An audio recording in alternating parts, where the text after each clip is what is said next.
Welcome to Storytime Haven. Today, we dive into the thrilling mystery of the Doctor of Pimlico, being the disclosure of a great crime by William Le Queux. In this suspenseful tale, secrets, deception, and danger intertwine as a great crime unravels within the quiet streets of Pimlico. Follow the characters as they uncover hidden truths and face challenges that will change their lives forever. Prepare for a captivating journey into the world of crime and intrigue. Chapter 1, in which certain suspicions are excited. A grey, sunless morning on the Firth of Tay. Across a wide, sandy waste stretching away to the misty sea at Button, 4 men were walking. 2 wore uniform, one, an alert, grey-haired general, sharp and brusque in manner, with many war ribbons across his tunic, the other, a tall, thin-faced staff captain who wore the tartan of the Gordon Highlanders. With them were 2 civilians, both in rough shooting jackets and breeches, one about 45, the other a few years his junior. "Can you see them, fellows?" asked the general of the long-legged captain, scanning the distant horizon with those sharp grey eyes which had carried him safely through many campaigns. "No, sir," replied the captain, who was carrying the other's mackintosh. "I fancy they must be farther over to the left, behind those low mounds yonder. Haven't brought their battery into position yet, I suppose?" snapped the old officer, as he swung along with the 2 civilians beside him. Fred Tredenick, the taller of the 2 civilians, walked with a gait decidedly military, for, indeed, he was a retired major. And as the general had made a tour of inspection of the camp prior to walking towards where the mountain battery was manoeuvring, he had been chatting with him upon technical matters. "I thought you'd like to see this mountain battery, Featherston," exclaimed the general, addressing the other civilian.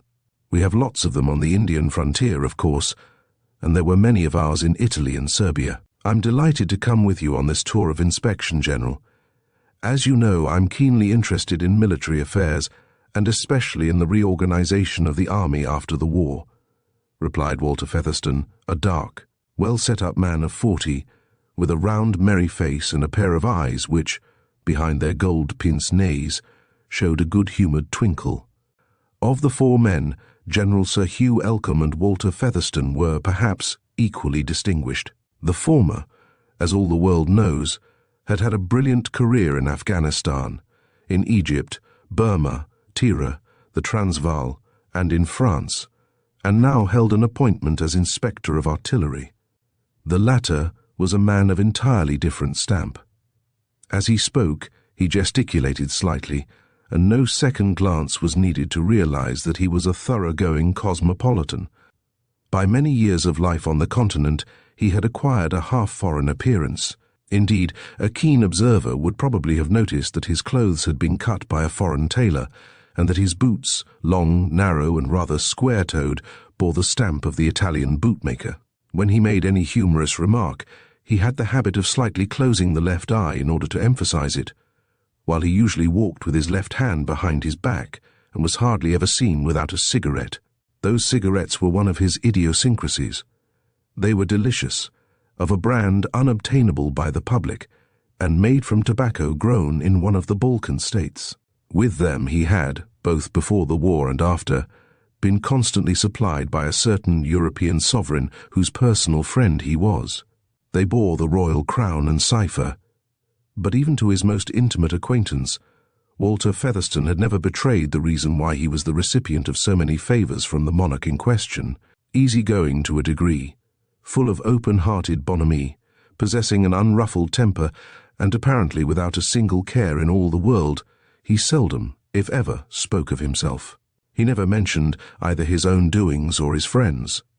He was essentially a mysterious man, a man of moods and of strong prejudices. More than one person who had met him casually had hinted that his substantial income was derived from sources that would not bear investigation, that he was mixed up with certain financial adventurers.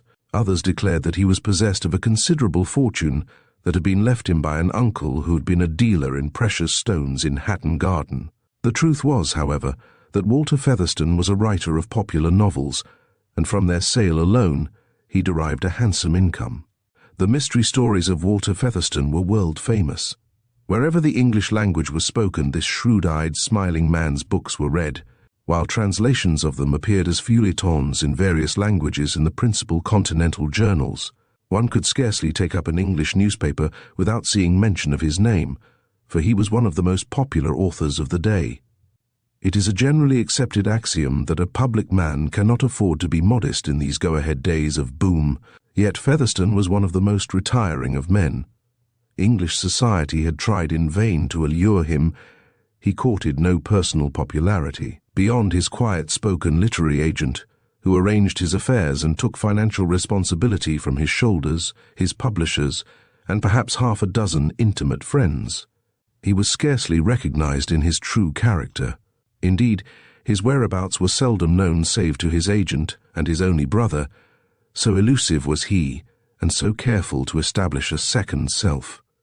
He had never married. It was whispered that he had once had a serious affair of the heart abroad. But that was a matter of long ago. Shoals of invitations arrived at his London clubs each season, but they usually reached him in some out-of-the-world corner of Europe, and he would read them with a smile and cast them to the winds. He took the keenest delight in evading the world that pressed him. His curious hatred of his own popularity was to everyone a mystery. His intimate friends, of whom Fred Tredennick was one, had whispered that, in order to efface his identity, he was known in certain circles abroad by the name of Maltwood. This was quite true. In London he was a member of White's and the Devonshire as Featherstone. There was a reason why on the continent and elsewhere he should pass as Mr. Maltwood, but his friends could never discover it, so carefully did he conceal it. Walter Featherstone was a writer of breathless mystery, but he was the essence of mystery himself. Once the reader took up a book of his, he never laid it down until he had read the final chapter. You, my reader, have more than once found yourself beneath his strange spell. And what was the secret of his success? He had been asked by numberless interviewers, and to them all he had made the same stereotyped reply, "I live the mysteries I write." He seemed annoyed by his own success. Other writers suffered from that complaint known as swelled head, but Walter Featherstone never. He lived mostly abroad in order to avoid the penalty which all the famous must pay, travelling constantly and known mostly by his assumed name of Maltwood, and behind all this some mystery lay. He was essentially a man of secrets. Some people declared that he had married 10 years ago, and gave a circumstantial account of how he had wedded the daughter of a noble Spanish house, but that a month later she had been accidentally drowned in the Bay of Fontarabia, and that the tragedy had ever preyed upon his mind. But upon his feminine entanglements he was ever silent. He was a merry fellow, full of bright humour and excellent company, but to the world he wore a mask that was impenetrable. At that moment he was shooting with his old friend Tredennick, who lived close to St. Filans, on the picturesque Loch Earn, when the general, hearing of his presence in the neighbourhood, had sent him an invitation to accompany him on his inspection. Walter had accepted for one reason only. In the invitation the general had remarked that he and his stepdaughter Enid were staying at the Panmure Hotel at Monteith, so well known to golfers, and that after the inspection he hoped they would lunch together. Now, Walter had met Enid Orlebar 6 months before at Biarritz, where she had been nursing at the Croix Rouge Hospital in the Hôtel du Palais, and the memory of that meeting had lingered with him.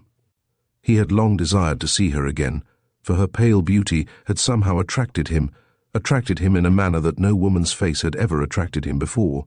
Hitherto he had held cynical notions concerning love and matrimony, but ever since he had met Enid Orlebar in that winter hotel beside the sea, and had afterwards discovered her to be stepdaughter of Sir Hugh Elcombe, he had found himself reflecting upon his own loneliness.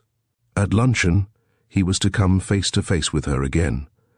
It was of this he was thinking more than of the merits of mountain batteries or the difficulties of limbering or unlimbering. "See, there they are," exclaimed the general, suddenly pointing with his gloved hand. Featherstone strained his eyes towards the horizon, but declared that he could detect nothing. "They're lying behind that rising ground to the left of the magazine yonder," declared the general, whose keen vision had so often served him in good stead. Then, turning on his heel and scanning the grey horizon seaward, he added, They're going to fire out onto the GAA between those two lighthouses on Boddenness. By Jove!" He laughed. "The men in them will get a bit of a shock."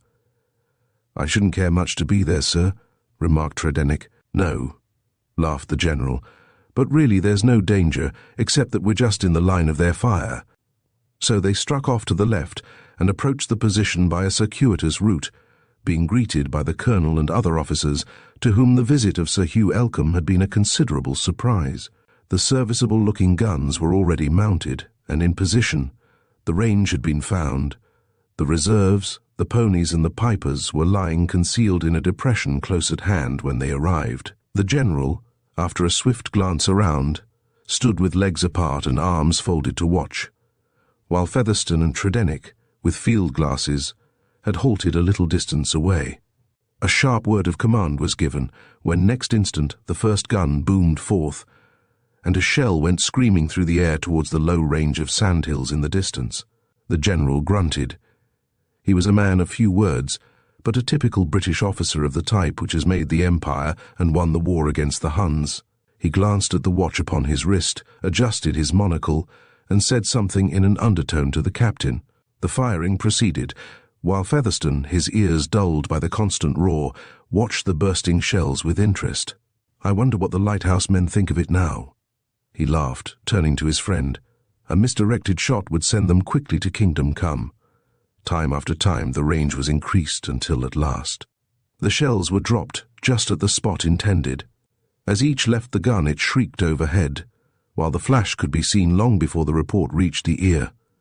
"We'll see in a few moments how quickly they can get away," the General said, as he approached Featherstone. Then the order was given to cease fire. Words of command sounded and were repeated in the rear, where ponies and men lay hidden. The guns were run back under cover, and with lightning rapidity dismounted, taken to pieces, and loaded upon the backs of the ponies. Together with the leather ammunition cases, which looked like men's suitcases, and other impedimenta, the order was given to march, and, headed by the pipers, who commenced their inspiring skirl to the beat of the drums, they moved away over the rough broken ground.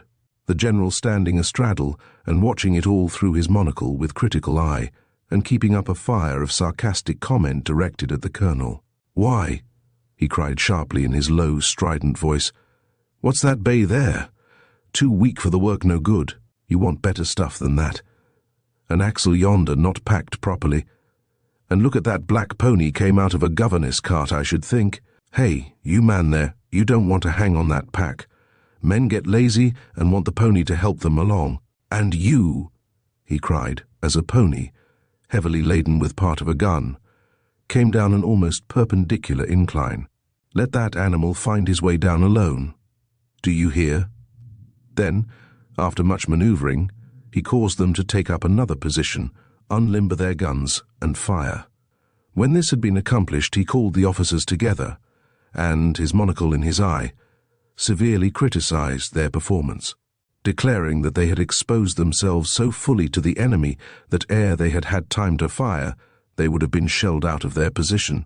The spare ammunition was exposed all over the place, some of the reserves were not under cover, and the battery commander so exposed himself that he'd have been a dead man before the first shot.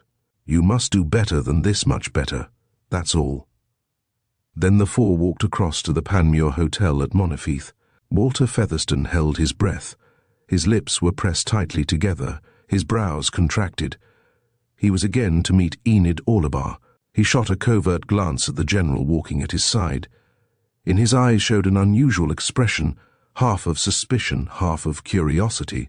Next instant, however, it had vanished, and he laughed loudly at a story Tredenick was telling. Chapter 2. The Coming of a Stranger. Enid was standing on the steps of the hotel when the men arrived. For a second Walter glanced into her splendid eyes, and then bowed over her hand in his foreign way, a murmured expression of pleasure escaping his lips. About 22, tall and slim, she presented a complete and typical picture of the outdoor girl, dressed as she was in a grey jumper trimmed with purple, a short golfing skirt. Her tweed hat to match trimmed with the feathers of a cock pheasant. Essentially a sportswoman, she could handle gun or rod, ride to hounds, or drive a motor car with equal skill, and as stepdaughter of Sir Hugh, she had had experience on the Indian frontier and in Egypt. Her father had been British minister at The Hague and afterwards at Stockholm, but after his death, her mother had married Sir Hugh and had become Lady Elcombe. Nowadays, however, the latter was somewhat of an invalid and seldom left their London house in Hill Street. Therefore, Enid was usually chaperoned by Mrs. Caldwell, wife of the well-known K.C., and with her she generally spent her winters on the continent. Blanche, Sir Hugh's daughter by his first wife, had married Paul le Pontois, who had been a captain in the Th Regiment of Artillery of the French army during the war, and lived with her husband in France. She seldom came to England, though at frequent intervals her father went over to visit her. When Walter Featherstone took his seat beside Enid Orlebar at the luncheon table, a flood of strange recollections crowded upon his mind. Those walks along the Miramar, that excursion to Pampeluna, and those curious facts which she had unwittingly revealed to him in the course of their confidential chats. He remembered their leave-taking, and how, as he had sat in the rapide for Paris, he had made a solemn vow never again to set eyes upon her. There was a reason why he should not, a strong but mysterious reason. Yet he had come there of his own will to meet her again, drawn there irresistibly by some unseen influence which she possessed. Was it her beauty that had attracted him? Yes, he was compelled to admit that it was. As a rule, he avoided the society of women. To his intimates, he had laid down the maxim, "Don't marry. Keep a dog if you want a faithful companion." And yet he was once again at the side of this fair-faced woman. None around the table were aware of their previous meeting, and all were too busy chattering to notice the covert glances which he shot at her. He was noting her great beauty, sitting there entranced by it he, the man of double personality, who, under an assumed name, lived that gay life of the continent, known in society in 20 different cities, and yet in England practically unknown in his real self. Yes, Enid Orlebar was beautiful. Surely there could be few fairer women than she in this our land of fair women. Turning upon him, she smiled gaily as she asked whether he had been interested in seeing a mountain battery at work, her fresh face betraying, as it did, her love of a free, open-air life, was one of those strangely mysterious countenances met only once in a lifetime. It seemed to be the quintessence of pain and passion, conflict and agony, desire and despair. She was not one of those befrilled fashion plate dolls that one meets at the after-war crushes and dances, but was austerely simple in dress, with a face which betrayed a spiritual nobility, the very incarnation of modern womanhood, alive with modern self-knowledge, modern weariness and modern sadness. Her beautiful hair, worn plain and smooth, was black as night wonderful hair, but still more wonderful were those great, dark, velvety eyes, deep and unfathomable. In them the tragedy of life was tumultuously visible, yet they were serene, self-possessed, even steady in their quiet simplicity. To describe her features is not an easy task. They were clear-cut, with a purity of the lines of the nose and brow seldom seen in a woman's face, dark, well-arched eyebrows, a pretty mouth, which had just escaped extreme sensuousness, cheeks soft and delicately moulded, a chin pointed, a skin remarkable for its fineness and its clear pallor, the whole aspect of her face being that of sweetness combined with nobility and majesty. In it there was no dominant expression, for it seemed to be a mask waiting to be stirred into life. Featherstone had known Sir Hugh slightly for several years, but as Enid had been so much abroad with Mrs. Caldwell, he had never met her until that accidental encounter in Biarritz. "We've been up here 6 weeks," she was telling Featherstone. "Father always gets a lot of golf up here, you know, and I'm rather fond of it. I fear I'm too much of a foreigner nowadays to appreciate the game." Walter laughed.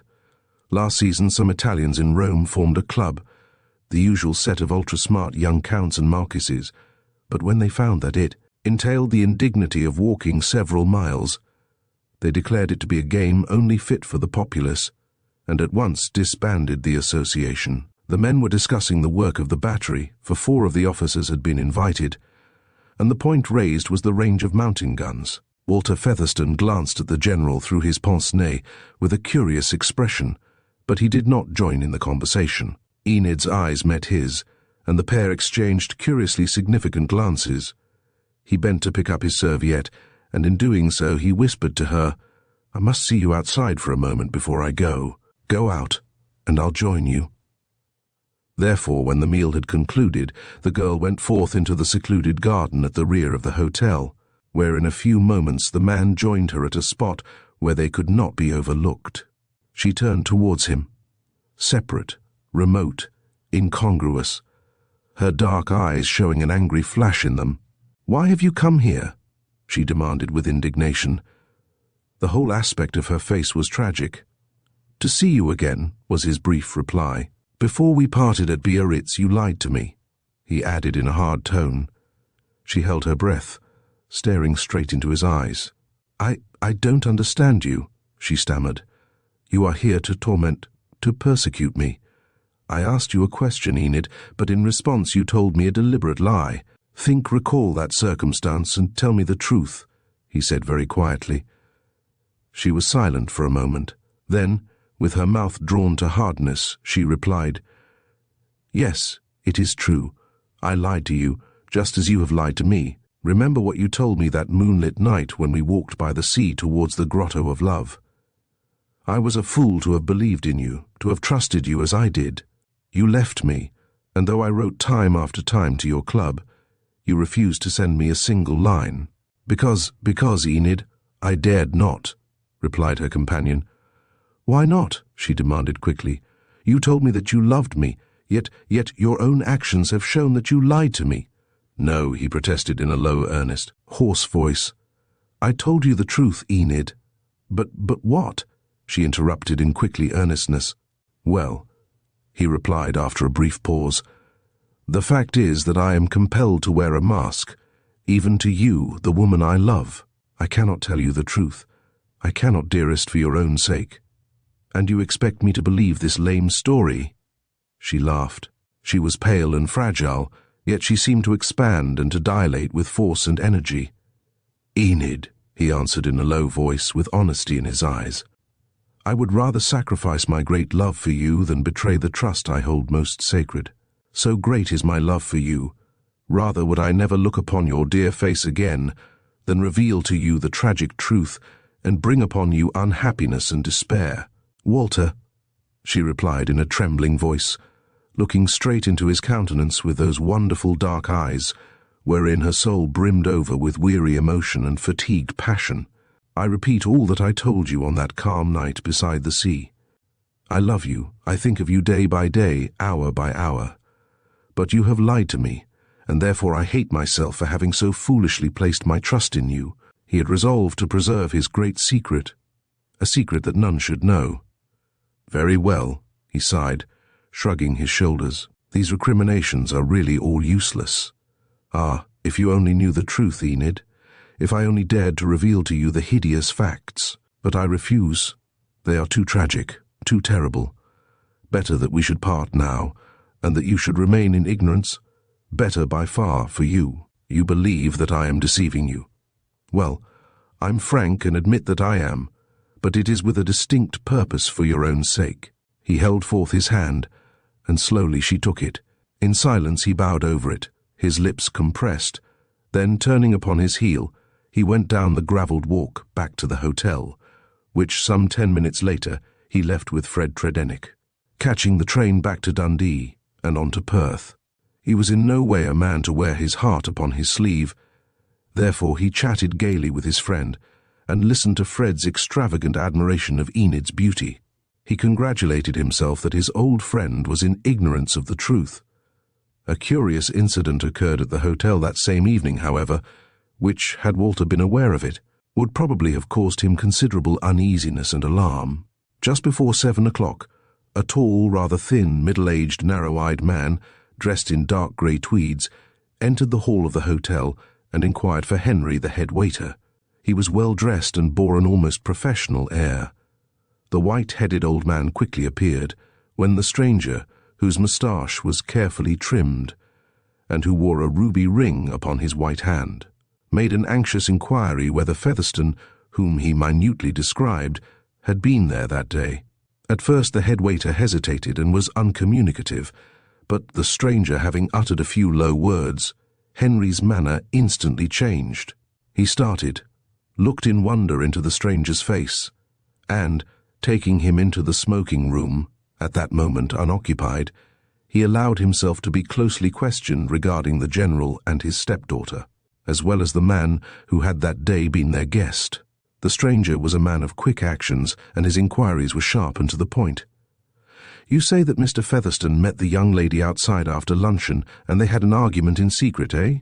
asked the stranger. Henry replied in the affirmative, declaring that he unfortunately could not overhear the subject under discussion, but he believed the pair had quarrelled.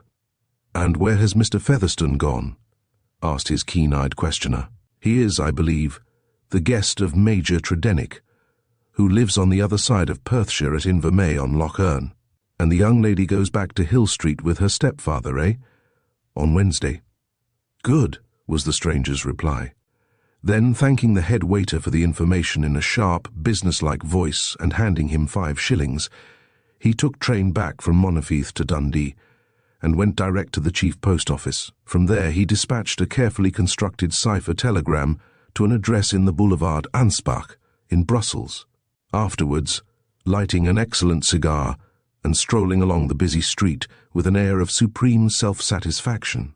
"If this man, Featherstone, has discovered the truth, as I fear he has done," the hard-faced man muttered to himself, "then by his action today he has sealed his own doom, and Enid Orlebar herself will silence him." Chapter 3 introduces Dr. Weirmarsh. 3 days had elapsed.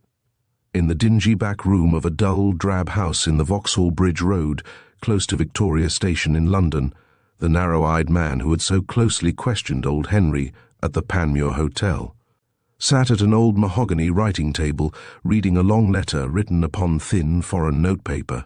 The incandescent gas lamp shed a cold glare across the room. On one side of the smoke-grimed apartment was a shabby leather couch, on the other side a long nest of drawers, while beside the fireplace was an expanding gas bracket, placed in such a position that it could be used to examine anyone seated in the big armchair. Pervading the dingy apartment was a faint smell of carbolic, for it was a consulting room, and the man so intent upon the letter was Dr. Weirmarsh, the hard-working practitioner so well known among the lower classes in Pimlico. Those who pass along the Vauxhall Bridge Road know well that house with its curtains yellow with smoke, the one which stands back behind a small strip of smoke-begrimed garden. Over the gate is a red lamp, and upon the railings a brass plate with the name, Mr. Weirmarsh, surgeon. About 3 years previously he had bought the practice from old Dr. Bland, but he lived alone, a silent and unsociable man, with a deaf old housekeeper. Although he had achieved a considerable reputation among his patients in the neighbouring by-streets. But his practice was not wholly confined to the poorer classes, for he was often consulted by well-dressed members of the foreign colony on account, probably, of his linguistic attainments.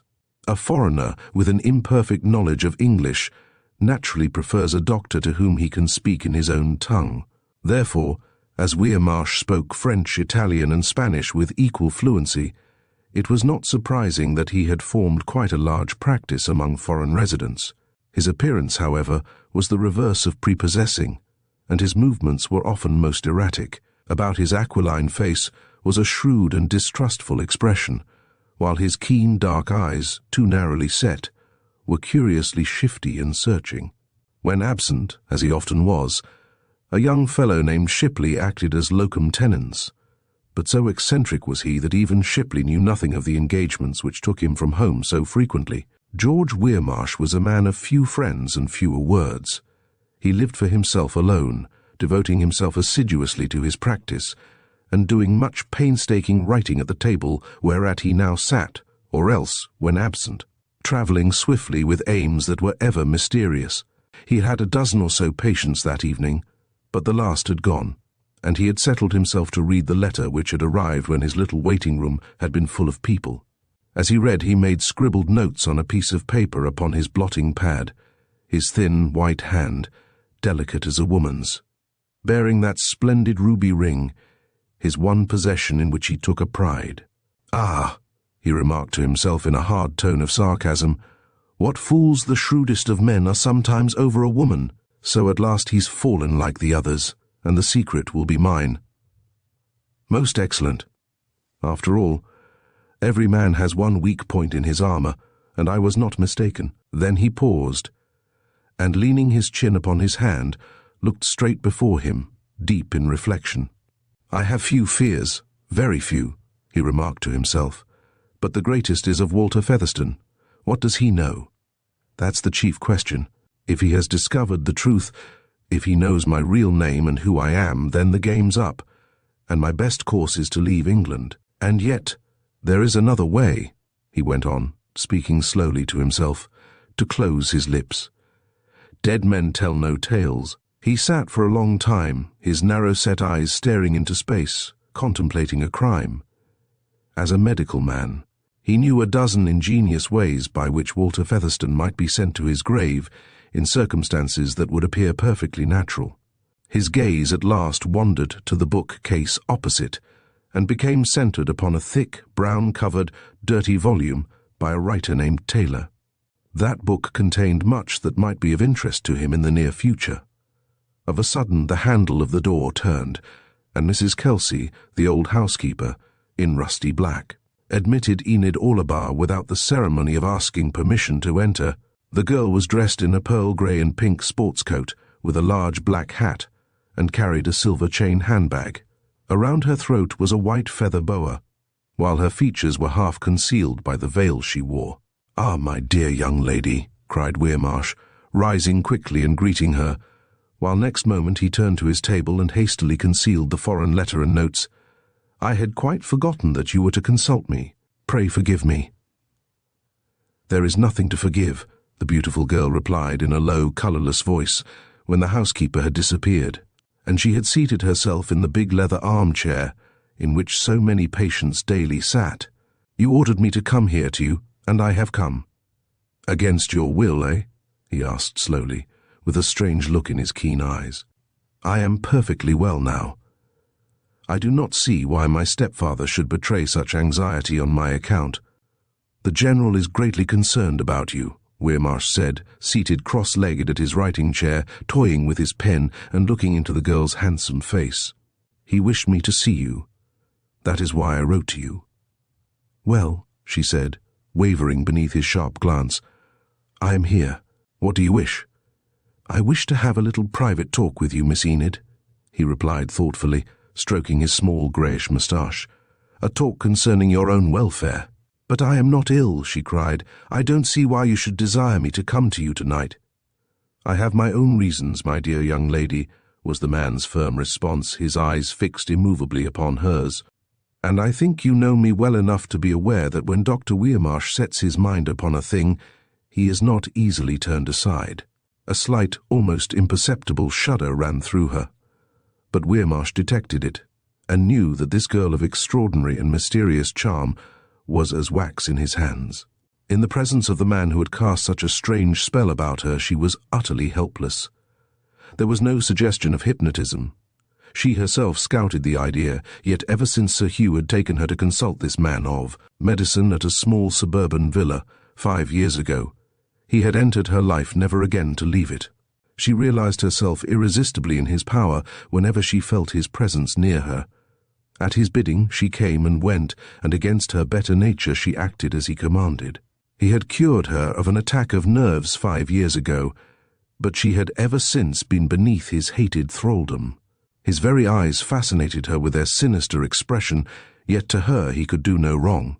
1,000 times she had endeavored to break free from that strong but unseen influence, but she always became weak and easily led as soon as she fell beneath the extraordinary power which the obscure doctor possessed. Time after time he called her to his side, as on this occasion, on pretence of prescribing for her, and yet with an ulterior motive. Enid Orlebar was a useful tool in the hands of this man who was so unscrupulous. She sighed, passing her gloved hand wearily across her hot brow. Strange how curiously his presence always affected her. She had read in books of the mysteries of hypnotic suggestion, but she was far too practical to believe in that. This was not hypnotism, she often declared within herself, but some remarkable and unknown power possessed by this man who, beneath the guise of the hard-working surgeon, was engaged in schemes of remarkable ingenuity and wondrous magnitude. He held her in the palm of his hand. He held her for life or for death. To her stepfather she had, times without number, expressed fear and horror of the sharp-eyed doctor, but Sir Hugh had only laughed at her fears and dismissed them as ridiculous. Dr. Weirmarsh was the General's friend. Enid knew that there was some close association between the pair, but of its nature she was in complete ignorance. Often the doctor came to Hill Street and sat for long periods with the General in that small, cosy room which was his den. That they were business interviews there was no doubt, but the nature of the business was ever a mystery. "I see by your face that, though there is a great improvement in you, you are nevertheless far from well," the man said, his eyes still fixed upon her pale countenance. "Dr. Weirmarsh," she protested, "this constant declaration that I am ill is awful. I tell you I am quite as well as you are yourself." "Ah, there I'm afraid you are mistaken, my dear young lady," he replied. "You may feel well, but you are not in quite such good health as you imagine. The General is greatly concerned about you, and for that reason I wish to see you tonight," he added with a smile, as bending towards her, he asked her to remove her glove. He took her wrist, holding his stopwatch in his other hand. "Hum," he grunted, "just as I expected. You're a trifle low, a little run down. You want a change?" "But we only returned from Scotland yesterday," she cried. "The north does not suit such an exotic plant as yourself," he said. "Go south the Riviera, Spain, Italy, or Egypt. I go with Mrs. Caldwell at the end of November." "No," he said decisively. "You must go now." "Why?" she asked, opening her eyes in astonishment at his dictatorial manner. "Because—" and he hesitated, still gazing upon her with those strangely sinister eyes of his. "Well, Miss Enid, because a complete change will be beneficial to you in more ways than one," he replied with an air of mystery. "I don't understand you," she declared. "Probably not," he laughed, with that cynical air which so irritated her. She hated herself for coming to that detestable house of grim silence, yet his word to her was a command which she felt impelled by some strange force to fulfill with childlike obedience. "But I assure you I am advising you for your own benefit, my dear young lady." "In what way?" "Shall I speak plainly?" asked the man in whose power she was. "Will you forgive me if I so far intrude myself upon your private affairs as to give you a few words of advice?" "Thank you, Dr. Weirmarsh, but I cannot see that my private affairs are any concern of yours," she replied with some hauteur. How often had she endeavored in vain to break those invisible shackles? "I am a very sincere friend of your stepfather, and I hope a sincere friend of yours also," he said with perfect coolness. "It is because of this I presume to advise you, but, of course—" and he hesitated without concluding his sentence. His eyes were again fixed upon her, as though gauging accurately the extent of his influence upon her. "And what do you advise, pray?" she asked. "It seems that you have called me to you tonight in order to intrude upon my private affairs," she added, with her eyes flashing resentment. "Well, yes, Miss Enid," he answered, his manner changing slightly. "The fact is, I wish to warn you against what must inevitably bring disaster both upon yourself and your family." "Disaster?" she echoed. "I don't follow you." "Then let me speak a little more plainly," he replied, his strange close-set eyes staring into hers until she quivered beneath his cold, hard gaze. "You have recently become acquainted with Walter Featherstone. You met him at Biarritz 6 months ago, and on Monday last he lunched with you up at Monifeith. After luncheon you met him in the garden of the hotel, and—" "How do you know all this?" she gasped, startled, yet fascinated by his gaze. "My dear young lady," he laughed, "it is my business to know certain things, that is one of them." She held her breath for a moment. "And pray, how does that concern you?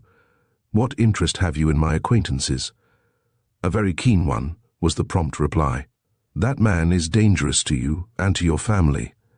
The reason why I have asked you here tonight is to tell you that you must never meet him again. If you value your life, and that of your mother and her husband, avoid him as you would some venomous reptile. He is your most deadly enemy." The girl was silent for a moment. Her great dark eyes were fixed upon the threadbare carpet. What he told her was disconcerting, yet, knowing instinctively as she did how passionately Walter loved her, she could not bring herself to believe that he was really her enemy. "No, Dr. Weirmarsh," she replied, raising her eyes again to his. "You are quite mistaken. I know Walter Featherstone better than you. Your allegation is false. You have told me this because you have some motive in parting us." "Yes," he said frankly. "I have a strong motive, you do not conceal it." "No," he answered. "Were I a younger man, you might perhaps accuse me of scheming to wriggle myself into your good graces, Miss Enid. But I am getting old, and moreover, I'm a confirmed bachelor. Therefore you cannot, I think, accuse me of such ulterior motives. No, I only point out this peril for your family's sake and your own." "Is Mr. Featherstone such an evil genius, then?" she asked. "The world knows him as a writer of strictly moral if exciting books." "The books are one thing, the man himself another. Some men reflect their own souls in their works, others write but canting hypocrisy. It is so with Walter Featherstone, the man who has a dual personality and whose private life will not bear the light of publicity." "You wish to prejudice me against him, eh?" she said in a hard tone. "I merely wish to advise you for your good, my dear young lady," he said. "It is not for me, your medical man, to presume to dictate to you, I know. But the General is my dear friend. Therefore I feel it my duty to reveal to you the bitter truth." Thoughts of Walter Featherstone, the man in whose eyes had shone the light of true honesty when he spoke, arose within her. She was well aware of all the curious gossip concerning the popular writer, whose eccentricities were so frequently hinted at in the gossipy newspapers. But she was convinced that she knew the real Featherstone behind the mask he so constantly wore. This man before her was deceiving her. He had some sinister motive in thus endeavouring to plant seeds of suspicion within her mind. It was plain that he was endeavouring in some way to secure his own ends. Those ends, however, were a complete and inexplicable mystery. "I cannot see that my friendship for Mr. Featherstone can have any interest for you," she replied. "Let us talk of something else." "But it has," he persisted. "You must never meet that man again, you hear. Never, otherwise you will discover to your cost that my serious warning has a foundation only too solid, that he is your bitterest enemy posing as your most affectionate friend." "I don't believe you, Dr. Weirmarsh," she cried resentfully, springing to her feet. "I'll never believe you." "My dear young lady," the man exclaimed, "you are really quite unnerved tonight. The General was quite right. I will mix you a draught like the one you had before, perfectly innocuous something, to soothe those unstrung nerves of yours." And beneath his breath, as his cruel eyes twinkled, he added, "Something to bring reason to those warped and excited senses, something to sow within you suspicion and hatred of Walter Featherstone." Then aloud he added, as he sprang to his feet, "Excuse me for a moment while I go and dispense it. I'll be back in a few seconds."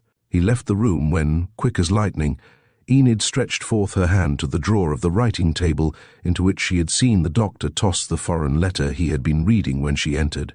She drew it out and scanned eagerly a dozen or so of the closely written lines in Spanish.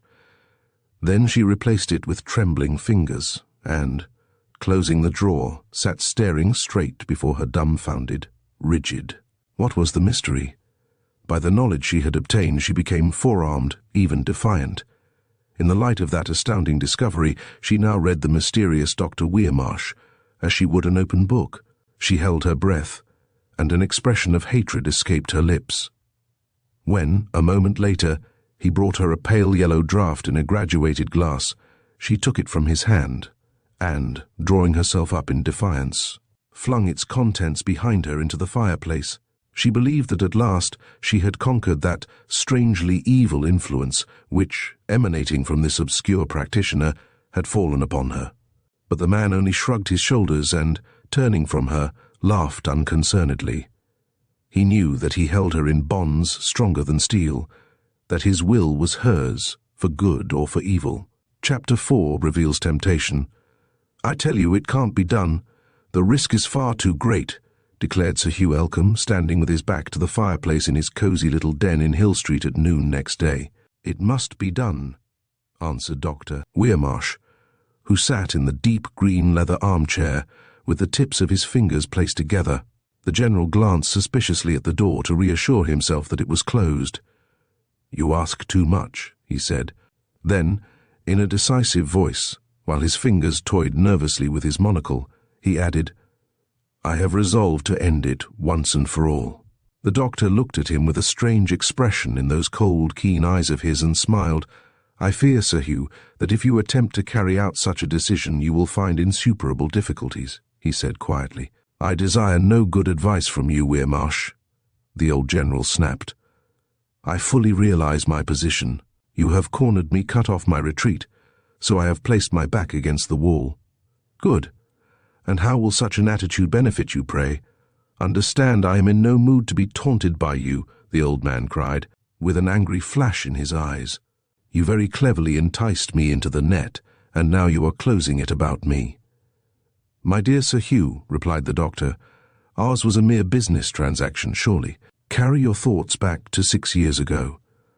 After your brilliant military career, you returned from India and found yourself, as so many of your profession find themselves, in very straitened circumstances. You were bound to keep up appearances, and, in order to do so, got into the hands of Eli Moser, the money-lender.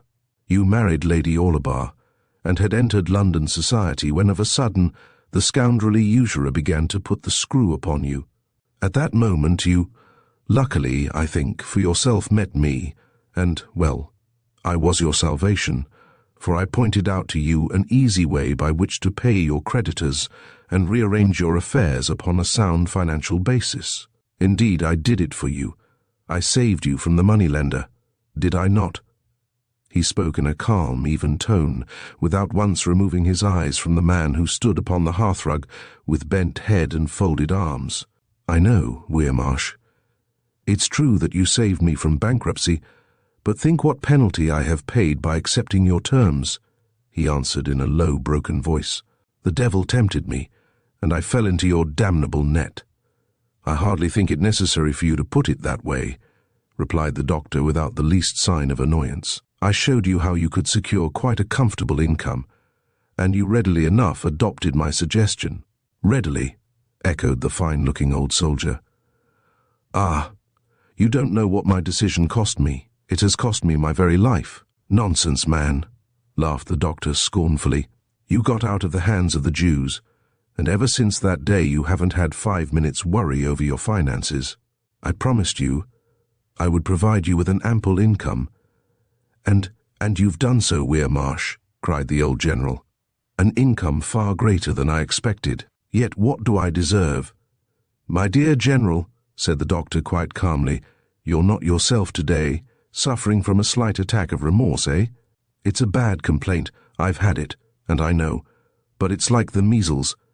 You're very nearly certain to contract it once in a lifetime. Have you no pity for me?" snarled Sir Hugh, glaring at the narrow-eyed man seated before him. "Don't you realize that by this last demand of yours you've driven me into a corner?" Weirmarsh's brows contracted slightly, and he shot an evil glance at the man before him, the man who was his victim. "But you must do it. You still want money, and lots of it, don't you?" he said in a low, decisive voice. "I refuse, I tell you," cried Sir Hugh angrily. "Hush! Someone may overhear," the doctor said. "Is Enid at home?" "Yes, I saw her last night, as you wished. She is not well. Her nerves are still in an extremely weak state," Weirmarsh said, in order to change the topic of conversation. "I think you should send her abroad out of the way to the south somewhere." "So she told me. I shall try and get Mrs. Caldwell to take her to Sicily, if you consider the air would be beneficial. Excellent Palermo or Taormina. Send the girl there as soon as ever you can. She seems unstrung, and may get worse. A change will certainly do her good," replied the man whose craft and cunning were unequalled. "I know," he added reflectively, "that Enid dislikes me, why I can never make out." "Instinct, I suppose, Weirmarsh," was the old man's reply. "She suspects that you hold me in your power, as you undoubtedly do." "Now that is really a most silly idea of yours, Sir Hugh. Do get rid of it. Such a thought pains me to a great degree," declared the crafty-eyed man, For these past years I have provided you with a good income, enabling you to keep up your position in the world instead of, well, perhaps shivering on the embankment at night and partaking of the hospitality of the charitably disposed. Yet you upbraid me as though I had treated you shabbily."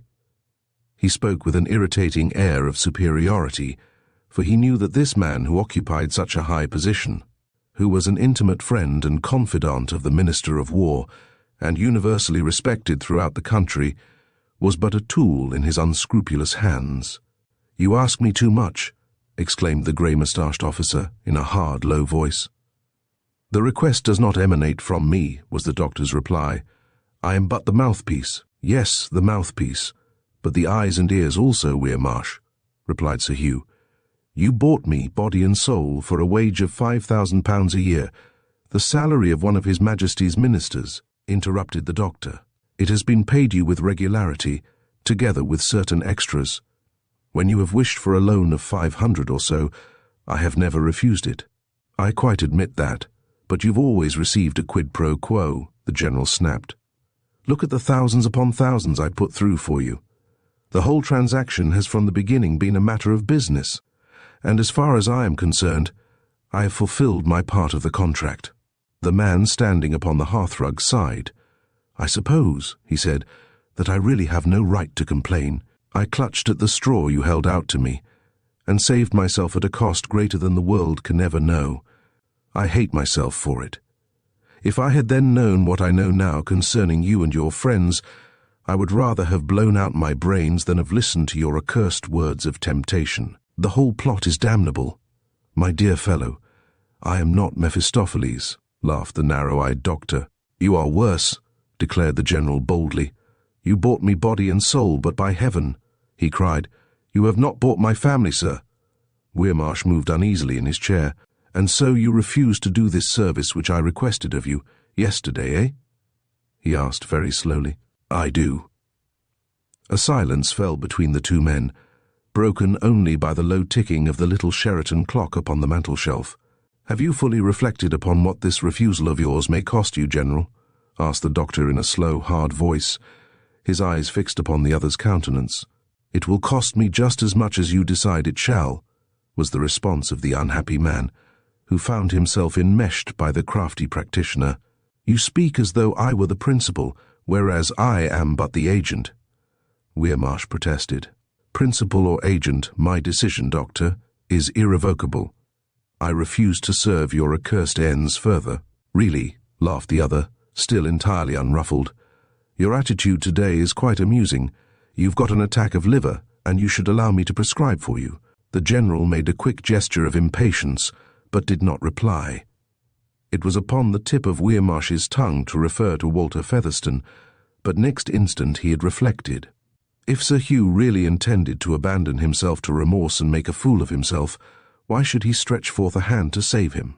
That ugly revelations, very ugly ones might result, was quite within the range of possibility. Therefore Weirmarsh, whose craft and cunning were amazing, intended to cover his own retreat behind the back of the very man whom he had denounced to Enid Orlebar. He sat in silence, his fingertips again joined, gazing upon the man who had swallowed that very alluring bait he had once placed before him. He realized by Sir Hugh's manner that he regretted his recent action, and was now overcome by remorse. Remorse meant exposure, and exposure meant prosecution. A great public prosecution, which, at all hazards, must not be allowed. As he sat there, he was actually calmly wondering whether this fine old officer with such a brilliant record would die in silence by his own hand, and carry his secret to the grave, or whether he would leave behind some awkward written statement which would incriminate himself and those for whom he acted.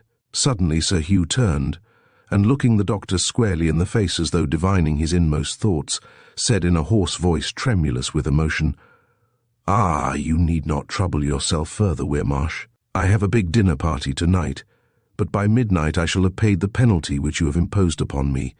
I shall have ceased to live. I will die rather than serve you further."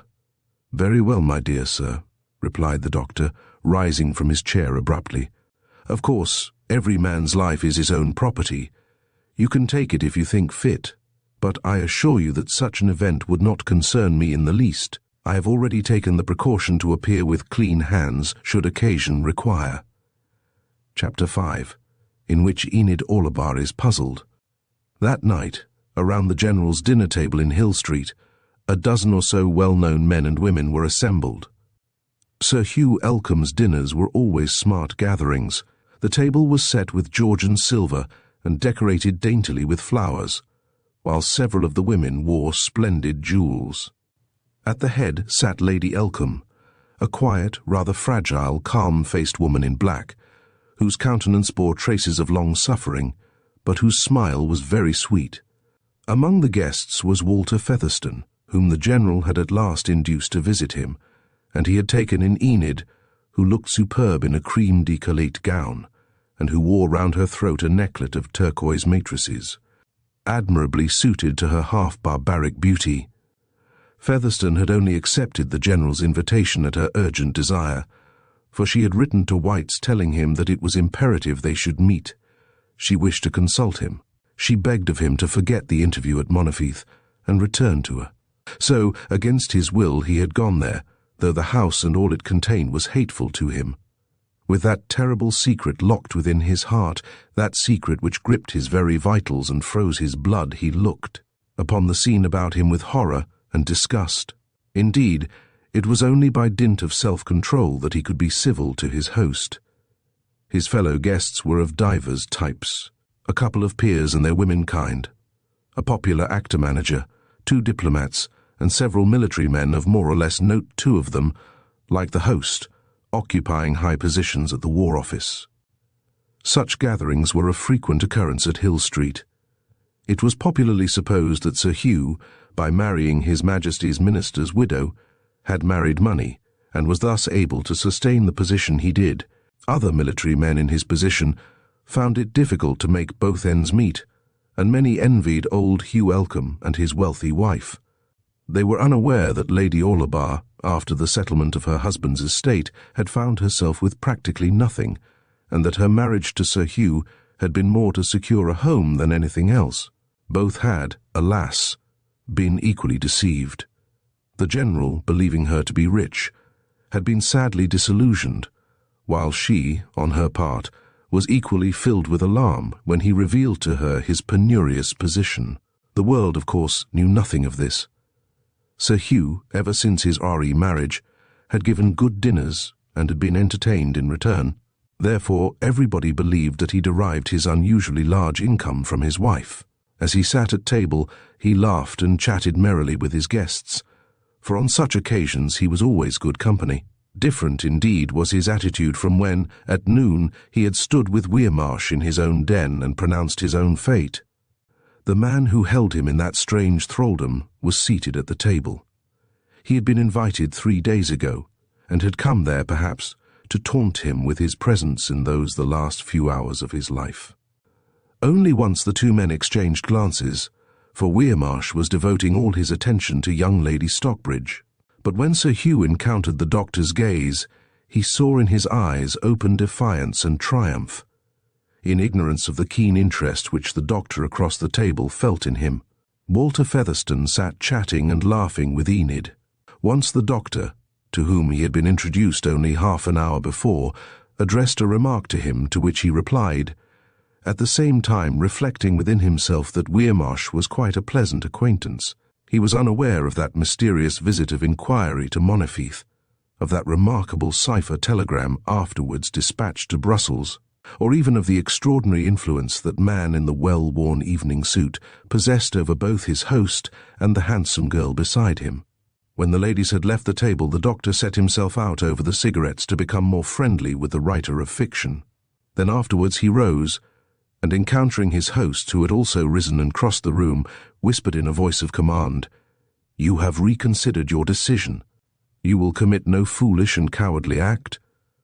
I see it in your face. I shall call tomorrow at noon, and we will discuss the matter further."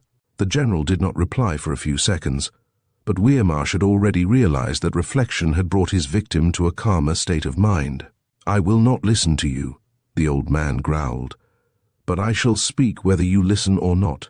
Remember, I am not a man to be fooled by talk. I shall be here at noon, and lay before you a scheme perhaps a little more practicable than the last one." And with that, he reached for some matches, turned upon his heel, and rejoined the man against whom he had warned Enid, the only man in the world whom he feared.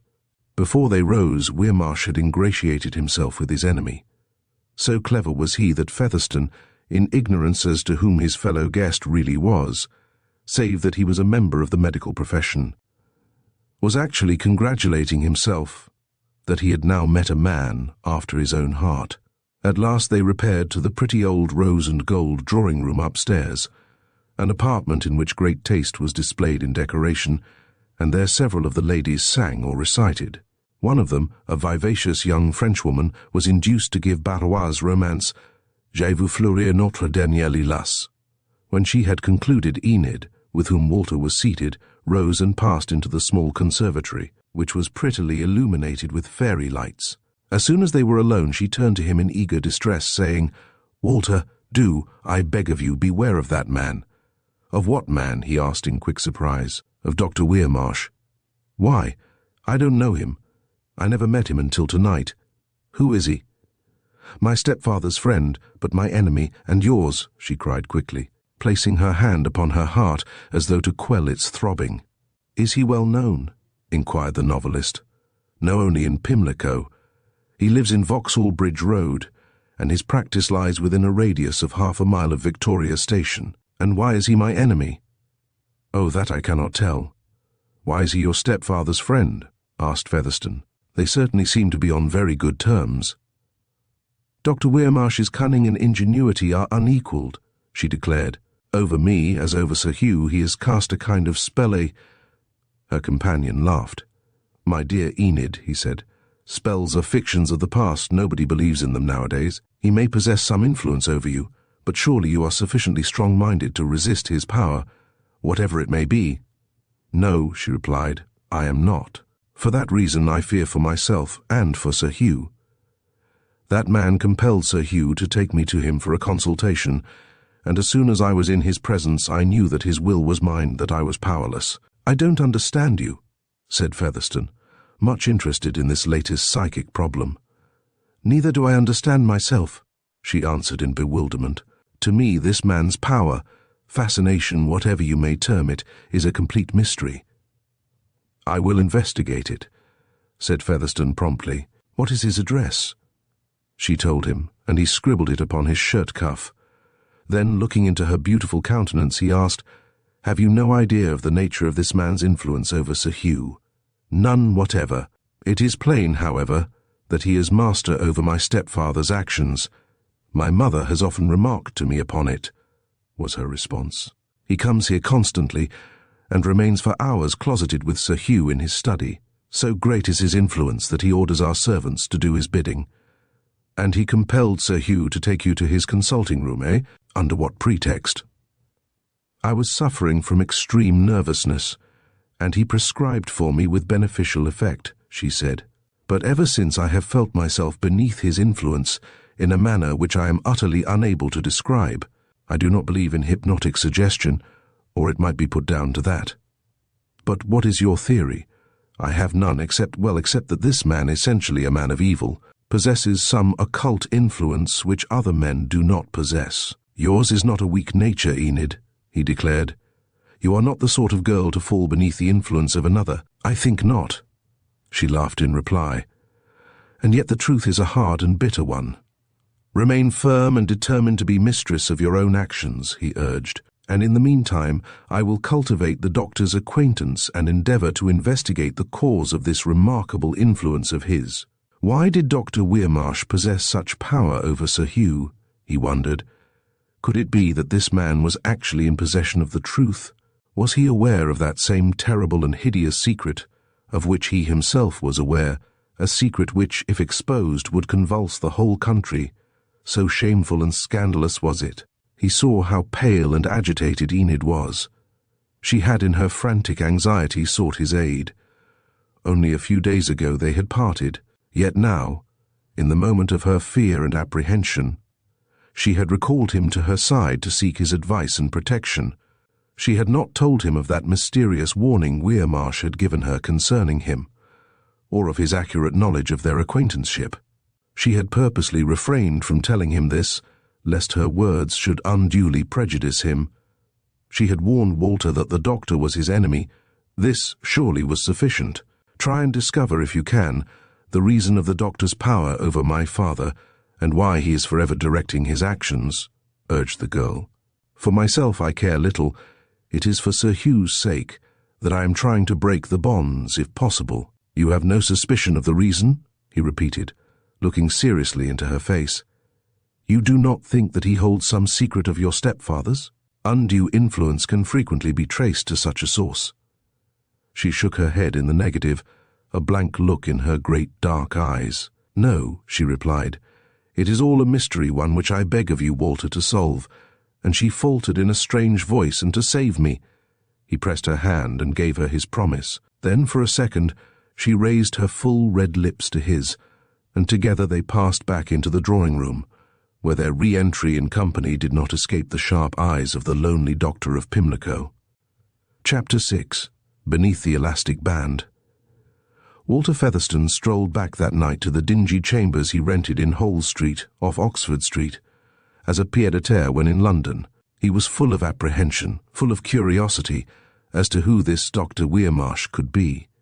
He entered his darkling, shabby old third-floor room and threw himself into the armchair before the fire to think. It was a room without beauty, merely walls, repapered once every 20 years, and furniture of the mid-Victorian era. The mantel-shelf in the bedroom still bore stains from the medicine bottles which consoled the final hours of the last tenant, a man about whom a curious story was told. It seems that he found a West End anchorage there, not when he had retired, but when he was in the very prime of life. He never told anyone that he was single. At the same time, he never told anyone he was married.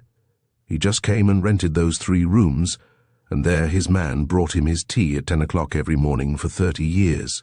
Then he dressed himself and went round to the Devonshire, in St. James's Street, and there remained till closing time, at 2 o'clock, every morning for 30 years. When his club closed in the dog days for repairs, he went to the club which received him. He never went out of town. He never slept a night away. He never had a visitor. He never received a letter, and so far as his man was aware, never wrote one. One morning he did not go through his usual programme. The doctor was called, but during the next fortnight he died. Within 12 hours, however, his widow and a family of grown-up children arrived, pleasant, cheerful, inquisitive people, who took away with them everything portable, greatly to the chagrin of the devoted old manservant who had been the tenant's single home tie for 30 years. It was these self-same, dull, monotonous chambers which Walter occupied. The old manservant was the self-same man who had so devotedly served the previous tenant. They suited Walter's purpose, for he was seldom in London, so old Haydon had the place to himself for many months every year. Of all the inhabitants of London chambers, those are the most lonely who never wander away from London.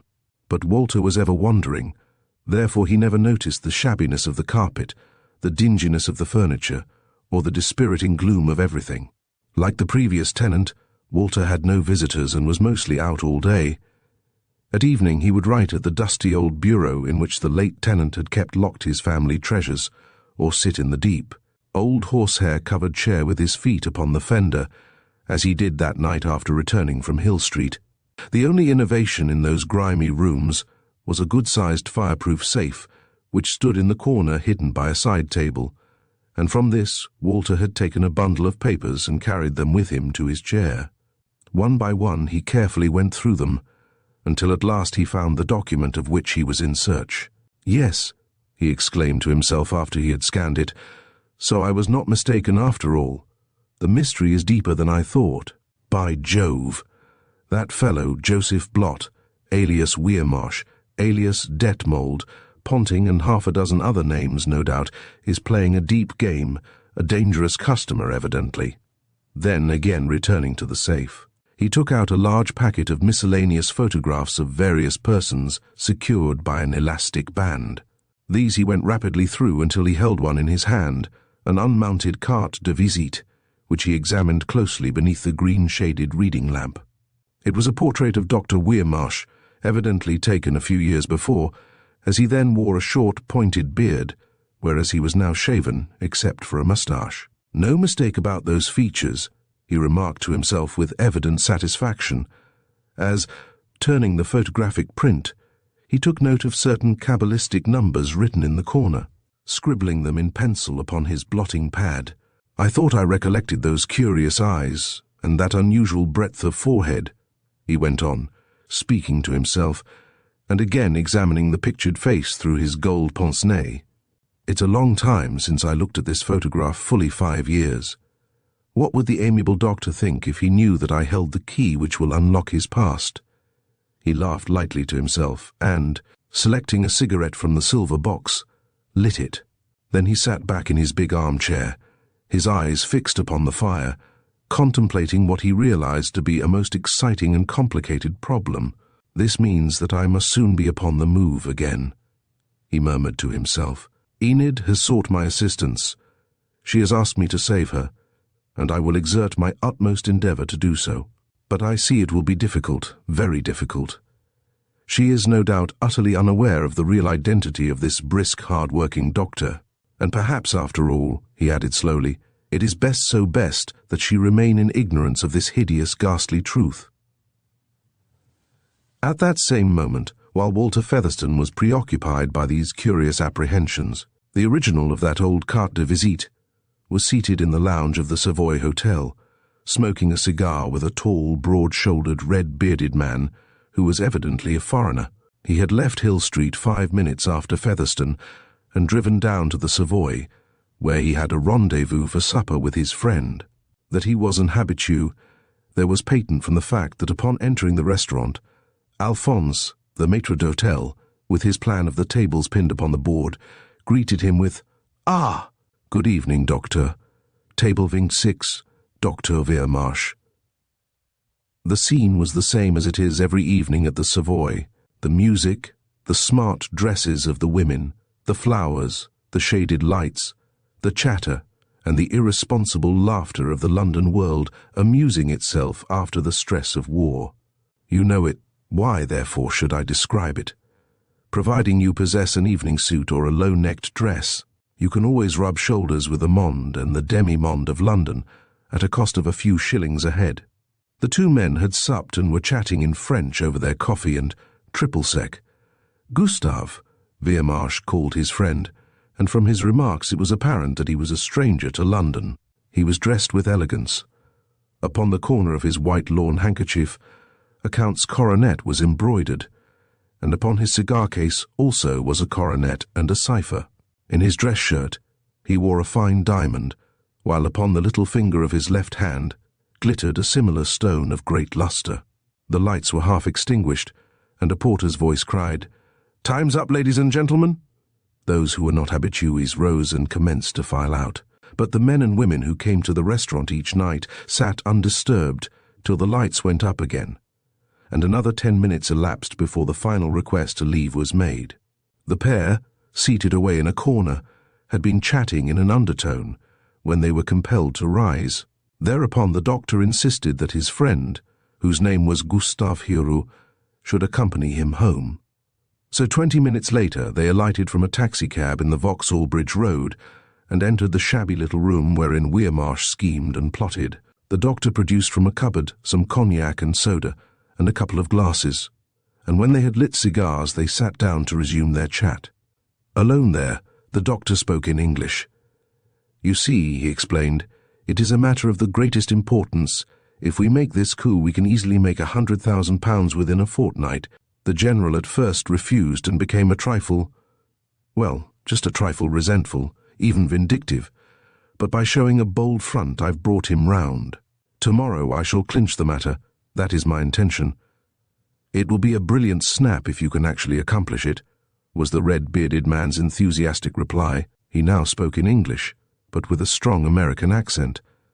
"I made an attempt 2 years ago but failed, and narrowly escaped imprisonment. A dozen attempts have already been made, but all in vain," replied the doctor, drawing hard at his cigar. Therefore, I'm all the more keen to secure success." "You certainly have been very successful over here, Doctor," observed the foreigner, whose English had been acquired in America. "We have heard of you in New York, where you are upheld to us as a model. Jensen once told me that your methods were so ingenious as to be unassailable, merely because I am well supplied with funds," answered the other with modesty. "Here, in England, as elsewhere, any man or woman can be bought if you pay their price. There is only one section of the wonderful British public who cannot be purchased, the men and women who are in love with each other. Whenever I come up against Cupid, experience has taught me to retire deferentially and wait until the love fever has abated. It often turns to jealousy or hatred, and then the victims fall as easily as off a log. A jealous woman will betray any secret, even though it may hurry her lover to his grave. To me, my dear Gustave, this fevered world of London is all very amusing. And your profession as doctor must serve as a most excellent mask. Who would suspect you a lonely bachelor in such quarters as these?" exclaimed his visitor. "No one does suspect me," laughed the doctor with assurance. "Safety lies in pursuing my increasing practice and devoting all my spare time to my real profession." He flicked the ash off his cigar as he spoke. "Your friend Elcombe will have to be very careful. The peril is considerable in that quarter. I know that full well. But if he failed, it would be he who would suffer, not I. As usual, I do not appear in the affair at all." "That is just where you are so intensely clever and ingenious," declared Hugh. "In New York they speak of you as a perfect marvel of foresight and clever evasion. It is simply a matter of exercising one's wits." Weirmarsh laughed lightly. "I always complete my plans with great care before embarking upon them, and I make provision for every contretemps possible. It is the only way, if one desires success." "And you have had success," remarked his companion. "Marked success in everything you have attempted. In New York we have not been nearly so fortunate. Those 3 articles in the New York Sun put the public on their guard, so that we dare not attempt any really bold move for fear of detection." "You have worked a little too openly, I think," was Weirmarsh's reply. "But now that you have been sent to assist me, you will probably see that my methods differ somewhat from those of John Willoughby. Remember, he has just the same amount of money placed at his disposal as I have." "And he is not nearly so successful," Hugh replied. "Perhaps it is because Americans are not so easily befooled as the English. And yet America is, par excellence, the country of bluff, of quackery in patent medicines, and of the booming of unworthy persons." The doctor laughed. "It is fortunate, Doctor, that the public are in ignorance of the real nature of our work, isn't it, eh? Otherwise, you and I might experience rather rough handling if this house were mobbed." Weirmarsh smiled grimly. "My dear Gustave," he laughed, "the British public, though of late they've browsed upon the hysterics of the popular press, are already asleep again. It is not for us to arouse them. We profit by their heavy slumber, and this will be a rude awakening, a shock, depend upon it." "We were speaking of Sir Hugh Elcombe," remarked the other. "He has been of use to us, eh?"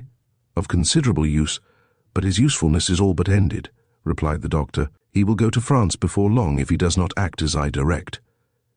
"Into a veritable hornet's nest," exclaimed the red-bearded man. He recognized a strange expression upon the doctor's face and added, "Ah, I see. This move is intentional, eh? He has served our purpose, and you now deem it wise that a disaster should befall him across the Channel, eh?" The doctor smiled in the affirmative. "And the girl you spoke of, Enid Orlebar?" "The girl will share the same fate as her stepfather," was Weirmarsh's hard response. "We cannot risk betrayal." "Then she knows something?" "She may or she may not. In any case, however, she constitutes a danger, a grave danger, that must at all costs be removed." And looking into the other's face, he added, "You understand me?" "Perfectly." Just before 2 o'clock, Gustave Huru left the frowsy house in Vauxhall Bridge Road and walked through the silent street into Victoria Street. He was unaware, however, that on the opposite side of the road an ill-dressed man had for a full hour been lurking in a doorway, or that when he came down the doctor's steps, the mysterious midnight watcher strolled noiselessly after him. Chapter 7. Concerning the Velvet Hand. On the rising ground halfway between Wimborne and Poole, in Dorsetshire up a narrow by-road which leads to the beautiful woods, lies the tiny hamlet of Idsworth. A secluded little place of about 40 inhabitants, extremely rural and extremely picturesque. Standing alone halfway up the hill and surrounded by trees was an old-world thatched cottage, half-timbered, with high red-brick chimneys, quaint gables and tiny dormer windows. A delightful old Elizabethan house with a comfortable, homely look. Behind it, a well-kept flower garden with a tree-fringed meadow beyond, while the well-rolled gravelled walks, the rustic fencing, and the pretty curtains at the casements betrayed the fact that the rustic homestead was not the residence of a villager. As a matter of fact, it belonged to a Mr. John Maltwood, a bachelor, whom Idsworth believed to be in business in London, and who came there at intervals for fresh air and rest. His visits were not very frequent.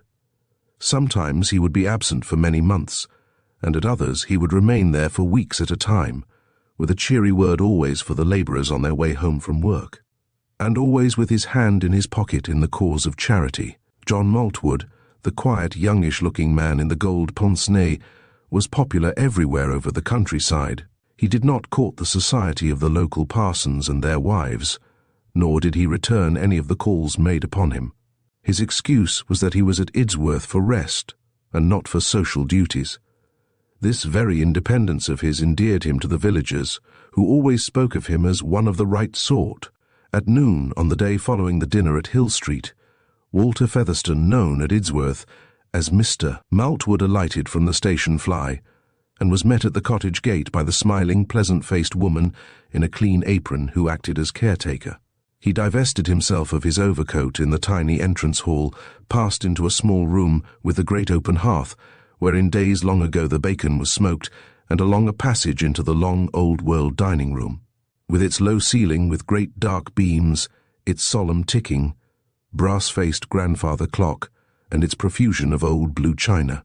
There he gave some orders to Mrs. Deacon, obtained a cigarette, and passed back along the passage to a small, cosy, panelled room at the end of the house, the room wherein he wrote those mystery stories which held the world enthralled. It was a pretty, restful place, with a moss-green carpet, green-covered chairs, several cases filled to overflowing with books, and a great writing table set in the window.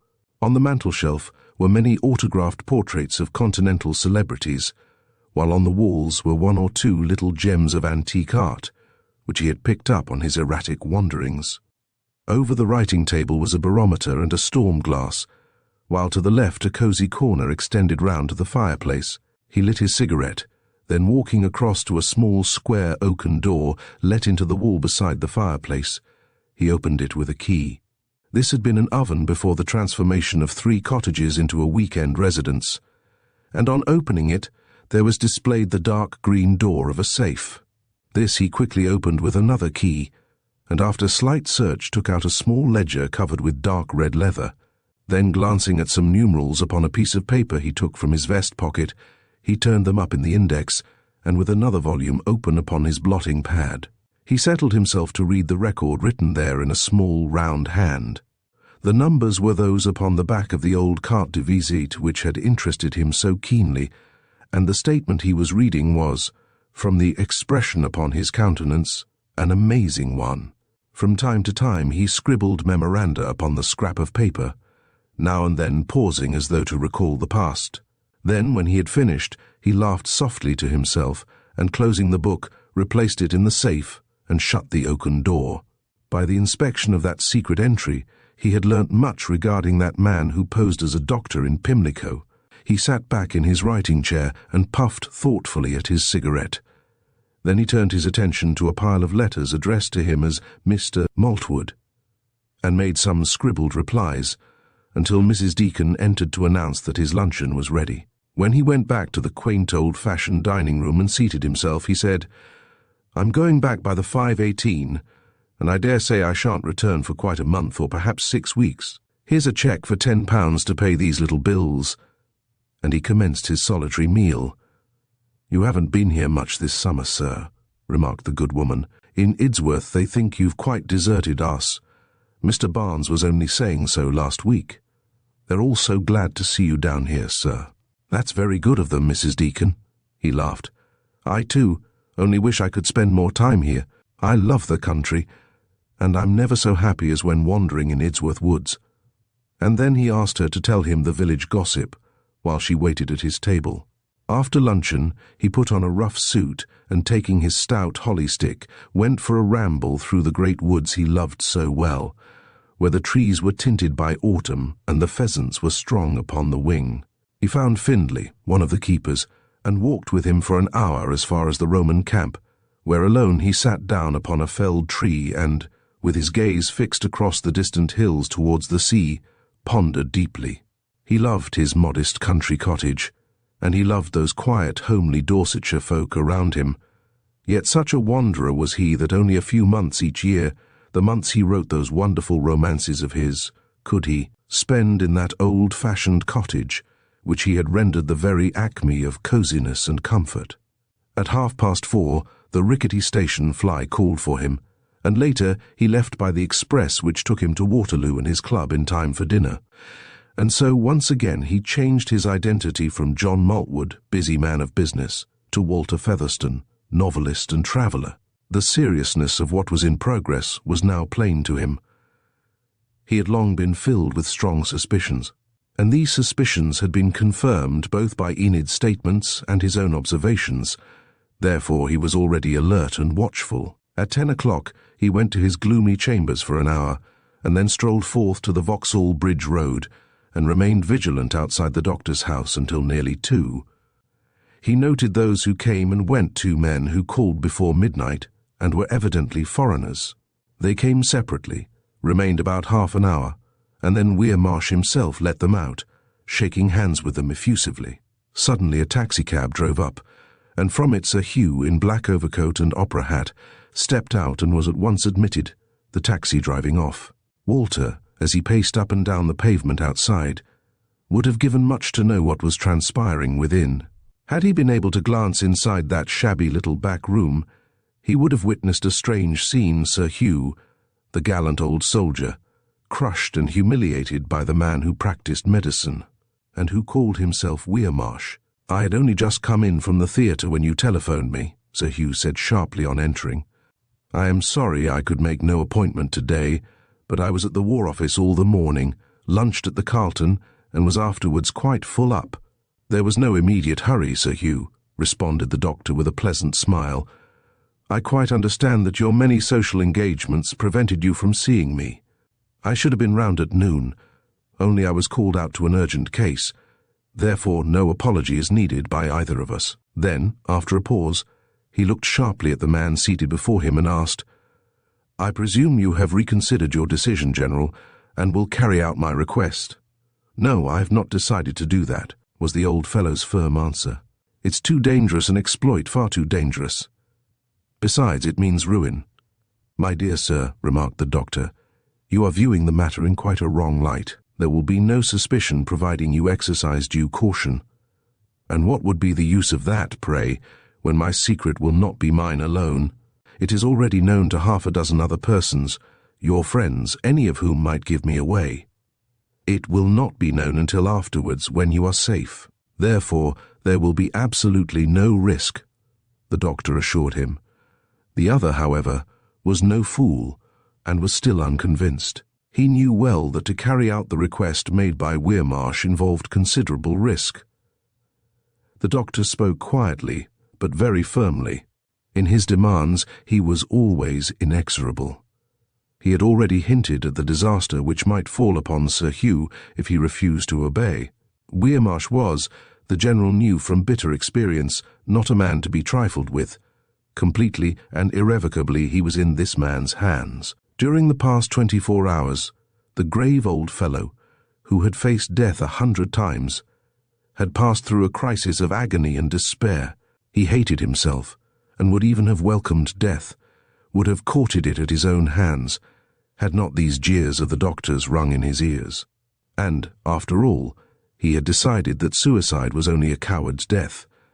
The man who takes his own life to avoid exposure is always despised by his friends. So he had lived, and had come down there in response to the doctor's request over the telephone, resolved to face the music, if for the last time. He sat in the shabby old armchair and firmly refused to carry out the doctor's suggestion. But Weirmarsh, with his innate cunning, presented to him a picture of exposure and degradation which held him horrified. "I should have thought, Sir Hugh, that in face of what must inevitably result you would not risk exposure," he said. "Of course it lies with you entirely," he added with an unconcerned air. "I'm thinking of my family," the old officer said slowly. "Of the disgrace if the truth were known, eh? No, of the suspicion, nay, ruin and imprisonment that would fall upon another person," replied Sir Hugh. "No suspicion can be aroused if you are careful, I repeat," exclaimed Weirmarsh impatiently. "Not a breath of suspicion has ever fallen upon you up to the present, has it? No, because you have exercised foresight and have followed to the letter the plans I made. I ask you, when you have followed my advice, have you ever gone wrong? Have you ever taken one false step?" "Never since the first," replied the old soldier in a hard, bitter tone. "Then I urge you to continue to follow the advice I give you, namely, to agree to the terms." "And who will be aware of the matter?" "Only myself," was Weirmarsh's reply. "And I think that you may trust a secret with me?" The old man made no reply, and the crafty doctor wondered whether by silence he very reluctantly gave his consent. Chapter 8. Pour le Pontois. There is in the far northwest of France a broad, white highway which runs from Chalons, crosses the green Meuse valley, mounts the steep, high, tree-fringed lands of the Côtes Lorraines, and goes almost straight as an arrow across what was, before the war, the German frontier at Mars-la-Tour, into quaint old Metz, that town with ancient streets, musical chimes, and sad monument to Frenchmen who fell in the disastrous never-to-be-forgotten War of '70. This road has ever been one of the most strongly guarded highways in the world, for, between the Moselle, at Metz, and the Meuse, the country is a flat plain smiling under cultivation, with vines and cornfields everywhere, and comfortable little homesteads of the peasantry. This was once the great battlefield whereon Gravelotte was fought long ago, and where the Prussians swept back the French like chaff before the wind, and where France, later on, defeated the Crown Prince's army. The peasants, in ploughing, daily turn up a rusty bayonet, a rotting gunstock, a skull, a thigh bone, or some other hideous relic of those black days, while the old men in their blouses sit of nights smoking and telling thrilling stories of the ferocity of that helmeted enemy from yonder, across the winding Moselle. In recent days it has been again devastated by the Great World War, as its gaunt ruins mutely tell.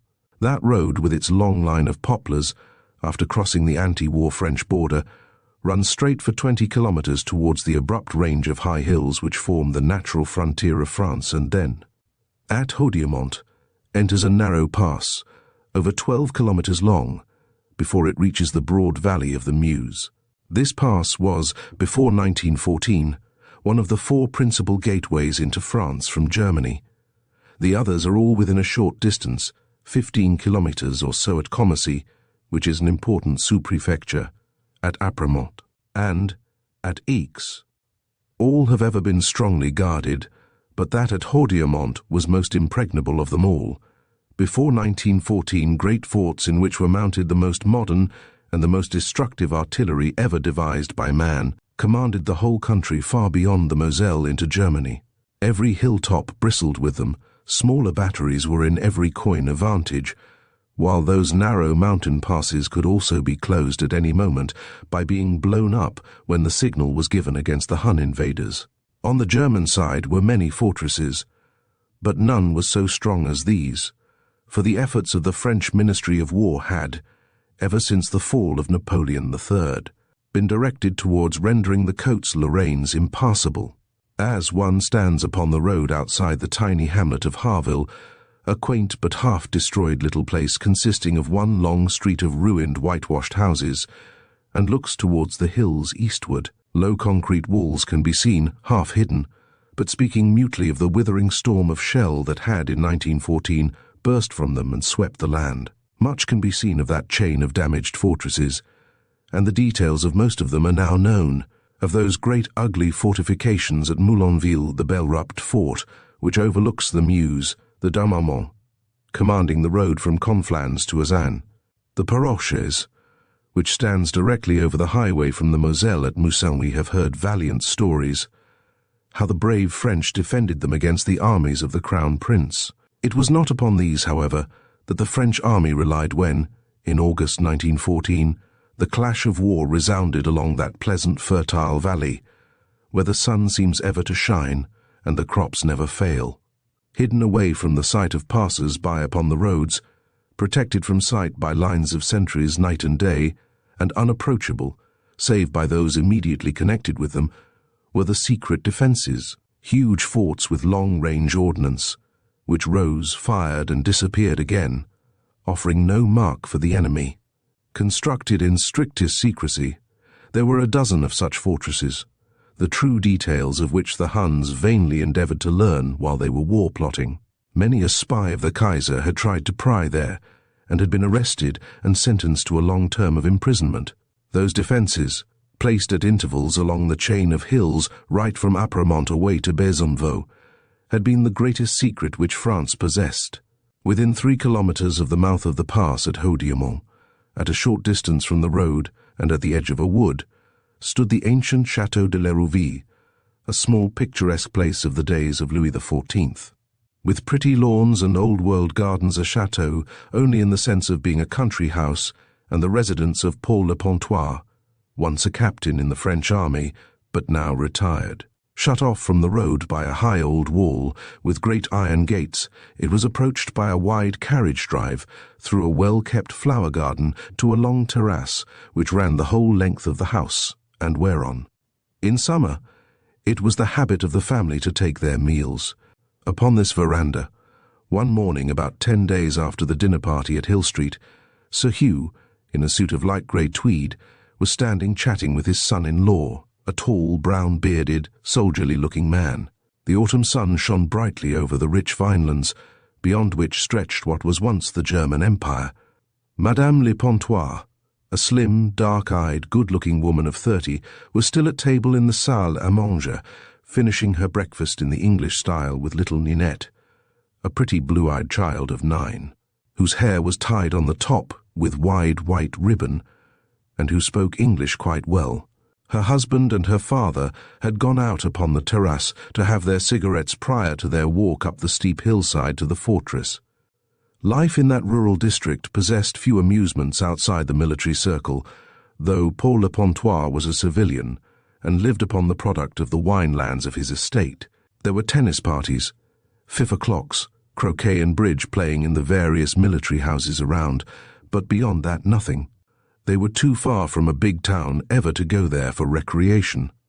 Metz they seldom went to, and with Paris far off, Madame Le Pontois was quite content, just as she had been when Paul had been stationed in stifling Constantine, away in the interior of Algeria. But she never complained. Devoted to her husband and to her laughing, bright-eyed child, she loved the open-air life of the country, and with such a commodious and picturesque house, one of the best in the district, she thoroughly enjoyed every hour of her life. Paul possessed a private income of 50,000 francs, or nearly £2,000 a year. Therefore, he was better off than the average run of post-war men. He was a handsome, distinguished-looking man. As he lolled against the railing of the terrace, gay with ivy-leaf geraniums, lazily smoking his cigarette and laughing lightly with his father-in-law, he presented a typical picture of the debonair Frenchman of the boulevard's elegance combined with soldierly smartness. He had seen service in Tonquin, in Algeria on the French Congo, and in the Argonne, and now his old company garrisoned Haudiamont, one of those forts of enormous strength which commanded the gate of France, and had never been taken by the Crown Prince's army. No, he was laughing, speaking in good English. You in England, my dear Beaupère, do not yet realize the dangers of the future. Happily for you, perhaps, because you have the barrier of the sea. Your writers used to speak of your tight little island. But I do not see much of that in London journals now. Airships and aeroplanes have altered all that. But you in France are always on the alert. Certainly. We have our new guns, terrible weapons they are, at Saint-Mihiel and at Mouilly, and also in other forts in what was once German territory, was Paul's reply. The Huns who, after peace, are preparing for another war, have a Krupp gun for the same purpose, but at its trial a few weeks ago at Pforzheim, it was an utter failure. A certain lieutenant was present at the trial, disguised as a German peasant. He saw it all, returned here, and made an exhaustive report to Paris. You do not believe in this peace, and in the sincerity of the enemy, eh? Asked Sir Hugh, with his hands thrust deep into his trousers pockets. Certainly not, was Paul's prompt reply. I am no longer in the army, but it seems to me that to repair the damage done by the Kaiser's freak performances in the international arena, quite a number of national committees must be constituted under the auspices of the German government. There are the Anglo-German, the Austro-German, the American-German, and the Canadian-German committees, all to be formed in their respective countries for the promotion of friendship and better relations. But I tell you, Sir Hugh, that we in France know well that the imposing names at the head of these committees are but too often on the secret payrolls of the Wilhelmstrasse, and the honesty and sincerity of the finely worded manifestations of Hun friendship and goodwill appearing above their signatures are generally nothing but mere blinds intended to hoodwink statesmen and public opinion. Germany has, just as she had before the war, her paid friends everywhere, he added, looking the general full in the face. In all classes of society are to be found the secret agents of the fatherland men, who are base traitors to their own monarch and to their own land. Let us go in. They are waiting for us. We are not interested in espionage, either of us, are we? No, laughed Paul. When I was in the army we heard a lot of this, but all that is of the past, thanks to heaven. There are other crimes in the world just as bad, alas, as that of treachery to one's country. Chapter 9. The little old Frenchwoman. Although Sir Hugh had on frequent occasions been the guest of his son-in-law at the pretty Château de Lérouville, he had never expressed a wish, until the previous evening, to enter the fortress of Hodiomont. As a military man he knew well how zealously the secrets of all fortresses are guarded, when, on the previous evening, Le Pontois had declared that it would be an easy matter for him to be granted a view of that great stronghold hidden away among the hilltops, he had remarked. Of course, my dear Paul, I would not for a moment dream of putting you into any awkward position. Remember, I am an alien here, and a soldier also. I haven't any desire to see the place.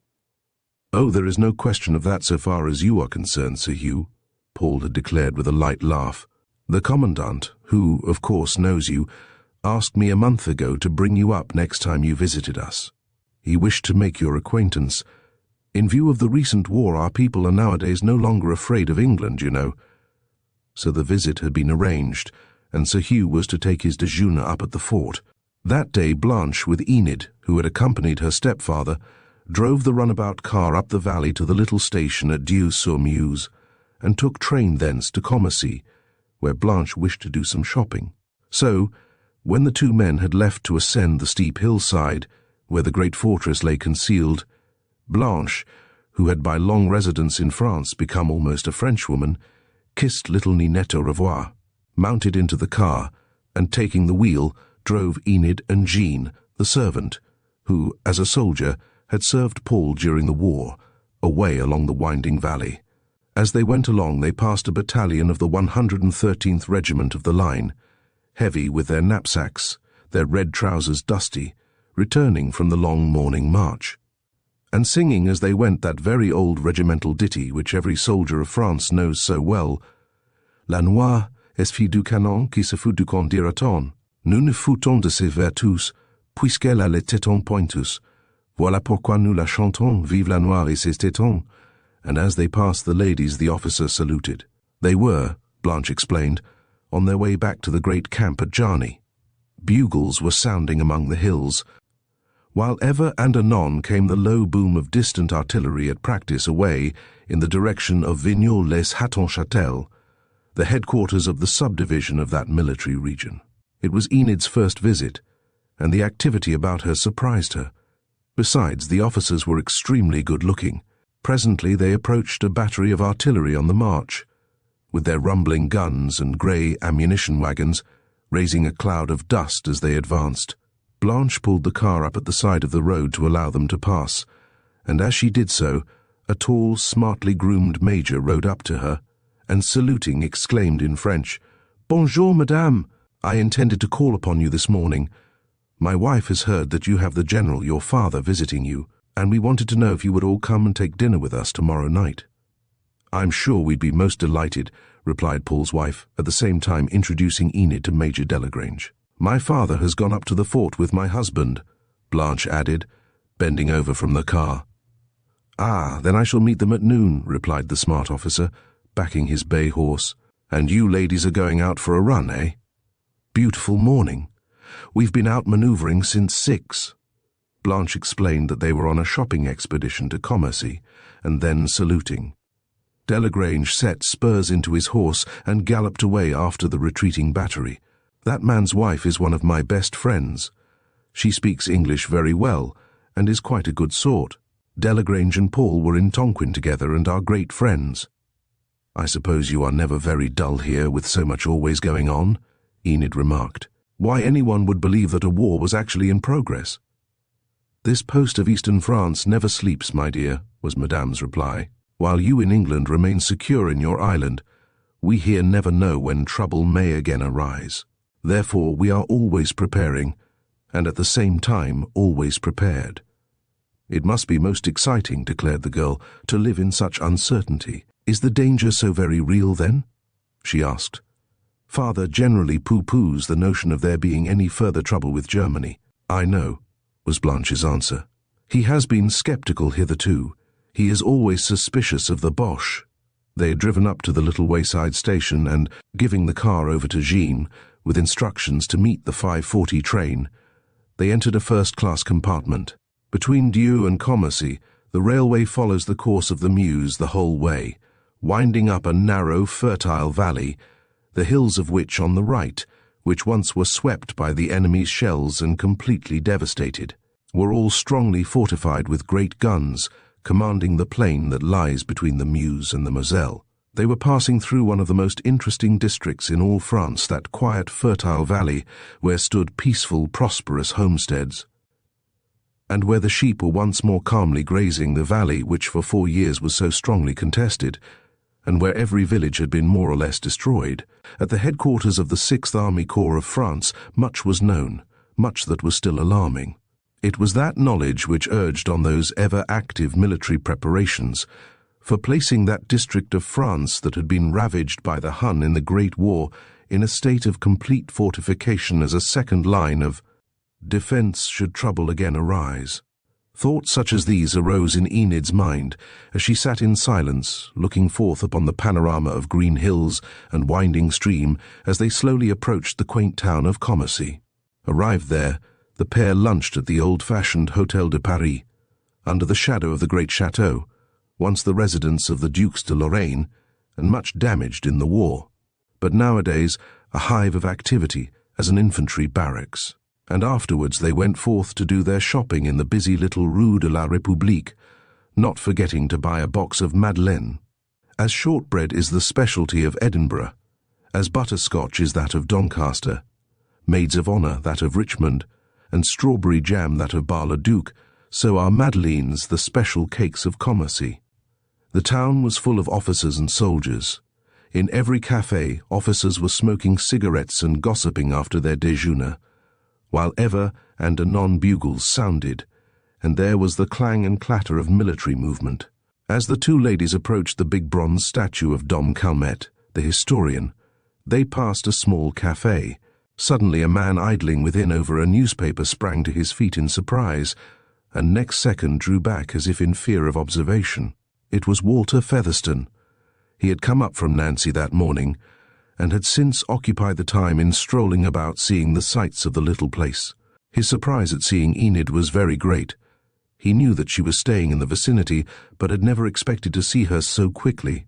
The lady who accompanied her he guessed to be her stepsister. Indeed, he had seen a photograph of her at Hill Street. Had Enid been alone, he would have rushed forth to greet her, but he had no desire at the moment that his presence should be known to Madame le Pontois. He was there to watch, and to meet Enid, but alone. So after a few moments, He cautiously went forth from the café and followed the two ladies at a respectful distance until he saw them complete their purchases and afterwards enter the station to return home. On his return to the hotel, he made many inquiries of Monsieur the proprietor concerning the distance to Haudiomont, and learned a good deal about the military works there, which was of the greatest interest. The hotel keeper, a stout Alsatian, was a talkative person, and told Walter nearly all he wished to know. Since leaving Charing Cross 5 days before he had been ever active. On his arrival in Paris, he had gone to the apartment of Colonel Maynard, the British military attaché, and spent the evening with him. Then, at 1 o'clock next morning, he had hurriedly taken his bag and left for Dijon, where at noon he had been met in the Café de la Rotonde by a little wizen-faced old Frenchwoman in seedy black, who had travelled for 2 days and nights in order to meet him. Together they had walked out on that unfrequented road beyond the Place d'Arcy, chatting confidentially as they went, the old lady speaking emphatically and with many gesticulations as they walked. Truth to tell, this insignificant-looking person was a woman of many secrets. She was a friend of the Sûreté Générale in Paris. She lived, and lived well, in a pretty apartment in Paris upon the handsome salary which she received regularly each quarter. But she was seldom at home.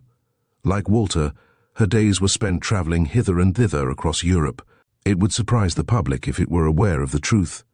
The truth of how, in every country in Europe, there are secret female agents of police who, for a monetary consideration, of course, keep watch in great centres where the presence of a man would be suspected. This secret police service is distinctly apart from the detective service. The female police agent in all countries works independently, at the orders of the Director of Criminal Investigation, and is known to him and his immediate staff. Whatever information that wrinkled-faced old Frenchwoman in shabby black had imparted to Featherstone, it was of an entirely confidential character. It, however, caused him to leave her about 3 o'clock, hurry to the Gare Porte-Neuve, and, after hastily swallowing a liqueur of brandy in the buffet, depart for Langres. Thence he had travelled to Nancy, where he had taken up quarters at the Grand Hotel in the Place Stanislas, and had there remained for 2 days in order to rest. He would not have idled those autumn days away so lazily, even though he so urgently required rest after that rapid travelling. Had he but known that the person who occupied the next room to his that middle-aged commercial traveller, an entirely inoffensive person who possessed a red beard, and who had given the name of Jules de Quanter, and his nationality as Belgian native of Liege, was none other than Gustave Hugh, the man who had been recalled from New York by the evasive Doctor of Pimlico. And further, Featherstone, notwithstanding his acuteness in observation, was in blissful ignorance, as he strolled back from the station at Commercy, up the Old World Street, that a short distance behind him, carefully watching all his movements, was the man Joseph Blott himself, the man known in dingy Pimlico as Dr. Weirmarsh. Chapter 10, if anyone knew. Sir Hugh Elcombe spent a most interesting and instructive day within the fortress of Haudiomont. He really did not want to go. The visit bored him. The world was at peace, and there was no incentive to espionage as there had been in pre-war days. General Henri Mollon, the commandant, greeted him cordially, and himself showed him over a portion of the post-war defences, which were kept such a strict secret from everyone. The general did not, however, show his distinguished guest everything. Such things as the new anti-aircraft gun, the exact disposition of the huge mines placed in the valley between there and Roselier, so that at a given signal both road and railway tracks could be destroyed, he did not point out. There were other matters to which the smart, grey-haired old French general deemed it unwise to refer, even though his visitor might be a high official of a friendly power. Sir Hugh noticed all this and smiled inwardly.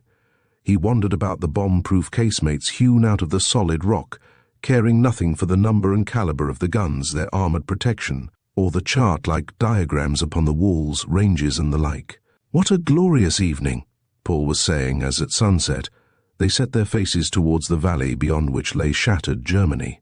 That peaceful land, the theatre of the recent war, lay bathed in the soft rose of the autumn afterglow, while the bright clearness of the sky, pale green and gold, foretold a frost. "Yes, splendid," responded his father-in-law mechanically, but he was thinking of something far more serious than the beauties of the western sky. He was thinking of the grip in which he was held by the Doctor of Pimlico. At any moment, if he cared to collapse, he could make £10,000 in a single day. The career of many a man has been blasted forever by the utterance of cruel untruths or the repetition of vague suspicions. Was his son-in-law de Pontois in jeopardy? He could not think that he was. How could the truth come out? Sir Hugh asked himself. It never had before, though his friend had made £1,000,000 sterling, and there was no reason whatever why it should come out now. He had tested Weirmarsh thoroughly, and knew him to be a man to be trusted. As he strolled on at his son-in-law's side, chatting to him, he was full of anxiety as to the future. He had left England, it was true. He had defied the doctor, but the latter had been inexorable. If he continued in his defiance, then ruin must inevitably come to him. Blanche and Enid had already returned, and at dusk all four sat down to dinner together with little Ninette, for whom Aunt Enid had brought a new doll which had given the child the greatest delight. The meal ended, the bridge table was set in the pretty salon adjoining, and several games were played until Sir Hugh, pleading fatigue, at last descended to his room. Within, he locked the door and cast himself into a chair before the big log fire to think. That day had indeed been a strenuous one for any man. So occupied had been his brain that he scarcely recollected any conversations with those smart, debonair officers to whom Paul had introduced him. As he sat there, he closed his eyes, and before him arose visions of interviews in dingy offices in London, one of them behind Soho Square. For a full hour he sat there immovable as a statue, reflecting, ever recalling the details of those events. Suddenly he sprang to his feet with clenched hands. "My God!" he cried, his teeth set and countenance pale. "My God! If anybody ever knew the truth!" He crossed to the window, drew aside the blind, and looked out upon the moonlit plains. Below, his daughter was still playing the piano and singing an old English ballad. "She's happy, ah! My dear Blanche," the old man murmured between his teeth. "But if suspicion falls upon me? Ah, if it does, then it means ruin to them both, ruin because of a dastardly action of mine." He returned unsteadily to his chair, and sat staring straight into the embers, his hands to his hot, fevered brow. More than once he sighed heavily, as a man when fettered and compelled to act against his better nature. Again he heard his daughter's voice below, now singing a gay little French chanson, a song of the Café chantant and of the Paris boulevards. In a flash there recurred to him every incident of those dramatic interviews with the Mephistophelian doctor. He would at that moment have given his very soul to be free of that calm, clever, insinuating man, who, while providing him with a handsome, even unlimited income, yet at the same time held him irrevocably in the hollow of his hand. He, a brilliant British soldier with a magnificent record, honoured by his sovereign, was, after all, but a tool of that obscure doctor, the man who had come into his life to rescue him from bankruptcy and disgrace. When he reflected, he bit his lip in despair. Yet there was no way out, none. Weirmarsh had really been most generous. The cosy house in Hill Street, the smart little entertainments which his wife gave, the bit of shooting he rented up in the Highlands, were all paid for with the money which the doctor handed him in treasury notes with such regularity. Yes, Weirmarsh was generous, but he was nevertheless exacting, terribly exacting. His will was the will of others. The blazing logs had died down to a red mass. The voice of Blanche had ceased. He had heard footsteps an hour ago in the corridor outside, and knew that the family had retired. There was not a sound. All were asleep, save the sentries high upon that hidden fortress. Again the old general sighed wearily. His grey face now wore an expression of resignation. He had thought it all out, and saw that to resist and refuse would only spell ruin for both himself and his family. He had but himself to blame after all. He had taken one false step, and he had been held inexorably to his contract. So he yawned wearily, rose, stretched himself, and then, pacing the room twice, at last turned up the lamp and placed it upon the small writing table at the foot of the bed. Afterwards he took from his suitcase a quire of ruled foolscap paper and a fountain pen, and seating himself, sat for some time with his head in his hands deep in thought. Suddenly the clock in the big hall below chimed 2 upon its peal of silvery bells. This aroused him, and taking up his pen, he began to write. Ever and anon, as he wrote, he sat back and reflected. Hour after hour he sat there, bent to the table, his pen rapidly travelling over the paper. He wrote down many figures and was making calculations. At 4:30 he put down his pen. The sum was not complete, but it was one which he knew would end his career and bring him into the dock of a criminal court, and Weirmarsh and others would stand beside him. All this he had done in entire ignorance of one startling fact, namely, that outside his window for the past hour, a dark figure had been standing in an insecure position upon the lead guttering of the wing of the chateau, which ran out at right angles, leaning forward and peering in between the blind and the window frame, watching with interest all that had been in progress. Chapter 11 concerns the past. One evening, a few days after Sir Hugh had paid another visit to Haudiamont, he was smoking with Paul prior to retiring to bed, when the conversation drifted upon money matters, some investment he had made in England in his wife's name. Paul had allowed his father-in-law to handle some of his money in England, for Sir Hugh was very friendly with a man named Hewitt in the city, who had on several occasions put him on good things. Indeed, just before Sir Hugh had left London, he had had a wire from Paul to sell some shares at a big profit, and he had brought over the proceeds in treasury notes, quite a respectable sum. There had been a matter of concealing certain payments, Sir Hugh explained, and that was why he had brought over the money instead of a cheque. As they were chatting, Sir Hugh, referring to the transaction, said, Hewitt suggested that I should have it in notes for 500 Bank of England ones, and the rest in treasury notes. I sent them to the Credit Lyonnaise a few days ago, replied his son-in-law. Really, Sir Hugh, you did a most excellent bit of business with Hewitt. I hope you profited yourself. Yes, a little bit, laughed the old general. Can't complain, you know. I'm glad you've sent the notes to the bank. It was a big sum to keep in the house here. Yes, I see only today they've credited me with them, was his reply. I hope you can induce Hewitt to do a bit more for us. Those aeroplane shares are still going up, I see by the London papers, and they'll continue to do so, my dear Paul, was the reply. But those Bolivian 4% of yours I'd sell if I were you. They'll never be higher. You don't think so? Hewitt warned me. He told me to tell you. Of course you're richer than I am, and can afford to keep them. Only I warn you. Very well, replied the younger man. When you get back, sell them, will you?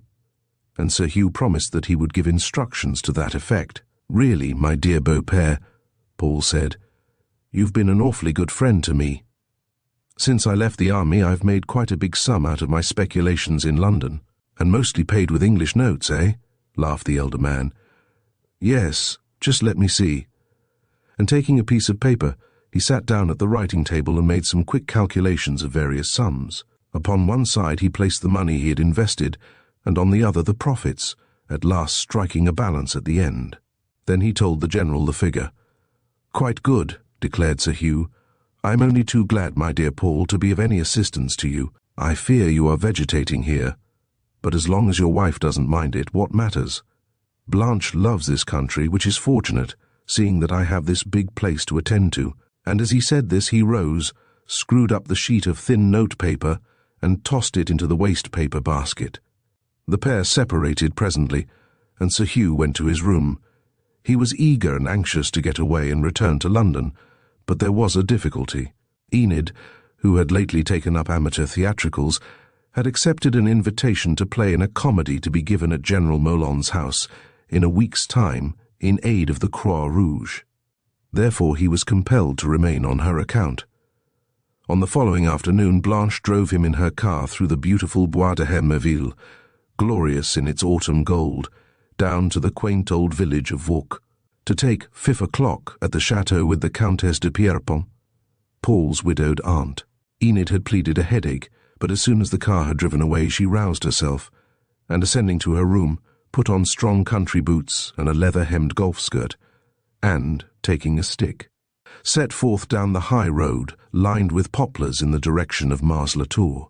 About a mile from Le Reveil, she came to the crossroads, the one to the south leading over the hills to Vignoles, while the one to the north joined the highway to Lognan. For a moment she paused, then turning into the latter road, which at that point was little more than a byway, hurried on until she came to the fringe of a wood, where, upon her approach, a man in dark grey tweeds came forth to meet her with swinging gait. It was Walter Featherstone. He strode quickly in her direction, and when they met he held her small hand in his, and for a moment gazed into her dark eyes without uttering a word. "At last," he cried. "I was afraid that you had not received my message, that it might have been intercepted. I got it early this morning," was her reply, her cheeks flushing with pleasure. "But I was unable to get away before my father and Blanche went out. They pressed me to go with them, so I had to plead a headache." "I am so glad we've met," Featherstone said. "I have been here in the vicinity for days, yet I feared to come near you lest your father should recognize me." "But why are you here?" she inquired, strolling slowly at his side. "I thought you were in London." "I'm seldom in London," he responded. "Nowadays I am constantly on the move." "Travelling in search of fresh material for your books, I suppose? I read in a paper the other day that you never describe a place in your stories without first visiting it." "If so, you must travel a great deal," the girl remarked. "I do," he answered briefly, "and very often I travel quickly. But why are you here?" "For several reasons, the chief being to see you, Enid." For a moment the girl did not reply. This man's movements so often mystified her. He seemed ubiquitous. In one single fortnight he had sent her letters from Paris, Stockholm, Hamburg, Vienna, and Constanza. His huge circle of friends was unequalled. In almost every city on the continent he knew somebody, and he was a perfect encyclopedia of travel. His strange reticence, however, always increased the mystery surrounding him. Those vague whispers concerning him had reached her ears, and she often wondered whether half she heard concerning him was true. If a man prefers not to speak of himself or of his doings, his enemies will soon invent some tale of their own, and thus it was in Walter's case. Men had uttered foul calumnies concerning him merely because they believed him to be eccentric and unsociable. But Enid Orlebar, though she somehow held him in suspicion, nevertheless liked him. In certain moods he possessed that dash and devil-may-care air which pleases most women, providing the man is a cosmopolitan. He was ever courteous, ever solicitous for her welfare. She had known he loved her ever since they had first met. Indeed, has he not told her so? As they walked together down that grass-grown byway through the wood, where the brown leaves were floating down with every gust, she glanced into his pale, dark, serious face and wondered. In her nostrils was the autumn perfume of the woods, and as they strode forward in silence, a rabbit scuttled from their path. "You are no doubt surprised that I am here," he commenced at last. "But it is in your interests, Enid." "In my interests?" she echoed. "Why?" "Regarding the secret relations between your stepfather and Dr. Weirmarsh," he answered. "That same question we've discussed before," she said. "The doctor is attending to his practice in Pimlico. He does not concern us here." "I fear that he does," was Featherstone's quiet response. "That man holds your stepfather's future in his hand." How can he?" "By the same force by which he holds that indescribable influence over you. You believe, then, that he possesses some occult power?" "Not at all. His power is the power which every evil man possesses, and as far as my observation goes, I can detect that Sir Hugh has fallen into some trap which has been cunningly prepared for him." Enid gasped, and her countenance blanched. "You believe, then, that those consultations I have had with the doctor are at his own instigation?" "Most certainly. Sir Hugh hates Weirmarsh, but fearing exposure, he must obey the fellow's will." "But cannot you discover the truth?" asked the girl eagerly. "Cannot we free my stepfather? He's such a dear old fellow, and is always so good and kind to my mother and myself." "That is exactly my object in asking you to meet me here, Enid," said the novelist, his countenance still thoughtful and serious. "How can I assist?" she asked quickly. Only explain, and I will act upon any suggestion you may make. You can assist by giving me answers to certain questions, was his slow reply. The inquiry was delicate and difficult to pursue without arousing the girl's suspicions as to the exact situation and the hideous scandal in progress. What do you wish to know? She asked in some surprise, for she saw by his countenance that he was deeply in earnest. Well, he said, with some little hesitation, glancing at her pale, handsome face as he walked by her side. I fear you may think me too inquisitive, that the questions I'm going to ask are out of sheer curiosity. I shall not if by replying I can assist my stepfather to escape from that man's thraldom. He was silent for a moment. Then he said slowly, I think Sir Hugh was in command of a big training camp in Norfolk early in the war, was he not? Yes, I went with him, and we stayed for about 3 months at the King's Head at Beccles. And during the time you were at the King's Head, did the doctor ever visit Sir Hugh? Yes, the doctor stayed several times at the Royal at Lowestoft. We both motored over on several occasions and dined with him. Dr. Weirmarsh was not well, so he had gone to the East Coast for a change. And he also came over to Beccles to see your stepfather? Yes, twice, or perhaps 3 times. One evening after dinner, I remember, they left the hotel and went for a long walk together. I recollect it well, for I had been out all day and had a bad headache. Therefore, the doctor went along to the chemist's on his way out and ordered me a draught. You took it? Yes, and I went to sleep almost immediately and did not wake up till very late next morning, she replied. You recollect, too, a certain man named Bellairs. Ah, yes, she sighed. How very sad it was. Poor Captain Bellairs was a great favourite of the General, and served on his staff. He was with him in the Boer War, was he not? Yes. But how do you know all this? Asked the girl, looking curiously at her questioner and turning slightly paler. Well, he replied evasively, I've been told so, and wished to know whether it was a fact. You and he were friends, eh? He asked after a pause. For a moment the girl did not reply. A flood of sad memories swept through her mind at the mention of Harry Bellairs. Yes, she replied, we were great friends. He took me to concerts and matinees in town sometimes. Sir Hugh always said he was a man bound to make his mark. He had earned his DSO with French at Mons and was twice mentioned in dispatches. And you, Enid, he said, still speaking very slowly, his dark eyes fixed upon hers. You would probably have consented to become Mrs. Bellairs had he lived to ask you. Tell me the truth. Her eyes were cast down. He saw in them the light of unshed tears. Pardon me for referring to such a painful subject, he hastened to say, but it is imperative. I thought that you were unaware of the sad affair, she faltered. So I was until quite recently, he replied. I know how deeply it must pain you to speak of it, but will you please explain to me the actual facts? I know that you are better acquainted with them than anyone else. The facts of poor Harry's death, she repeated hoarsely, as though speaking to herself. Why recall them? Oh, why recall them? Chapter 12 reveals a curious problem. The countenance of Enid Orlebar had changed. Her cheeks were deathly white, and her face was sufficient index to a mind overwhelmed with grief and regret. I asked you to explain because I fear that my information may be faulty. Captain Bellairs died suddenly, did he not? Yes, it was a great blow to my stepfather, the girl said, and by his unfortunate death, I lost one of my best friends. Tell me exactly how it occurred. I believe the tragic event happened on September the 2nd, did it not? Yes, she replied. Mother and I had been staying at the White Hart at Salisbury, while Sir Hugh had been inspecting some troops. Captain Bellairs had been with us as usual, but had been sent up to London by my stepfather. That same day I returned to London alone on my way to a visit up in Yorkshire and arrived at Hill Street about 7 o'clock.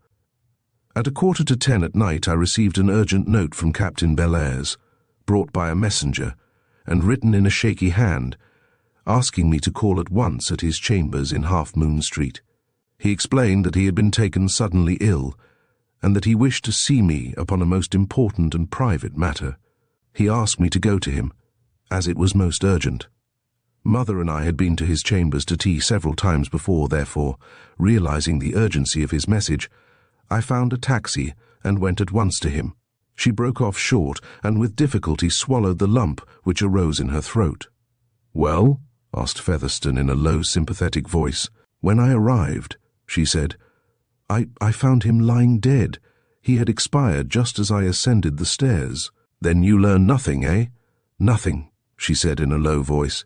"I've ever since wondered what could have been the private matter upon which he so particularly desired to see me. He felt death creeping upon him, or else he knew himself to be a doomed man, or he would never have penned me that note. The letter in question was not mentioned at the inquest. No. My stepfather urged me to regard the affair as a strict secret. He feared a scandal because I had gone to Harry's rooms." "You have no idea, then, what was the nature of the communication which the captain wished to make to you?" asked the novelist. "Not the slightest," replied the girl, yet with some hesitation. "It is all a mystery which has ever haunted me, a mystery which haunts me now." They had halted and were standing together beneath a great oak, already partially bare of leaves. He looked into her beautiful face, sweet and full of purity as a child's. Then, in a low, intense voice, he said, "Cannot you be quite frank with me, Enid? Cannot you give me more minute details of the sad affair? Captain Bellairs was in his usual health that day when he left you at Salisbury, was he not?" "Oh, yes. I drove him to the station in our car. Have you any idea why your stepfather sent him up to London?" "Not exactly, except that at breakfast he said to my mother that he must send Bellairs up to London. That was all." "And at his rooms, whom did you find?" "Barker, his man," she replied. "The story he told me was a curious one, namely that his master had arrived from Salisbury at 2 o'clock, and at 2:30 had sent him out upon a message down to Richmond. On his return, a little after 5, he found his master absent, but the place smelt strongly of perfume, which seemed to point to the fact that the captain had had a lady visitor." "He had no actual proof of that," exclaimed Featherstone, interrupting. "I think not. He surmised it from the fact that his master disliked scent, even in his toilet soap." Again, upon the table in the hall, Barker's quick eye noticed a small white feather. This he showed me, and it was evidently from a feather boa. In the fire grate, a letter had been burnt. These two facts had aroused the manservant's curiosity. "What time did the captain return?" "Almost immediately. He changed into his dinner jacket and went forth again, saying that he intended to dine at the Naval and Military Club, and returned to his rooms in time to change and catch the 11:15 train from Waterloo for Salisbury that same night. He even told Barker which suit of clothes to prepare. It seems, however, that he came in about 9:15 and sent Barker on a message to Waterloo Station. On the man's return, he found his master fainting in his armchair. He called Barker to get him a glass of water. His throat seemed on fire, he said. Then, obtaining pen and paper, he wrote that hurried message to me. Barker stated that 3 minutes after addressing the envelope he fell into a state of coma, the only word he uttered being my name, and she pressed her lips together. It is evident, then, that he earnestly desired to speak to you, to tell you something, her companion remarked. Yes, she went on quickly. I found him lying back in his big armchair, quite dead. Barker had feared to leave his side and summoned the doctor and messenger boy by telephone. When I entered, however, the doctor had not arrived. It was 1,000 pities that you were too late. He wished to make some important statement to you without a doubt. I rushed to him at once, but alas, was just too late. He carried that secret, whatever it was, with him to the grave, Featherstone said reflectively. I wonder what it could have been. Ah, sighed the girl, her face yet paler. I constantly wonder. The doctors who made the post-mortem could not account for the death, I believe. I have read the account of the inquest. Ah, then you know what transpired there, the girl said quickly. I was in court, but was not called as a witness. There was no reason why I should be asked to make any statement, for Barker, in his evidence, made no mention of the letter which the dead man had sent me. I sat and heard the doctors, both of whom expressed themselves puzzled. The coroner put it to them whether they suspected foul play, but the reply they gave was a distinctly negative one. The poor fellow's death was a mystery, her companion said. I noticed that an open verdict was returned. Yes. The most searching inquiry was made. although the true facts regarding it were never made public. Sir Hugh explained one day at the breakfast table that in addition to the two doctors who made the examination of the body, Professors Dale and Boyd, the analysts of the Home Office, also made extensive experiments, but could detect no symptom of poisoning. Where he had dined that night has never been discovered, eh? Never. He certainly did not dine at the club. He may have dined with his lady visitor, Featherstone remarked, his eyes fixed upon her. She hesitated for a moment, as though unwilling to admit that Bellairs should have entertained the unknown lady in secret. He may have done so, of course, she said with some reluctance. Was there any other fact beside the feather which would lead one to suppose that a lady had visited him? Only the perfume. Barker declared that it was a sweet scent, such as he had never smelt before. The whole place reeked with it, as he put it. No one saw the lady call at his chambers? Nobody came forward with any statement, replied the girl. I myself made every inquiry possible, but, as you know, a woman is much handicapped in such a matter. Barker, who was devoted to his master, spared no effort, but he has discovered nothing. For aught we know to the contrary, Captain Bellairs' death may have been due to perfectly natural causes, Featherstone remarked. It may have been, but the fact of his mysterious lady visitor, and that he dined at some unknown place on that evening, aroused my suspicions. Yet there was no evidence whatever either of poison or of foul play. Featherstone raised his eyes and shot a covert glance at her, a glance of distinct suspicion. His keen, calm gaze was upon her, noting the unusual expression upon her countenance, and how her gloved fingers had clenched themselves slightly as she had spoken. Was she telling him all that she knew concerning the extraordinary affair? That was the question which had arisen at that moment within his mind. He had perused carefully the cold, formal reports which had appeared in the newspapers concerning the sudden death of Captain Henry Bellairs, and had read suspicion between the lines, as only one versed in mysteries of crime could read. Were not such mysteries the basis of his profession? He had been first attracted by it as a possible plot for a novel, but, on investigation, had discovered, to his surprise, that Bellairs had been Sir Hugh's trusted secretary and the friend of Enid Orlebar. The poor fellow had died in a manner both sudden and mysterious, as a good many persons die annually. To the outside world there was no suspicion whatever of foul play. Yet, being in possession of certain secret knowledge, Featherstone had formed a theory, one that was amazing and startling. A theory which he had, after long deliberation, made up his mind to investigate and prove. This girl had loved Harry Bellairs before he had met her, and because of it, the poor fellow had fallen beneath the hand of a secret assassin. She stood there in ignorance that he had already seen and closely questioned Barker in London, and that the man had made an admission, an amazing statement, namely that the subtle Eastern perfume upon Enid Orlebar, when she arrived so hurriedly and excitedly at Half Moon Street, was the same which had greeted his nostrils when he entered his master's chambers on his return from that errand upon which he had been sent. Enid Orlebar had been in the captain's rooms during his absence. Chapter 13. The Mysterious Mr. Maltwood. Now Enid Orlebar's story contained several discrepancies. She had declared that she arrived at Hill Street about 7 o'clock on that fateful 2nd of September.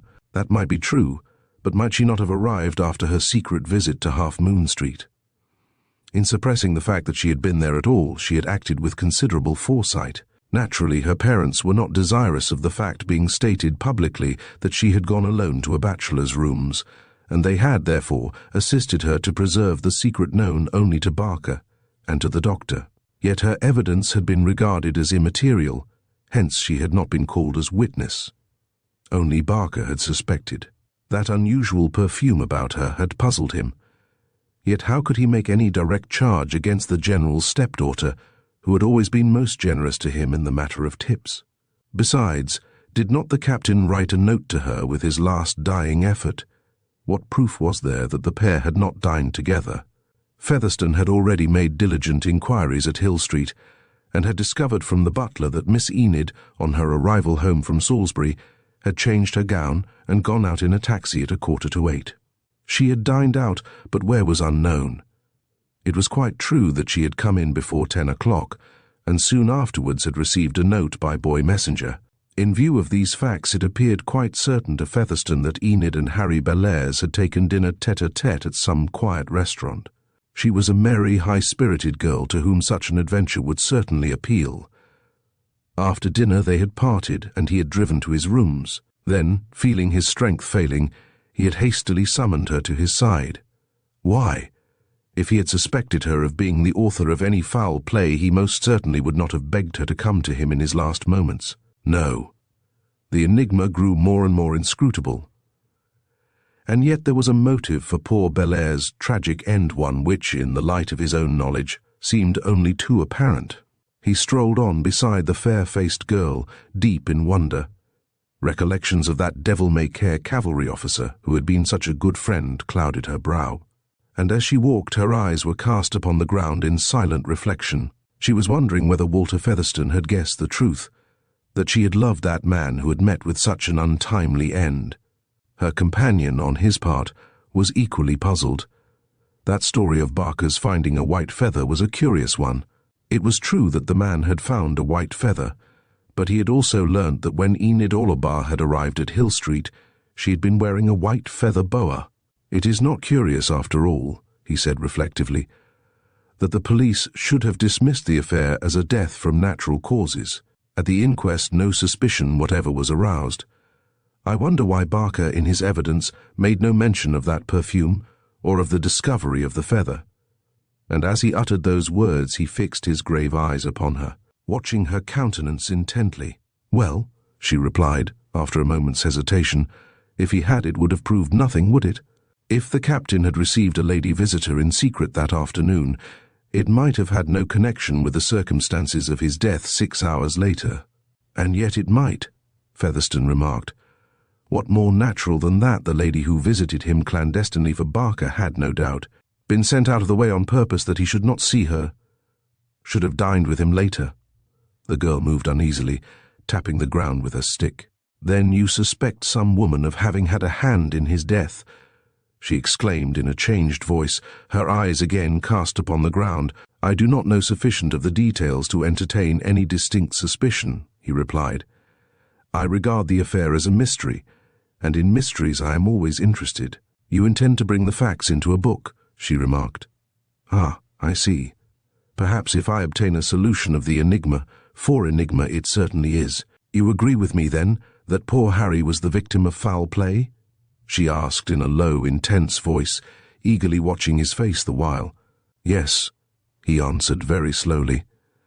"And further, that the woman who visited him that afternoon was an accessory.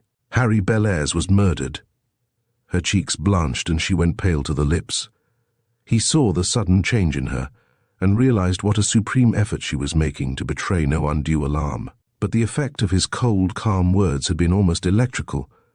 He watched her countenance slowly flushing, but pretended not to notice her confusion, and so he walked on at her side, full of wonderment. How much did she know? Why, indeed, had Harry Bellairs fallen the victim of a secret assassin? No trained officer of the Criminal Investigation Department was more ingenious in making secret inquiries, more clever in his subterfuges or in disguising his real objects, than Walter Featherstone. Possessed of ample means, and member of that secret club called Our Society, which meets at intervals and is the club of criminologists, and pursuing the detection of crime as a pastime. He had on many occasions placed Scotland Yard and the Sûreté in Paris in possession of information which had amazed them, and which had earned for him the high esteem of those in office as ministers of the interior in Paris, Rome, and in London. The case of Captain Henry Bellairs he had taken up merely because he recognized in it some unusual circumstances, and without sparing effort he had investigated it rapidly and secretly from every standpoint. He had satisfied himself. Certain knowledge that he had was not possessed by any officer at Scotland Yard, and only by reason of that secret knowledge had he been able to arrive at the definite conclusion that there had been a strong motive for the captain's death, and that if he had been secretly poisoned, which seemed to be the case, in spite of the analyst's evidence, then he had been poisoned by the velvet hand of a woman. Walter Featherstone was ever regretting his inability to put any of the confidential information he acquired into his books. "If I could only write half the truth of what I know, people would declare it to be fiction," he had often assured intimate friends. And those friends had pondered and wondered to what he referred. He wrote of crime, weaving those wonderful romances which held breathless his readers in every corner of the globe, and describing criminals and life's undercurrents with such fidelity that even criminals themselves had expressed wonder as to how and whence he obtained his accurate information. But the public were in ignorance that, in his character of Mr. Maltwood, he pursued a strange profession, one which was fraught with more romance and excitement than any other calling a man could adopt. In comparison with his life, that of a detective was really a tame one, while such success had he obtained that in a certain important official circle in London he was held in highest esteem and frequently called into consultation. Walter Featherstone, the quiet, reticent novelist, was entirely different from the gay, devil-may-care Maltwood, the accomplished linguist, thoroughgoing cosmopolitan and constant traveller, the easy-going man of means known in society in every European capital. Because of this, his few friends who were aware of his dual personality were puzzled. At the girl's side he strode on along the road which still led through the wood, the road over which every evening rumbled the old post-diligence on its way through the quaint old town of Ettain to the railway at Spincourt. On that very road, a battalion of Uhlans had been annihilated almost to a man at the outbreak of the Great War. Every metre they trod was historic ground, which had been contested against the legions of the Crown Prince's army. For some time neither spoke. At last Walter asked, "Your stepfather has been up to the fortress with Monsieur le Pontois, I suppose?" "Yes, once or twice," was her reply, eager to change the subject. "Of course, to a soldier, fortifications and such-like things are always of interest." "I saw them walking up to the fortress together the other day," he remarked with a casual air. "What?" she asked quickly. "Have you been here before?" "Once," he laughed. "I came over from Commercy and spent the day in your vicinity in the hope that I might perhaps meet you alone accidentally." He did not tell her that he had watched her shopping with Madame le Pontois, or that he had spent several days at a small auberge at the tiny village of Marcheville-en-Verfle, only 2 miles distant. "I had no idea of that," she replied, her face flushing slightly. "When do you return to London?" he asked. "I hardly know. Certainly not before next Thursday, as we have amateur theatricals at General Molon's. I am playing the part of Miss Smith, the English governess in Darbour's comedy, Le Pyrie." "And then you return to London, eh?" "I hardly know. Yesterday I had a letter from Mrs. Caldwell saying that she contemplated going to Italy this winter, therefore perhaps Mother will let me go. I wrote to her this morning. The proposal is to spend part of the time in Italy and then cross from Naples to Egypt. I love Egypt. We were there some winters ago at the Winter Palace at Luxor. Your father and Mother will remain at home, I suppose. Mother hates travelling nowadays. She says she had quite sufficient of living abroad in my father's lifetime. We were practically exiled for years, you know. I was born in Lima, and I never saw England till I was 11. The diplomatic service takes one so out of touch with home. But Sir Hugh will go abroad this winter, eh?" "I have not heard him speak of it. I believe he's too busy at the War Office just now. They have some more reforms in progress, I hear." And she smiled. He was looking straight into the girl's handsome face, his heart torn between love and suspicion. Those days at Biarritz recurred to him, how he would watch for her and go and meet her down towards Grande Plage, till, by degrees, it had become to both the most natural thing in the world. On those rare evenings when they did not meet the girl, was conscious of a little feeling of disappointment, which she was too shy to own, even to her own heart. Walter Featherstone owned it freely enough. In that bright springtime the day was incomplete unless he saw her, and he knew that even now every hour was making her grow dearer to him. From that chance meeting at the hotel their friendship had grown, and had ripened into something warmer, dearer, a secret held closely in each heart, but none the less sweet for that. After leaving Biarritz the man had torn himself from her. Why, he hardly knew. Only he felt upon him some fatal fascination, strong and irresistible. It was the first time in his life that he had been what is vulgarly known as over head and ears in love. He returned to England, and then, a month later, his investigation of Henry Bellairs' death, for the purpose of obtaining a plot for a new novel he contemplated, revealed to him a staggering and astounding truth. Even then, in face of that secret knowledge he had gained, he had been powerless, and he had gone up to Monteith deliberately again to meet her, to be drawn again beneath the spell of those wonderful eyes. There was love in the man's heart, but sometimes it embittered him. It did at that moment, as they strolled still onward over that carpet of moss and fallen leaves. He had loved her, as he believed her to be a woman with heart and soul too pure to harbour an evil thought.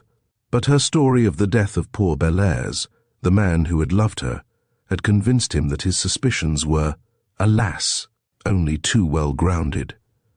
Chapter 14. What confession would mean. A silence had fallen between the pair.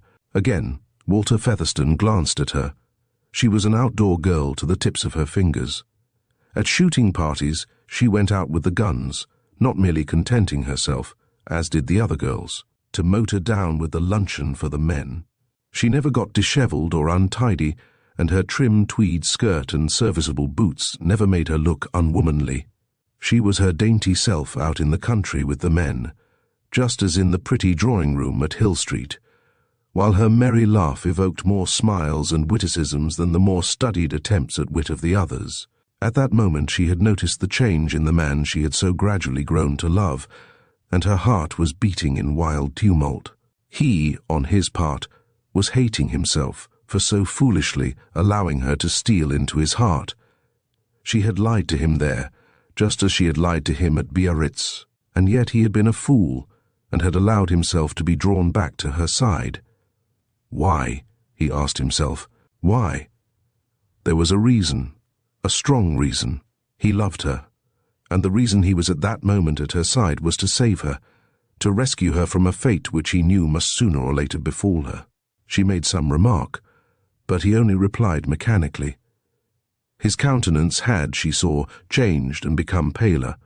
His lips were pressed together, and taking a cigar from his case, he asked her permission to smoke, and viciously bit off its end.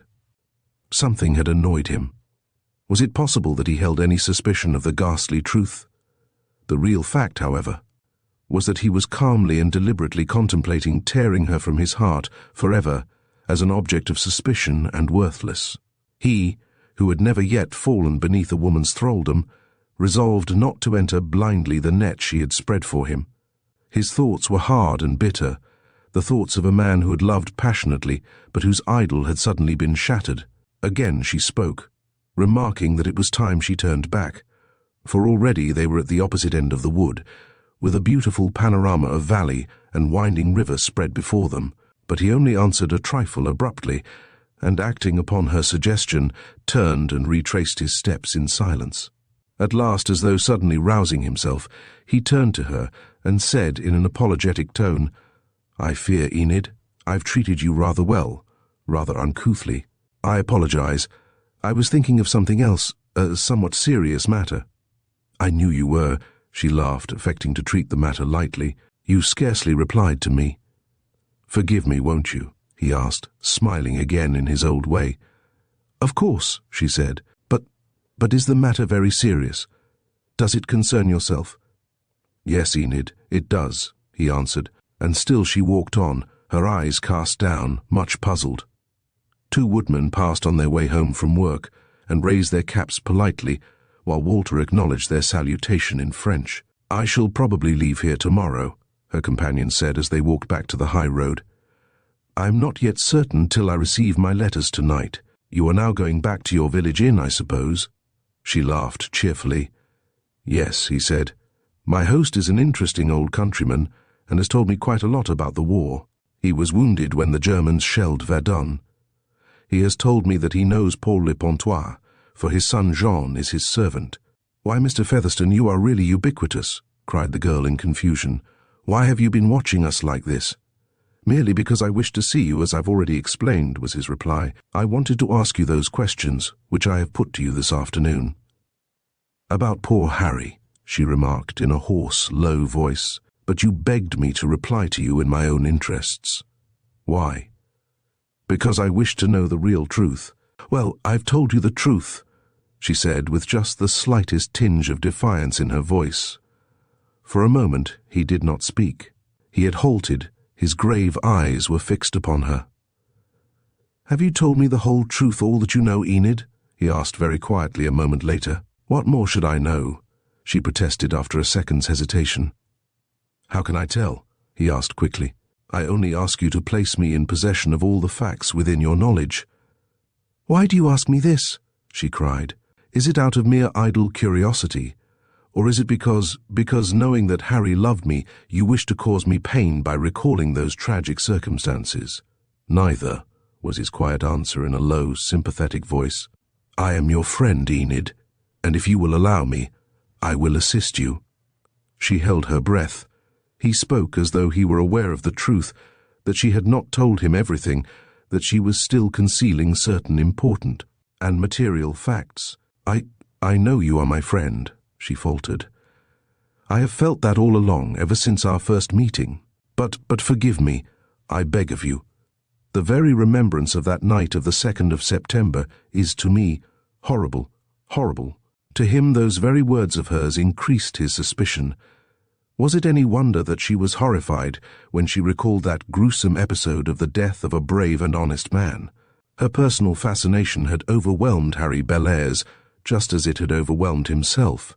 The devil sends some women into the hearts of upright men to rend and destroy them. Upon her cheeks had spread a deadly pallor, while in the centre of each showed a scarlet spot. Her heart was torn by 1,000 emotions, for the image of that man whom she had seen lying cold and dead in his room had arisen before her vision, blotting out everything. The hideous remembrance of that fateful night took possession of her soul. In silence they walked on for a considerable time.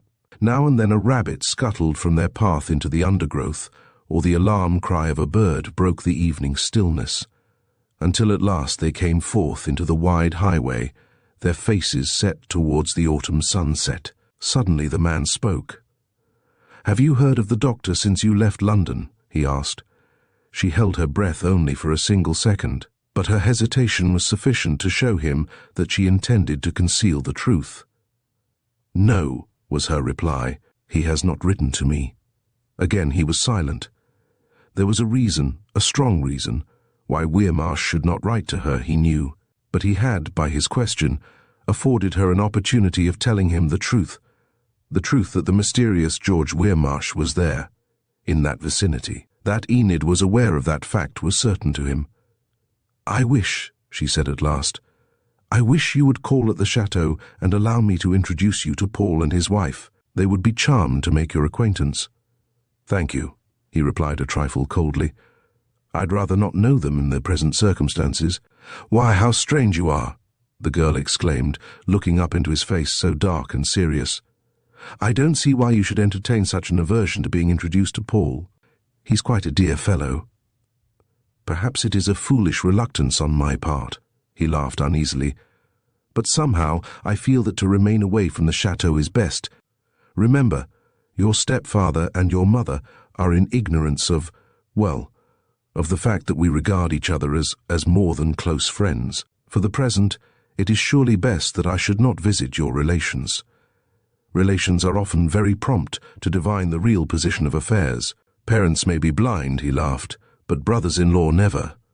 "You are always so dreadfully philosophical," the girl cried, glad that at last that painful topic of conversation had been changed. "Paul le Pontois wouldn't eat you." "I don't suppose any Frenchman is given to cannibalistic diet," he answered, smiling. "But the fact is, I have my reasons for not being introduced to the Le Pontois family just now." The girl looked at him sharply, surprised at the tone of his response. She tried to divine its meaning, but his countenance still bore that sphinx-like expression which so often caused his friends to entertain vague suspicions. Few men could read character better than Walter Featherstone.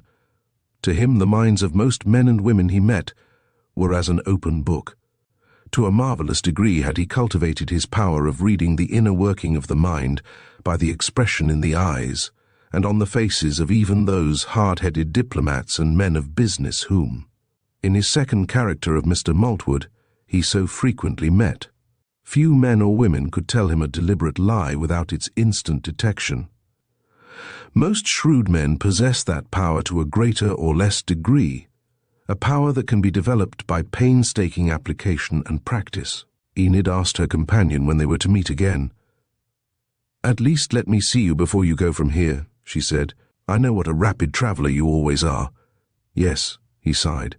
"I'm often compelled to make quick journeys from one part of the continent to the other. I am a constant traveller too, constant perhaps, for I've nowadays grown very world-weary and restless." "Well," she exclaimed, "if you will not come to the chateau, where shall we meet?" "I will write to you," he replied. "At this moment, my movements are most uncertain. They depend almost entirely upon the movements of others. At any moment I may be called away. But a letter to Hall Street will always find me, you know." He seemed unusually serious and strangely preoccupied, she thought. She noticed, too, that he had flung away his half-consumed cigar in impatience, and that he had rubbed his chin with his left hand, a habit of his when puzzled. At the crossroads, where the leafless poplars ran in straight lines towards the village of Fresnes, a big red motor car passed them at a tearing pace, and in it Enid recognized General Moulin. Featherstone, although an ardent motorist himself, cursed the driver under his breath for bespattering them with mud. Then, with a word of apology to his charming companion, he held her gloved hand for a moment in his. Their parting was not prolonged. The man's lips were thin and hard, for his resolve was firm. This girl whom he had grown to love, who was the very sunshine of his strange, adventurous life, was, he had at last realized, unworthy. If he was to live, if the future was to have hope and joy for him, he must tear her out of his life. Therefore he bade her adieu, refusing to give her any tryst for the morrow. "It is all so uncertain," he repeated. "You will write to me in London if you do not hear from me, won't you?" She nodded, but scarce a word, save a murmured farewell, escaped her dry lips. He was changed, sadly changed, she knew. She turned from him with overflowing heart, stifling her tears, but with a veritable volcano of emotion within her young breast. He had changed entirely and utterly in that brief hour and a half they had walked together. What had she said? What had she done? She asked herself. Forward, she went blindly with the blood-red light of the glorious sunset full in her hard-set face, the great fortress-crowned hills looming up before her, a barrier between herself and the beyond. They looked grey, dark, mysterious as her own future. She glanced back, but he had turned upon his heel, and she now saw his retreating figure swinging along the straight, broad highway. Why had he treated her thus? Was it possible, she reflected, that he had actually become aware of the ghastly truth? Had he divined it? If he has, she cried aloud in an agony of soul, then no wonder indeed, that he has cast me from his life as a criminal, as a woman to be avoided as the plague, that he has said goodbye to me forever. Her lips trembled, and the corners of her pretty mouth hardened. She turned again to watch the man's disappearing figure. "I would go back," she cried in despair, "back to him and beg his forgiveness upon my knees. I love him better than my life." Yet to crave forgiveness would be to confess, to tell all I know, the whole awful truth. And I can't do that, no, never. God help me, I can't do that. And bursting into a flood of hot tears, she stood rigid, her small hands clenched, still watching him, until he disappeared from her sight around the bend of the road. "No," she murmured in a low, hoarse voice, still speaking to herself. "Confession would mean death. Rather than admit the truth, I would take my own life. I would kill myself, yes, face death freely and willingly, rather than he, the man I love so well, should learn Sir Hugh's disgraceful secret." Chapter 15:3 Gentleman from Paris. Gaston Darbour's comedy, Le Pirée, had been played to a large audience assembled in one of the bigger rooms of the long whitewashed artillery barracks outside Renvaux, where General Moulin had his official residence. The humorous piece had been applauded to the echo, the audience consisting for the most part of military officers in uniform and their wives and daughters, with a sprinkling of the better-class civilians from the various chateaux in the neighbourhood, together with 2 or 3 aristocratic parties from Longyon, Spincourt, and other places. The honours of the evening had fallen to the young English girl who had played the amusing part of the demure governess. Miss Smith, pronounced by the others Mies Smeeth. Enid was passionately fond of dramatic art, and belonged to an amateur club in London. Among those present were the author of the piece himself, a dark young man with smooth hair parted in the centre and wearing an exaggerated black cravat. When the curtain fell, the audience rose to chatter and comment, and were a long time before they dispersed. Paul Le Pontois waited for Enid, Sir Hugh accompanying Blanche and little Ninette home in the hired brougham. As the party had a long distance to go, some 12 kilometres, General Merlon had lent Le Pontois his motor car, which now stood awaiting him with glaring headlights in the barrack square. As the hall emptied, Paul glanced around him while awaiting Enid. On the walls the French tricolour was everywhere displayed, the revered drapeau under which he had so gallantly and nobly served against the Huns.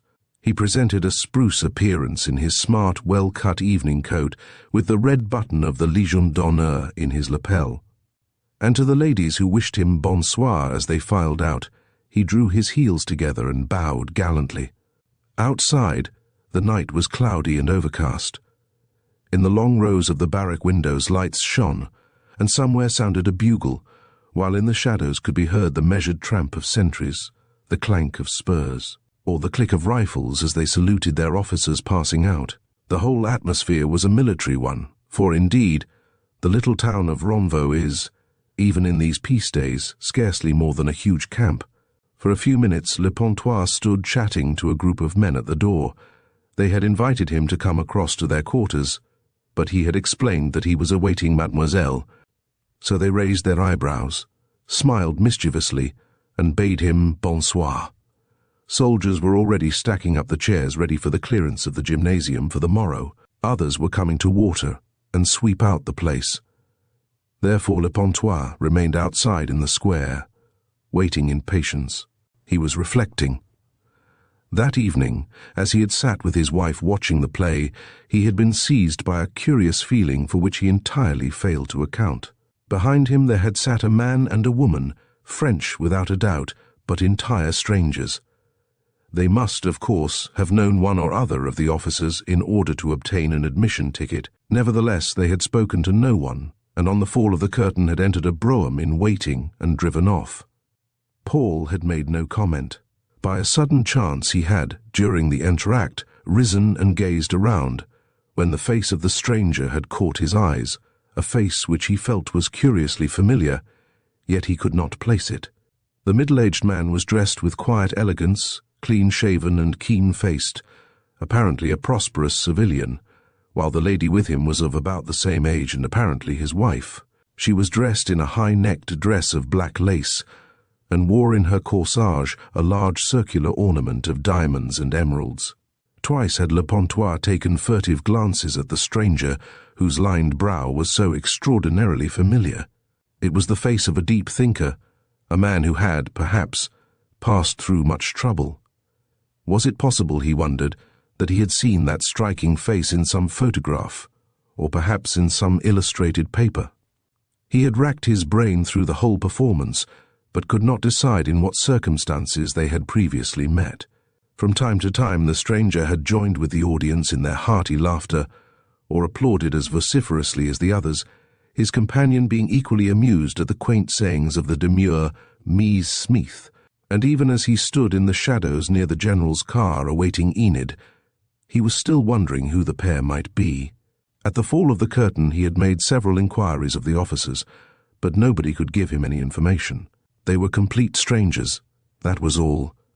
Even a search among the cards of invitation had revealed nothing, so Paul Le Pontois remained mystified. Enid came at last, flushed with success and apologetic because she had kept him waiting. But he only congratulated her and assisted her into the car. It was a big open one, therefore she wore a thick motor coat and veil as protection against the chill autumn night. A moment later the soldier chauffeur mounted to his seat, and slowly they moved across the great square and out by the gates, where the sentries saluted. Then, turning to the right, they were quickly tearing along the highway in the darkness. Soon they overtook several closed carriages of the home-going visitors, and, ascending the hill, turned from the main road down into a by-road leading through a wooded valley, which was a short cut to the chateau.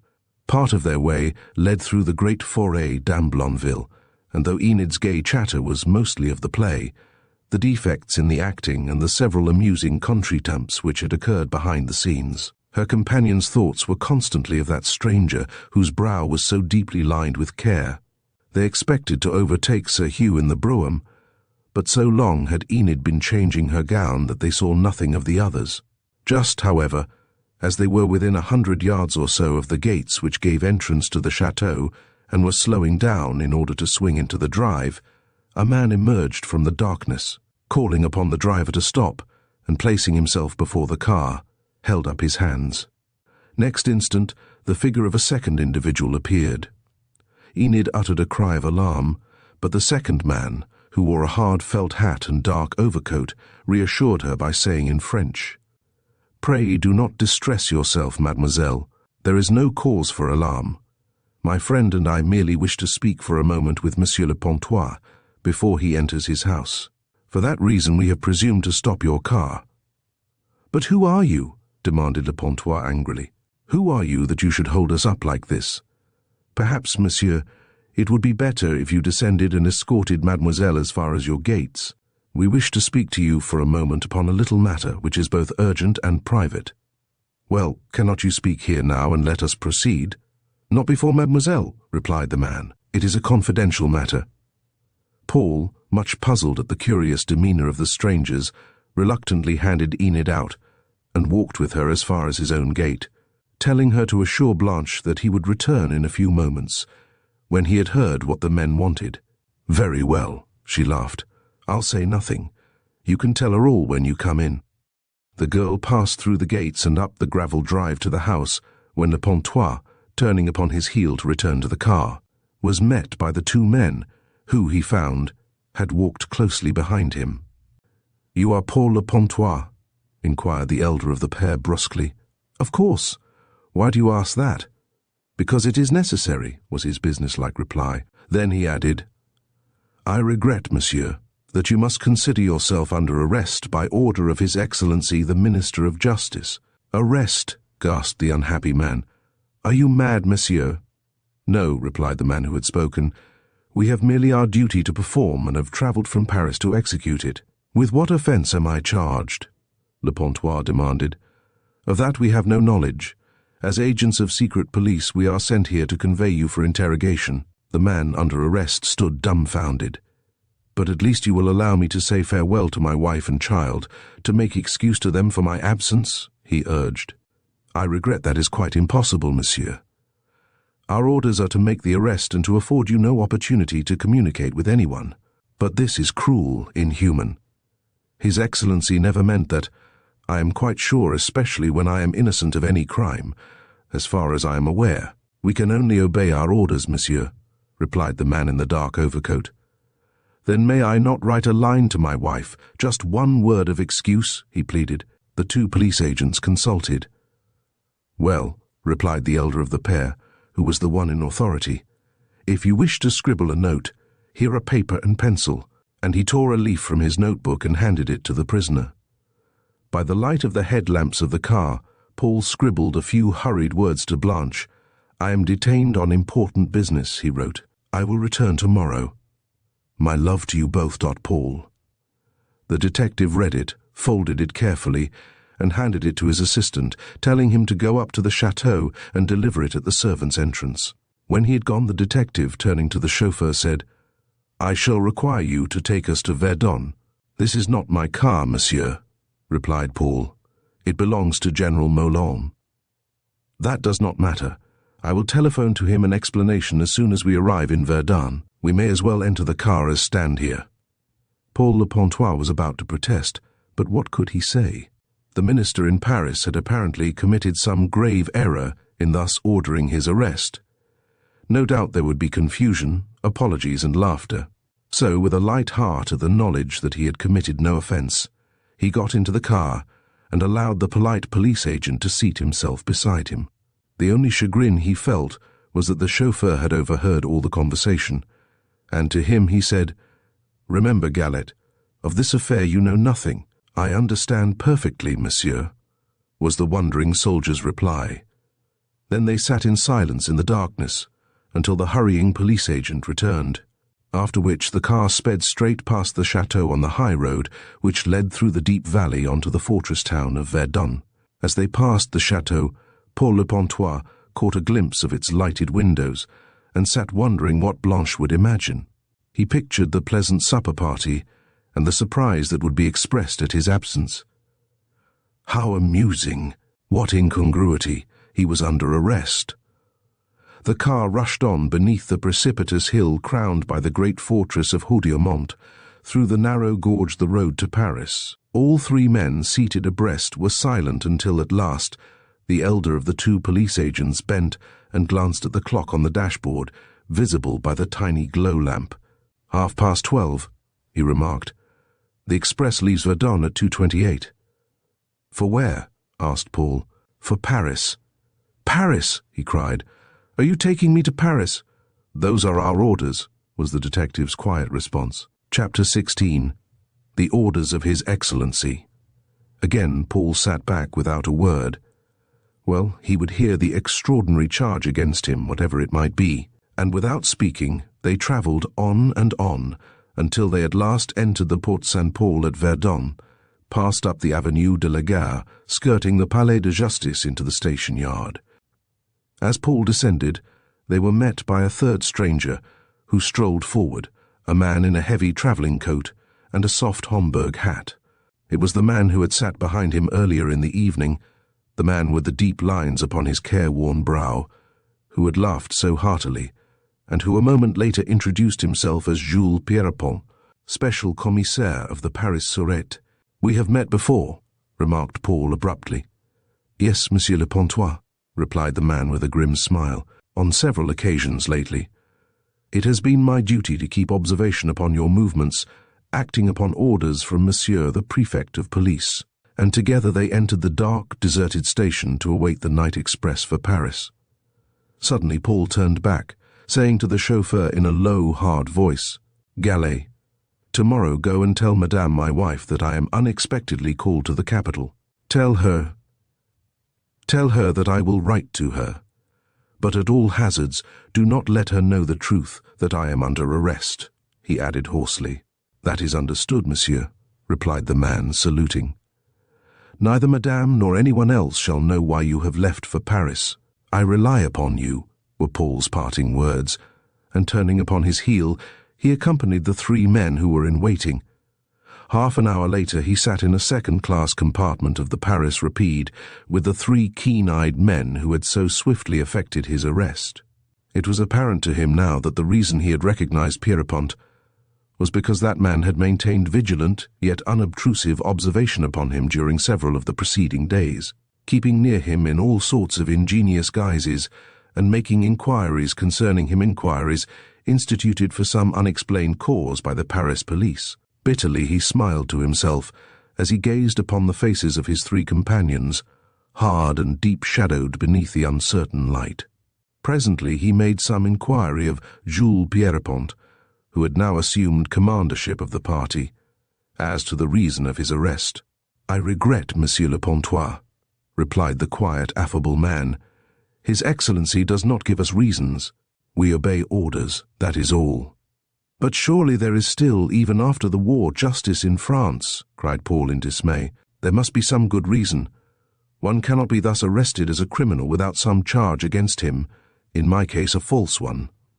All three men had heard prisoners declare their innocence many times before, therefore they merely nodded assent. It was their usual habit. "There is, of course, some charge," remarked Pierrepont, "but no doubt Monsieur has a perfect answer to it." "When I know what it is," replied Paul between his teeth, "then I shall meet it bravely and demand compensation for this outrageous arrest." He held his breath, for, with a sinking heart, He realized for the first time the very fact of a serious allegation being made against him by some enemy. If mud is thrown, some of it always sticks. What had all his enthusiasm in life profited him? Nothing. He bit his lip when he reflected.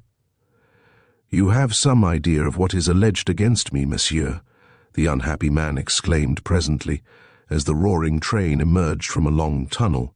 "I see it in your faces. Indeed, you would not have taken the precaution, which you did at the moment of my arrest, of searching me to find firearms. You suspected that I might make an attempt to take my life." "Merely our habit," replied Pierrepont with a slight smile. "The charge is a grave one, will you not admit that?" "Probably it is, or we should not all three have been sent to bring you to Paris," remarked one of the trio. "You have had access to my dossier." "I feel sure you have, monsieur," Paul said, addressing Pierrepont. "Ah, you are in error. Monsieur le Ministre does not afford me that privilege. I am but the servant of the Sûreté, and no one regrets more than myself the painful duty I have been compelled to perform tonight. I assure you, Monsieur de Pontois, that I entertain much regret that I have been compelled to drag you away from your home and family thus to Paris." "No apology is needed, mon ami," Paul exclaimed quickly, well aware that the detective was merely obeying instructions. "I understand your position perfectly." Then, glancing round at his companions, he added, "You may sleep in peace, messieurs. I give you my word of honor that I will not attempt to escape. Why indeed should I? I have committed no wrong." One of the men had pulled out a well-worn notebook and was with difficulty writing down the prisoners, words to be put in evidence against him. Le Pontois realized that, therefore, his mouth closed with a snap, and leaning back in the center of the carriage, he closed his eyes, not to sleep, but to think.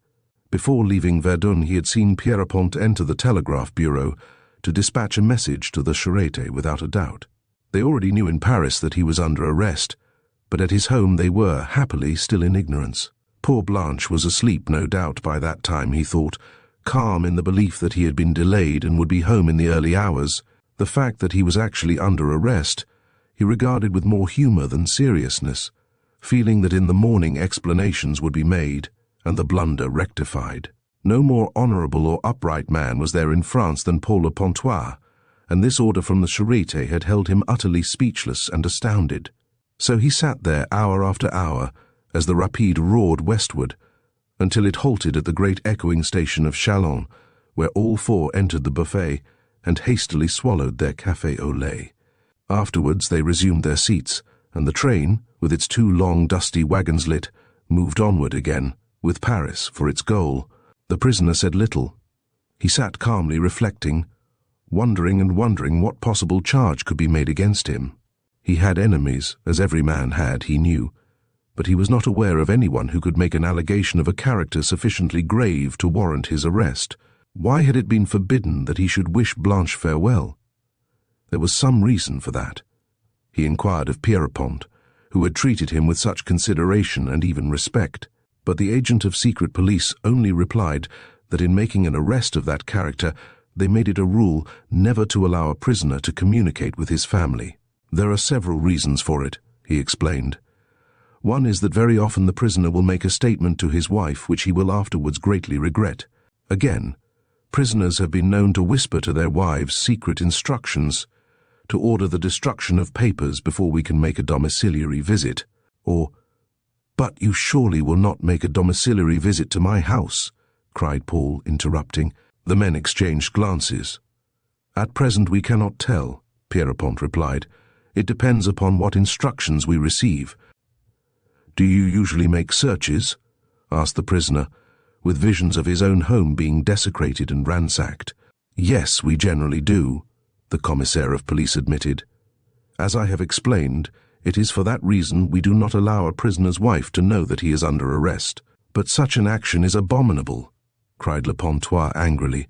"That my house should be turned upside down and searched as though I were a common thief, a forger or a coiner is beyond toleration. I shall demand full inquiry. My friend Carlier shall put an interpellation in the chamber." "Monsieur le Ministre acts upon his own discretion," the detective replied coldly, "and by so doing sometimes ruins the prospects and the lives of some of our best men." blurted forth the angry prisoner. It was upon the tip of his tongue to say much more in condemnation, but the sight of the man with the notebook caused him to hesitate. Every word he uttered now would, he knew, be turned against him. He was under arrest for some crime that he had not committed. The other passengers by that night express, who included a party of English tourists, little dreamed as they passed up and down the corridor that the smart, good-looking man who wore the button of the Légion d'honneur, and who sat there with the 3 quiet, respectable-looking men, was being conveyed to the capital under escort. A man who, by the law of France, was already condemned, was guilty until he could prove his own innocence.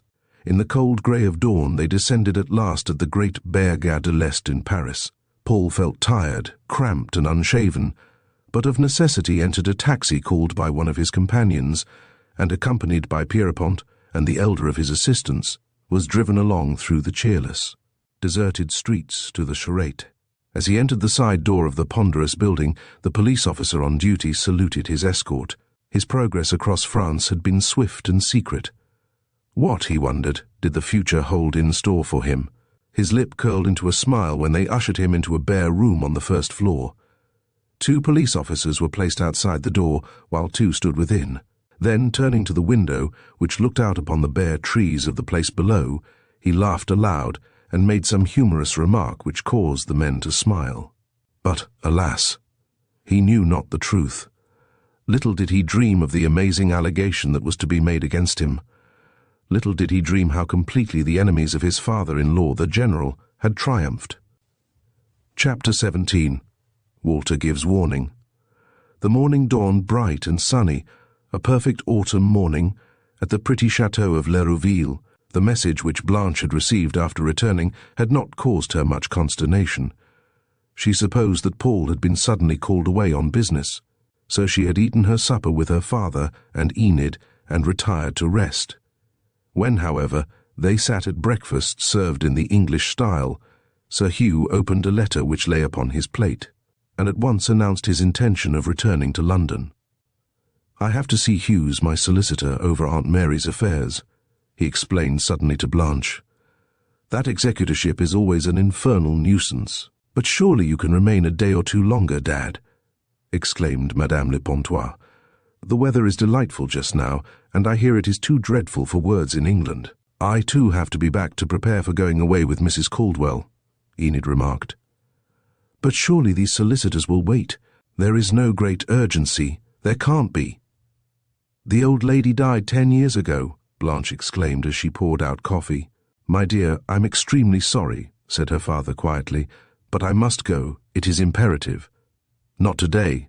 I ought to go today," he sighed. "Indeed, I really must by the rapide I usually take. Perhaps I shall alter my route this time, and go from Conflans to Metz, and home by Liège and Brussels. It is about as quick, and one gets a wagon lit from Metz. I looked up the train the other day, and find it leaves Conflans at a little after 6. Surely you will remain and say au revoir to Paul. He'll be so disappointed," she cried in dismay. "My dear, you will make excuses for us. I must really go, and so must Enid. She had a letter from Mrs. Caldwell urging her to get back, as she wants to start abroad for the winter. The bad weather in England is affecting her, it seems." And so, with much regret expressed by little Ninette and her mother, Sir Hugh Elcombe and his stepdaughter went to their rooms to see about their packing. Both were puzzled. The sudden appearance of those strange men out of the darkness had frightened Enid, but she had said nothing. Perhaps it was upon some private matter that Paul had been summoned. Therefore she had preserved silence, believing with Blanche that at any moment he might return. Back in his room, Sir Hugh closed the door, and standing in the sunshine by the window, gazed across the wide valley towards the blue mists beyond, deep in reflection. "This curious absence of Paul's forebodes evil," he murmured to himself. He had slept little that night, being filled with strange apprehensions. Though he had closely questioned Enid, she would not say what had actually happened. Her explanation was merely that Paul had been called away by a man who had met him outside. The old man sighed, biting his lip. He cursed himself for his dastardly work, even though he had been compelled by Weirmarsh to execute it on pain of exposure and consequent ruin. Against his will, Against his better nature, he had been forced to meet the mysterious Doctor of Pimlico in secret, on that quiet, wooded by-road between Marcheville and Saint-Hilaire, 4 kilometers from the chateau, and there discuss with him the suggested affair of which they had spoken in London. The two men had met at sundown. "You seem to fear exposure," laughed the man who provided Sir Hugh with his comfortable income. "Don't be foolish. There is no danger. Return to England with Enid as soon as you possibly can without arousing suspicion, and I will call and see you at Hill Street. I want to have a very serious chat with you." Elcombe's grey, weather-worn face grew hard and determined. "Why are you here, Weirmarsh?" he demanded. "I have helped you and your infernal friends in the past, but please do not count upon my assistance in the future. Remember that from today, our friendship is entirely at an end." "As you wish, of course, my dear Sir Hugh," replied the other with a nonchalant air. "But if I were you, I would not be in too great a hurry to make such a declaration. You may require a friend in the near future, a friend like myself." "Never, I hope never," snapped the old general. "Very well," replied the doctor, who, with a shrug of his shoulders, wished his friend a cold adieu, and turning, strode away. As Sir Hugh stood alone by the window that morning, he recalled every incident of that hateful interview, every word that had fallen from the lips of the man who seemed to be as ingenious and resourceful as Satan himself. His anxiety regarding Paul's sudden absence had caused him to invent an excuse for his own hurried departure. He was not prepared to remain there and witness his dear daughter's grief and humiliation, so he deemed it wiser to get away in safety to England, for he no longer trusted Weirmarsh. Suppose the doctor revealed the actual truth by means of some anonymous communication? As he stood staring blankly across the valley, he heard the hum of an approaching motor car, and saw that it was General Molon's, being driven by Gallet, the soldier chauffeur. There was no passenger, but the car entered the iron gates and pulled up before the door. A few minutes later, Blanche ran up the stairs and, bursting into her father's room, cried, "Paul has been called suddenly to Paris. Dad, he told Gallet to come this morning and tell me. How strange that he did not come in to get even a valise." "Yes, dear," said her father. "Gallet is downstairs, isn't he?" "I'll speak to him. The mystery of Paul's absence increases." "It does. I can't get rid of a curious feeling of apprehension that something has happened. What was there to prevent him from coming in to wish me goodbye when he was actually at the gate?" Sir Hugh went below and questioned the chauffeur.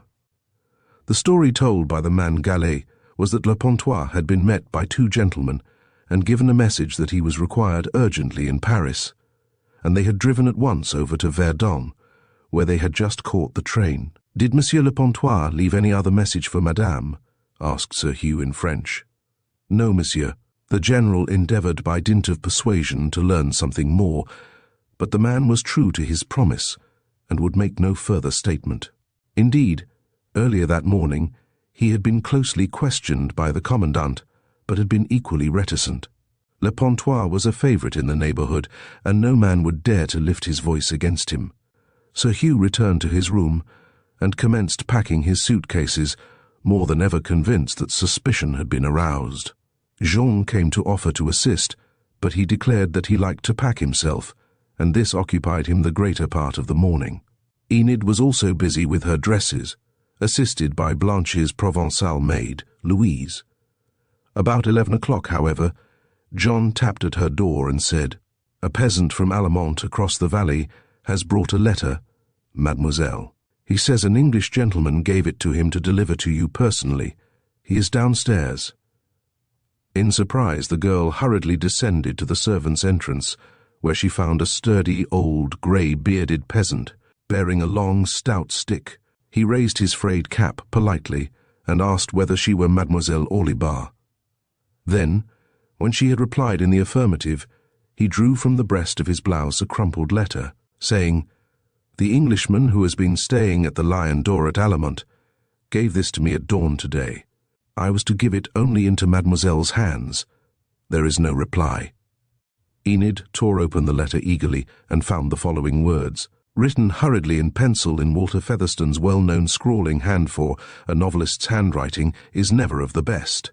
"Make excuse, and induce your father to leave Conflans journey at once for Metz, travelling by Belgium for London. Accompany him. A serious contretemps has occurred which will affect you both if you do not leave immediately on receipt of this. Heed this, I beg of you, and remember, I am still your friend. Walter. For a moment she stood puzzled. Did the Englishman say there was no reply? She asked. Yes, mademoiselle. He left the Lion d'Or just before 8 and drove into Conflans with his luggage. The innkeeper told me that he is returning suddenly to England. He received several telegrams in the night, it appears. You know him, then? Oh, yes, mademoiselle. He came there to fish in the Longeau, and I have been with him on several occasions. Enid took a piece of cent sous from her purse and gave it to the old man. Then she returned to her room, and sending Louise below for something, burned Walter's letter in the grate. Afterwards she went to her stepfather and suggested that perhaps they might leave Conflans earlier than he had resolved. I hear there is a train at 3:05. If we went by that, she said, we could cross from Ostend instead of by Antwerp, and thus be in London a day earlier. Are you so anxious to get away from here, Enid? He asked, looking straight into her face. Well, yes. Mother, in her letter yesterday, urged me to come home, as she does not wish me to travel out alone to join Mrs. Caldwell. She's afraid she will leave London without me if I don't get home at once. Besides, I've got a lot of shopping to do before I can start. Do let us get away by the earlier train. It will be so much better, she urged. As Sir Hugh never denied Enid anything, he acquiesced. Packing was speedily concluded, and much to the regret of Blanche, the pair left in a fly for which they had telephoned to Conflans journey. The train by which they travelled ran through the beautiful valley of Manvaux, past the great forts of Platteville and Saint-Quentin, and across the Moselle to Metz, and so into German territory. Whatever might happen, Sir Hugh reflected, at least he was now safe from arrest, while Enid, on her part, sat back in the corner of the first-class compartment gazing out of the window, still mystified by that strange warning from the man who only a few days previously had so curiously turned and abandoned her. Chapter 18. The Accusers. At the same hour when Enid and Sir Hugh were passing Amanvilliers, once the scene of terrible atrocities by the Huns, Paul Le Pontois, between two agents of police, was ushered into the private cabinet where, at the great writing table near the window, sat a short man with bristling hair and snow-white moustache, Monsieur Henri Bezard, chief of the Sûreté Générale, a keen-faced, black-eyed man of dapper appearance, wearing the coveted button of the Légion d'honneur in his black frock coat. He looked up sharply at the man brought into his presence, wished him a curt bonjour, and motioned him to a seat at the opposite side of the big table, in such a position that the grey light from the long window fell directly upon his countenance. With him, standing about the big, handsome room with its green baize doors and huge oil paintings on the walls, were 4 elderly men, strangers to Paul. The severe atmosphere of that sombre apartment, wherein sat the chief of the police of the Republic, was depressing. Those present moved noiselessly over the thick Turkey carpet, while the double windows excluded every sound from the busy boulevard below. "Your name," exclaimed the great Bezard sharply, at last raising his eyes from a file of papers before him. "Your name is Paul Robert Le Pontois, son of Paul Le Pontois, rentier of Séverac, Department of Aveyron. During the war you were captain in the 114th Regiment of Artillery, and you now reside with your wife and daughter at the Château of Lerouville. Are those details correct?"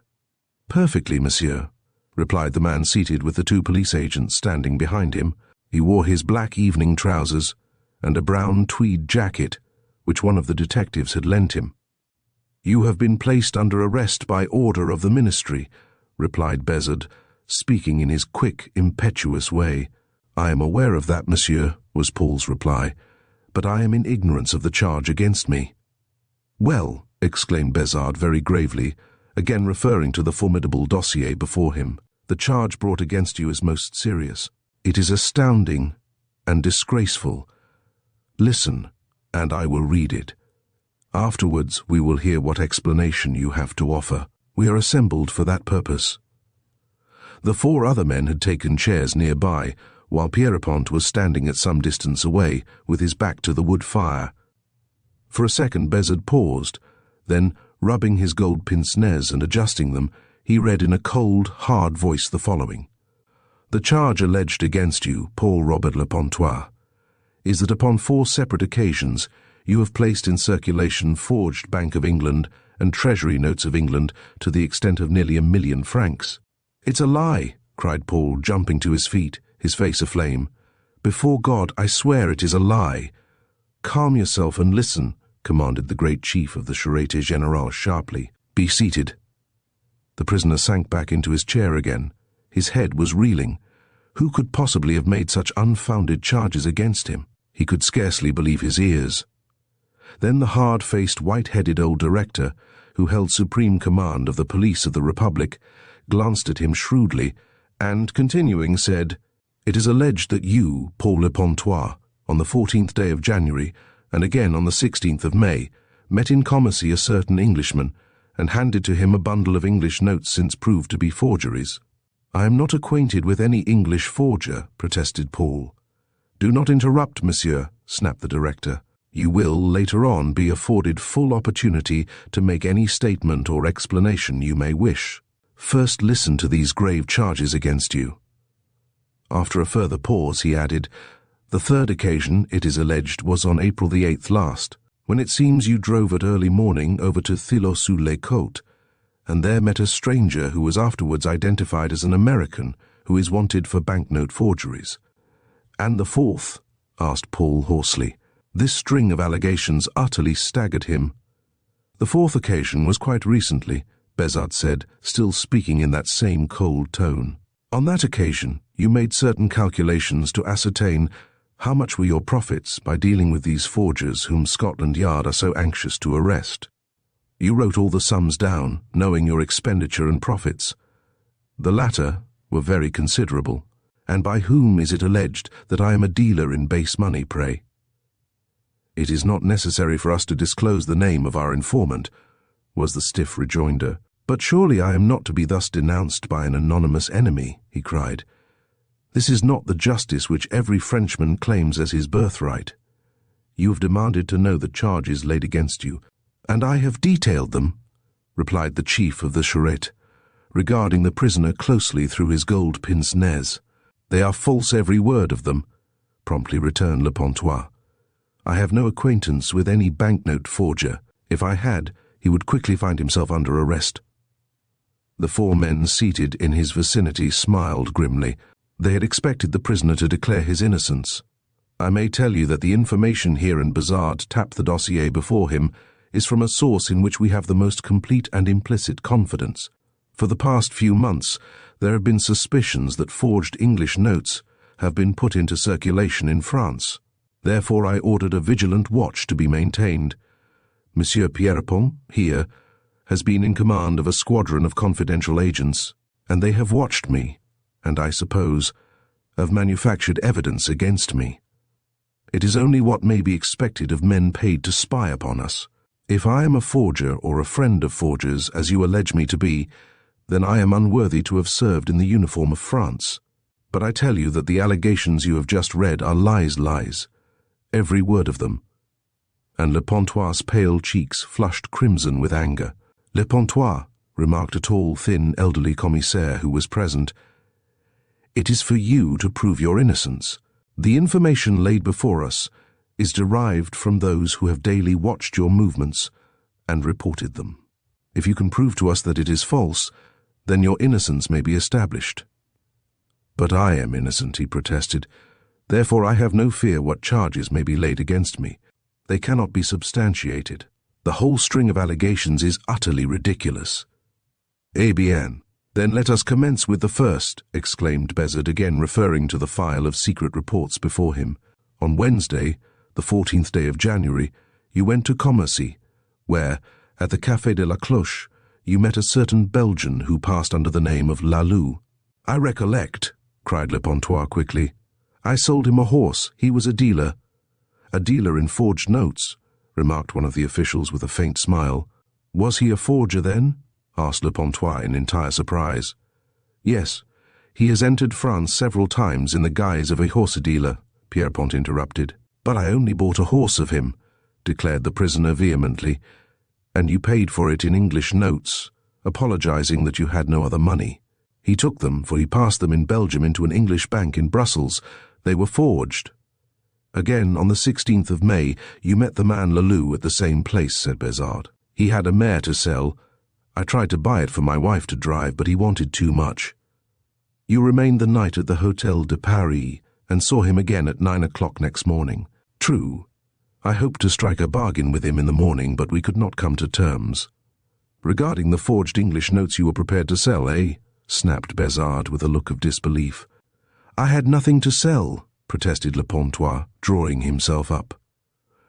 Those who have spied upon me have told untruths, but the individual, Le Queux, was watched.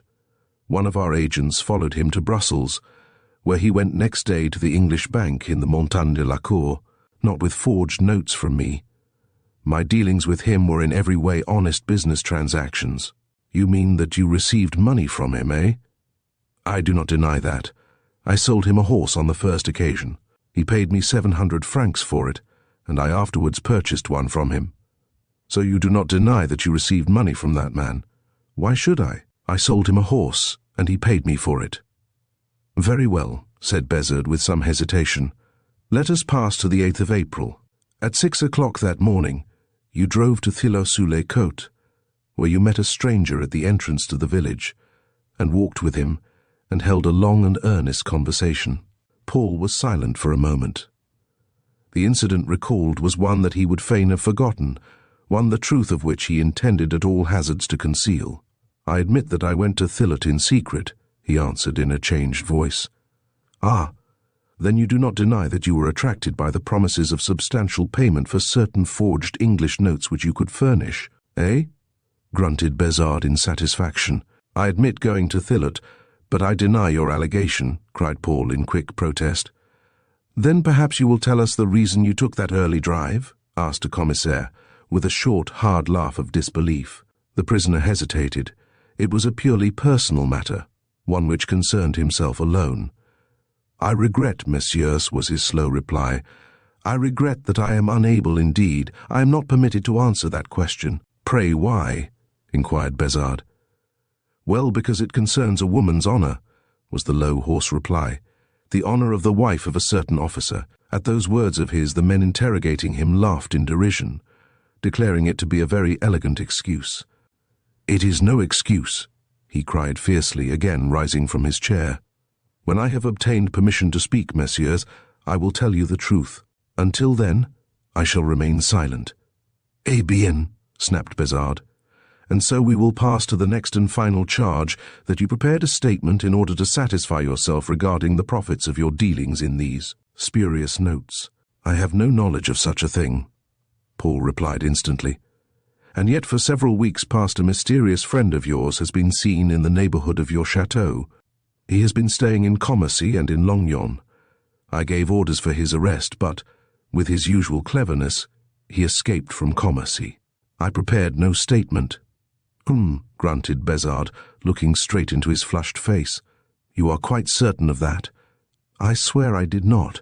Then perhaps you will deny that this is in your hand, the director asked slowly, with a grin, as he fixed his eyes upon Paul and handed him a sheet of his own notepaper bearing the address of the chateau embossed in green. Paul took it in his trembling fingers, and as he did so his countenance fell. It was the rough account of his investments and profits he remembered making for his father-in-law. He had cast it unheeded into the waste-paper basket, whence it had, no doubt, been recovered by those who had spied upon him, and placed with the reports as evidence against him. You admit making that calculation? Asked Besard severely. Those figures are, I believe, in your handwriting? Yes, but I had nothing to do with any forgers of banknotes, declared the unhappy man, reseating himself. Ah, then you admit making the calculation. That in itself is sufficient for the present. However, cannot you give us some explanation of that secret visit of yours to Thillot? Remember, you have to prove your innocence. I cannot not, at least, at present, faltered the prisoner. You refuse?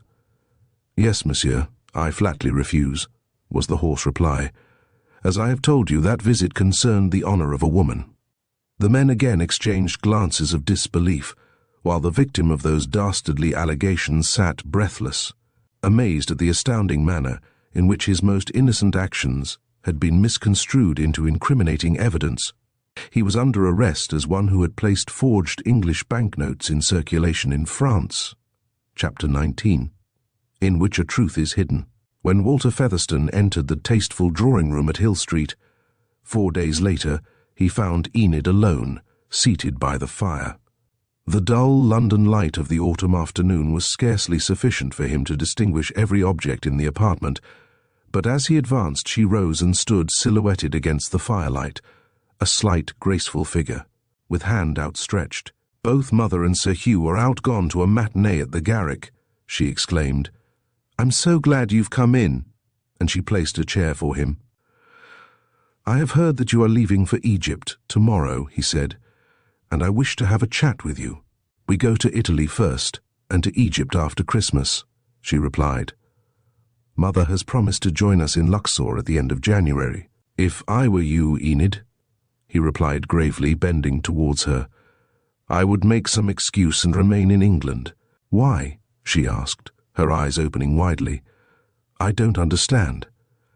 "I regret that I am unable to speak more plainly," he said. "I warned you to leave France, and I was glad that you and Sir Hugh heeded my warning. Otherwise, well, perhaps an unpleasant incident would have resulted." "You always speak in enigmas nowadays," said the girl, again standing near the fireplace, dainty in her dark skirt and cream silk jumper. "Why did you send me that extraordinary note?" "In your own interests," was his vague reply. "I became aware that your further presence in the house of Monsieur le Pontois was, well, undesirable, that's all." "I really think you entertain some antagonism against Paul," she declared. "Yet he's such a good fellow." The novelist's eyes sparkled through his pince-nez as he replied, "He's very good-looking, I admit, and no doubt a perfect cavalier." "You suspect me of flirtations with him, of course," she pouted. "Well, you're not the first man who has chaffed me about that." No, he laughed. "I'm in no way jealous, I assure you. I merely told you that your departure from the chateau would be for the best." He did not tell her that within an hour of their leaving French territory, an official telegram had been received from Paris by the local commissaire of police, with orders to detain them both, nor that just before dark an insignificant-looking man in black had called at the chateau and been informed by Jean that the English general and his stepdaughter had already departed. The whole of that night, the wires between the sous-prefecture at Brie and Paris had been at work, and many curious official messages had been exchanged. Truly the pair had had a providential escape. Sir Hugh was, of course, in entire ignorance of the dastardly action taken by the Pimlico doctor. Without duly counting the cost, he had declared at his last interview with Weirmarsh that their criminal partnership was now at an end. And the doctor had taken him at his word. Had not the doctor in London told his assistant Hugh that Sir Hugh's sphere of usefulness was at an end, and that, in all probability, a contretemps would occur, one which would in future save to the syndicate the sum of £5,000 per annum? Truth to tell, Bézard, director of the charrette, had telegraphed orders for the arrest of Sir Hugh and his daughter. But, thanks to the shrewdness of Featherstone, who had lingered in the vicinity to afford them protection if necessary, they had succeeded in escaping only a single hour before the message reached its destination. Neither of them knew of this, and the novelist intended that they should remain in ignorance, just as they were still in ignorance of the reason of Paul's visit to Paris and of his detention there. If they were aware of the reason of his warning, then they would most certainly question him as to the manner in which he was able to gain knowledge of the betrayal by Weirmarsh. He had no desire to be questioned upon such matters. The motives of his action, always swift, full of shrewd foresight, and often in disregard of his own personal safety, were known alone to himself and to Scotland Yard. If the truth were told, he had not been alone in eastern France. At the little old-world Croix Blanche at Brie, a stout, middle-aged, ruddy-faced English tourist had had his headquarters, while again, at the unpretending Cloche d'Or in the place St. Paul at Verdun, another Englishman, a young, active, clean-shaven man, had been moving about the country in constant communication with Mr. Maltwood. Wherever the doctor from Pimlico and his assistant, Hugh, had gone, there also went one or other of those two sharp-eyed but unobtrusive Englishmen. Every action of the doctor had been noted, and information of it conveyed to the quiet-mannered man in pince-nez. "Really, Walter, you are quite as mysterious as your books," Enid was declaring with a laugh. "I do wish you would satisfy my curiosity and tell me why you urged me to leave France so suddenly. I had reasons, strong reasons, which you may, perhaps, some day know," was his response. "I am only glad that you thought fit to take the advice I offered. This afternoon I have called to give you further advice, namely, to remain in England, at least for the present." "But I can't. My friend Jane Caldwell has been waiting a whole fortnight for me, suffering from asthma in these abominable fogs. You can make some excuse. I assure you that to remain in London will be for the best," he said, while she switched on the shaded electric lights, which shed a soft glow over the handsome room, that apartment, the costly furniture of which had been purchased out of the money secretly supplied by Weirmarsh. "But I can't see why I should remain," she protested, facing him again. He noted how strikingly handsome she was, her dimpled cheeks delicately moulded and her pretty chin slightly protruding, which gave a delightful piquancy to her features. "I wish I could explain further. I can't at present. You are, as I have already said, so amazingly mysterious, so full of secrets always." The man sighed, his brows knit slightly. "Yes," he said, "I am full of secrets, strange, astounding secrets they are, secrets which some time, if divulged, would mean terrible complications, ruin to those who are believed to be honest and upright." The girl stood for a few seconds in silence. She had heard strange rumors regarding the man seated there before her. Some had hinted that he, on more than one occasion, acting in an unofficial capacity, had arranged important treaties between Great Britain and a foreign power, leaving to ambassadors the arrangements of detail and the final ratification. There were whispers abroad that he was a trusted and tried agent of the British government, but in exactly what capacity was unknown. His name frequently appeared among the invited guests of cabinet ministers, and he received cards for many official functions.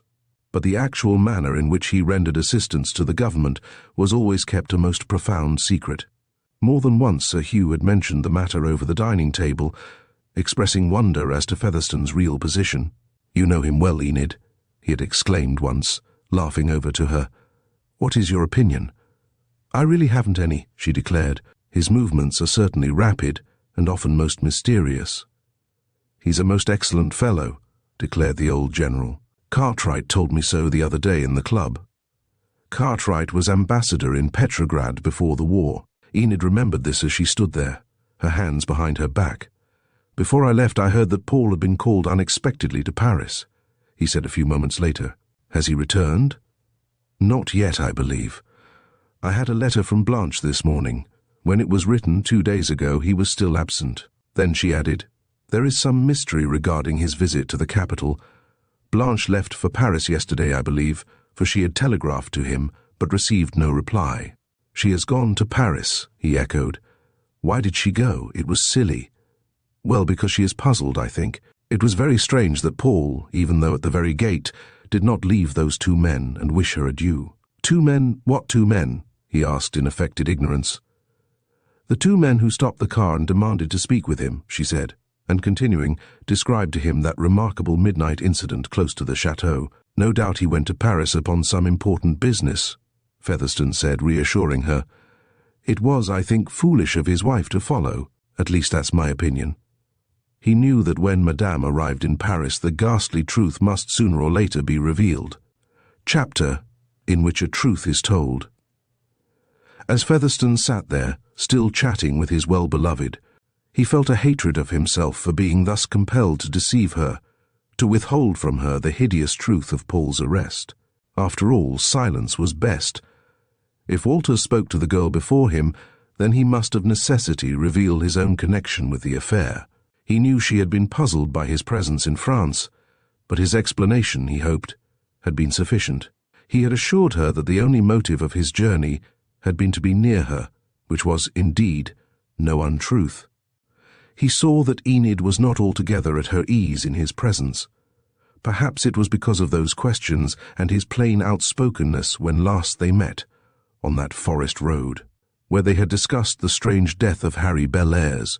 On that evening, full of suspicion and apprehension, he had decided to tear himself away from her. But alas, he had found himself powerless to do so. Pity and sympathy filled his heart, therefore. How could he turn from her and abandon her at this moment of her peril? It was on the next day that he had discerned Weirmarsh's sinister intentions. Therefore he had risen to watch and to combat them. Some of his suspicions had been confirmed. Nevertheless, his chief object had not yet been attained, the elucidation of the mystery surrounding the remarkable death of Bellairs. He was about to refer again to that tragic incident when Enid said suddenly, "Dr. Weirmarsh called and saw Sir Hugh this morning. You told me to tell you when next he called." "Weirmarsh," exclaimed the novelist in surprise. "I was not aware that he was in London. He's been abroad in Copenhagen, I think. He has a brother living there." "He had a private talk with your stepfather, of course?" "Yes, as usual, they were in the study for quite a long time, nearly 2 hours. And," added the girl, "I believe that at last they quarrelled. If they have, I'm awfully glad, for I hate that man." "Did you overhear them?" asked Featherstone anxiously, apprehensive lest an open quarrel had actually taken place. He knew well that Joseph Blott, alias Weirmarsh, was not a man to be trifled with. If Sir Hugh had served his purpose, as he no doubt had, then he would be betrayed to the police without compunction, just as others had been. Walter Featherstone grew much perturbed at the knowledge of this quarrel between the pair. His sole aim was to protect Sir Hugh, yet how to act he knew not. "You did not actually hear any of the words spoken, I suppose?" he inquired of Enid. "Not exactly, except that I heard my stepfather denounce the doctor as an infernal cur and blackguard." "Well, and what did Weirmarsh reply?" "He threatened Sir Hugh, saying, 'You shall suffer for those words, you, who owe everything to me.' I wonder," added the girl, "what he meant by that." "Who knows?" exclaimed Walter. "Some secret exists between them.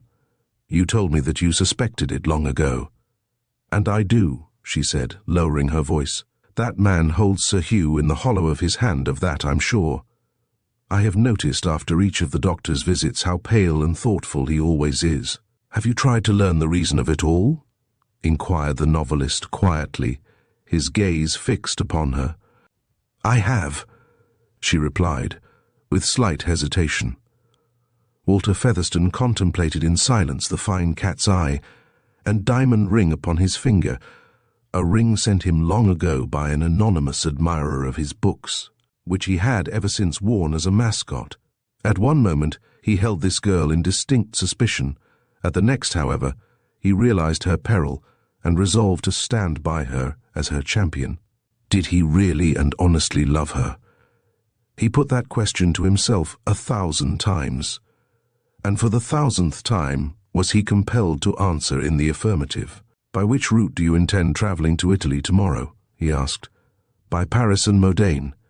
We go first for a week to Nervi on the coast beyond Genoa," was her reply. Featherstone paused. If she put foot in France, she would, he knew, be at once placed under arrest as an accomplice of Paul le Pontois.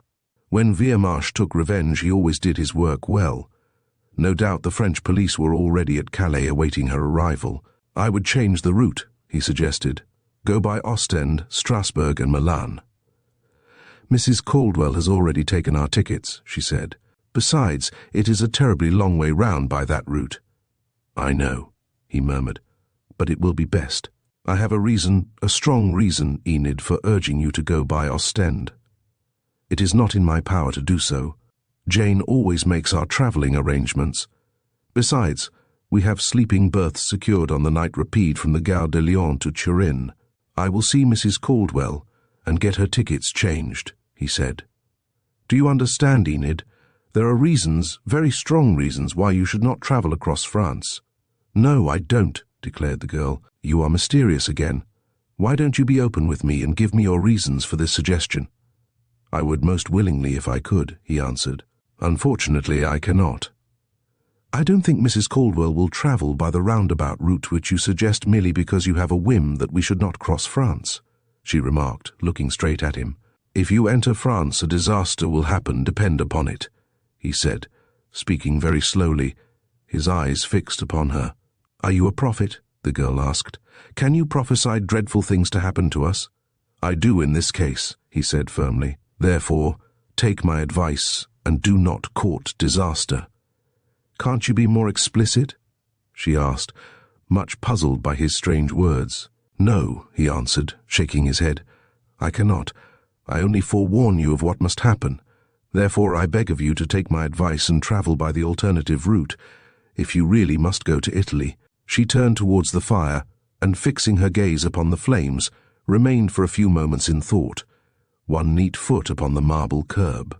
"You really alarm me with all these serious utterances," she said at last, with a faint, nervous laugh. He rose and stood by her side. "Look here, Enid," he said. "Can't you see that I am in dead earnest? Have I not already declared that I am your friend, to assist you against that man Weirmarsh?" "Yes," she replied. "You have. Then will you not heed my warning? There is distinct danger in your visit to France, a danger of which you have no suspicion, but real and serious nevertheless. Don't think about spying, it is not that, I assure you." "How can I avoid it?" "By pretending to be unwell," he suggested quickly. "You cannot leave with Mrs. Caldwell. Let her go, and you can join her a few days later, travelling by Ostend. The thing is quite simple." "But no, you must not hesitate," he declared. "There are no buts. It is the only way." "Yes, but tell me what terrible thing is to happen to me if I enter France?" she asked, with an uneasy laugh. The man hesitated. To speak the truth would be to explain all. Therefore he only shook his head and said, "Please do not ask me to explain a matter of which I am not permitted to speak. If you believe me, Enid," he said in a low pleading voice, "do heed my warning, I beg of you." As he uttered these words, the handle of the door turned, and Lady Elcombe, warmly clad in furs, came forward to greet the novelist. "I'm so glad that I returned before you left, Mr. Featherstone," she exclaimed. "We've been to a most dreary play, and I'm simply dying for some tea.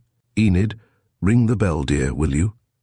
Then continuing, she added in warm enthusiasm, "Really, Mr. Featherstone, you are quite a stranger. We hope to see more of you, but my husband and daughter have been away in France, as perhaps you know."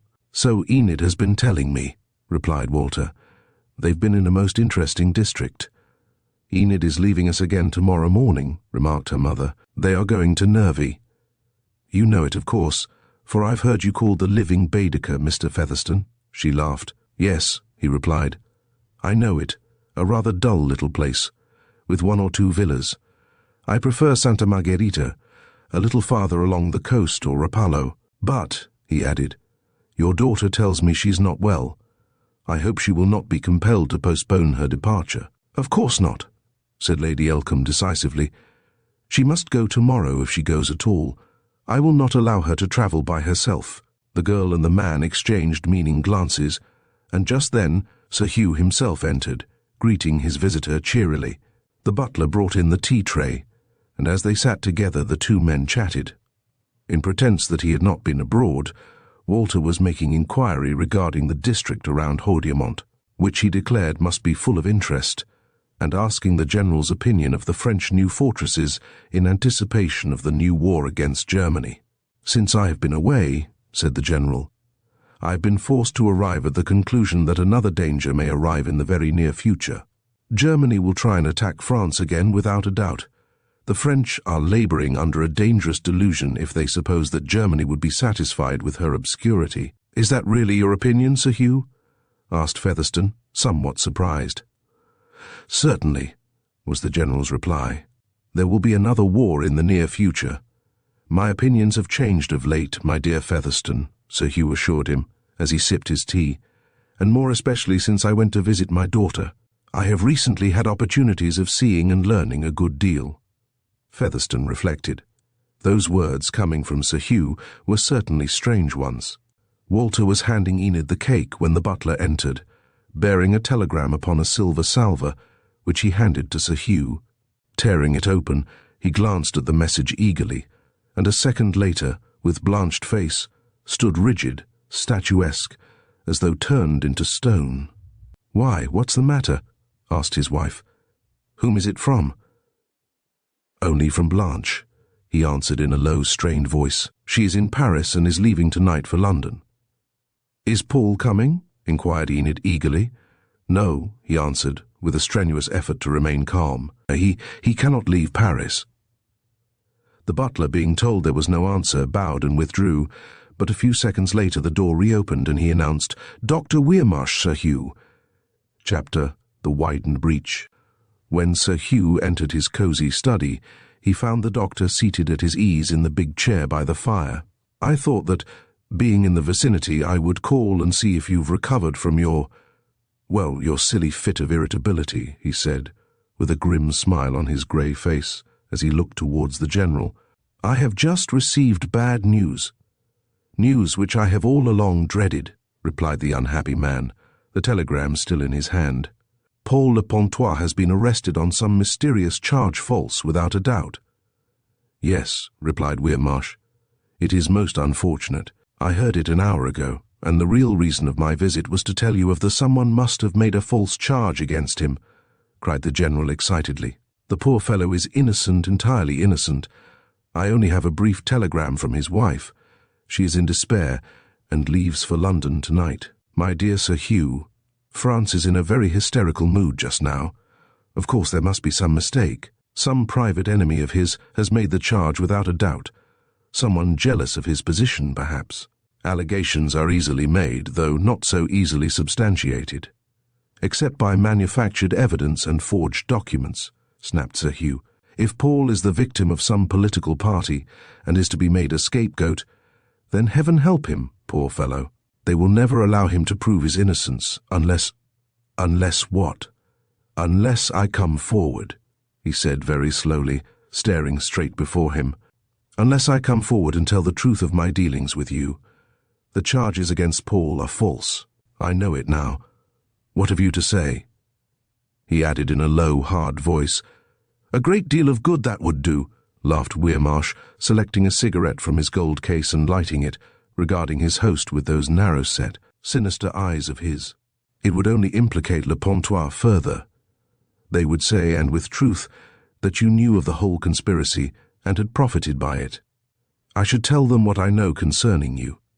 Indeed, I wrote out a full statement while I was staying with Paul, and I have it ready to hand for the authorities."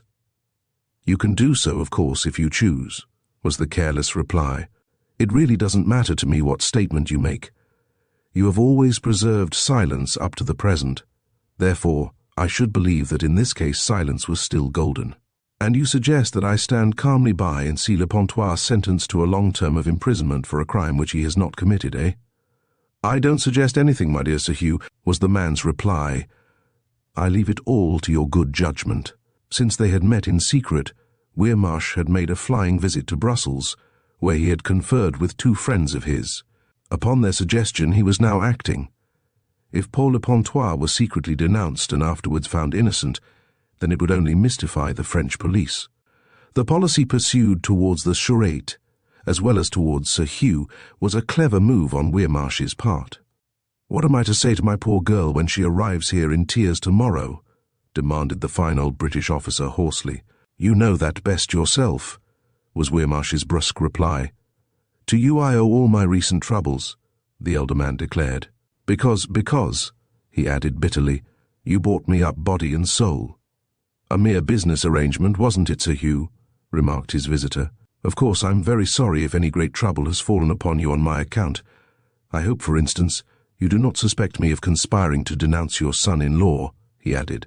"Well, I don't know," was the other's reply.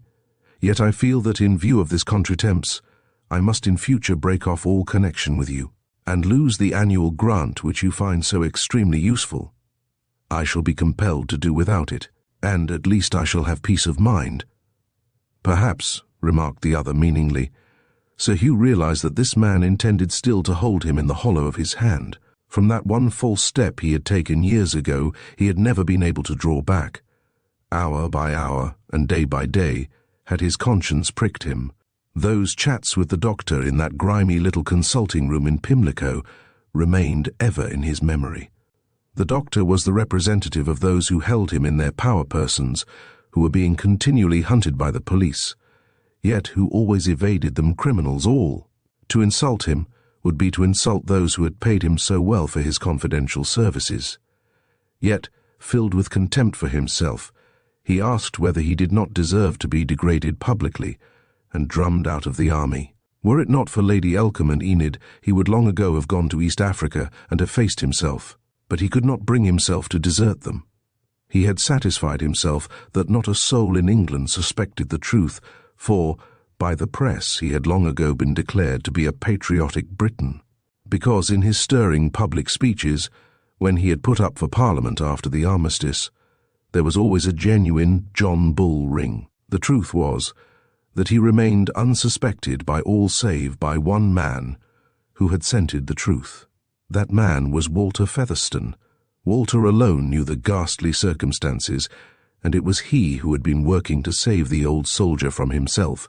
He did so for two reasons. First, because he was fond of the bluff, fearless old fellow, and secondly, because he had been attracted by Enid and intended to rescue her from the evil thraldom of Weirmarsh. "Why have you returned here to taunt and irritate me again?" snapped Sir Hugh after a pause. "I came to tell you news which, apparently, you have already received. You could well have kept it. You knew that I should be informed in due course." "Yes, but I thought you might grow apprehensive, perhaps. In what direction?" "That your connection with the little affair might be discovered by the French police. Bellairs, the new chief of the Sûreté, is a pretty shrewd person, remember."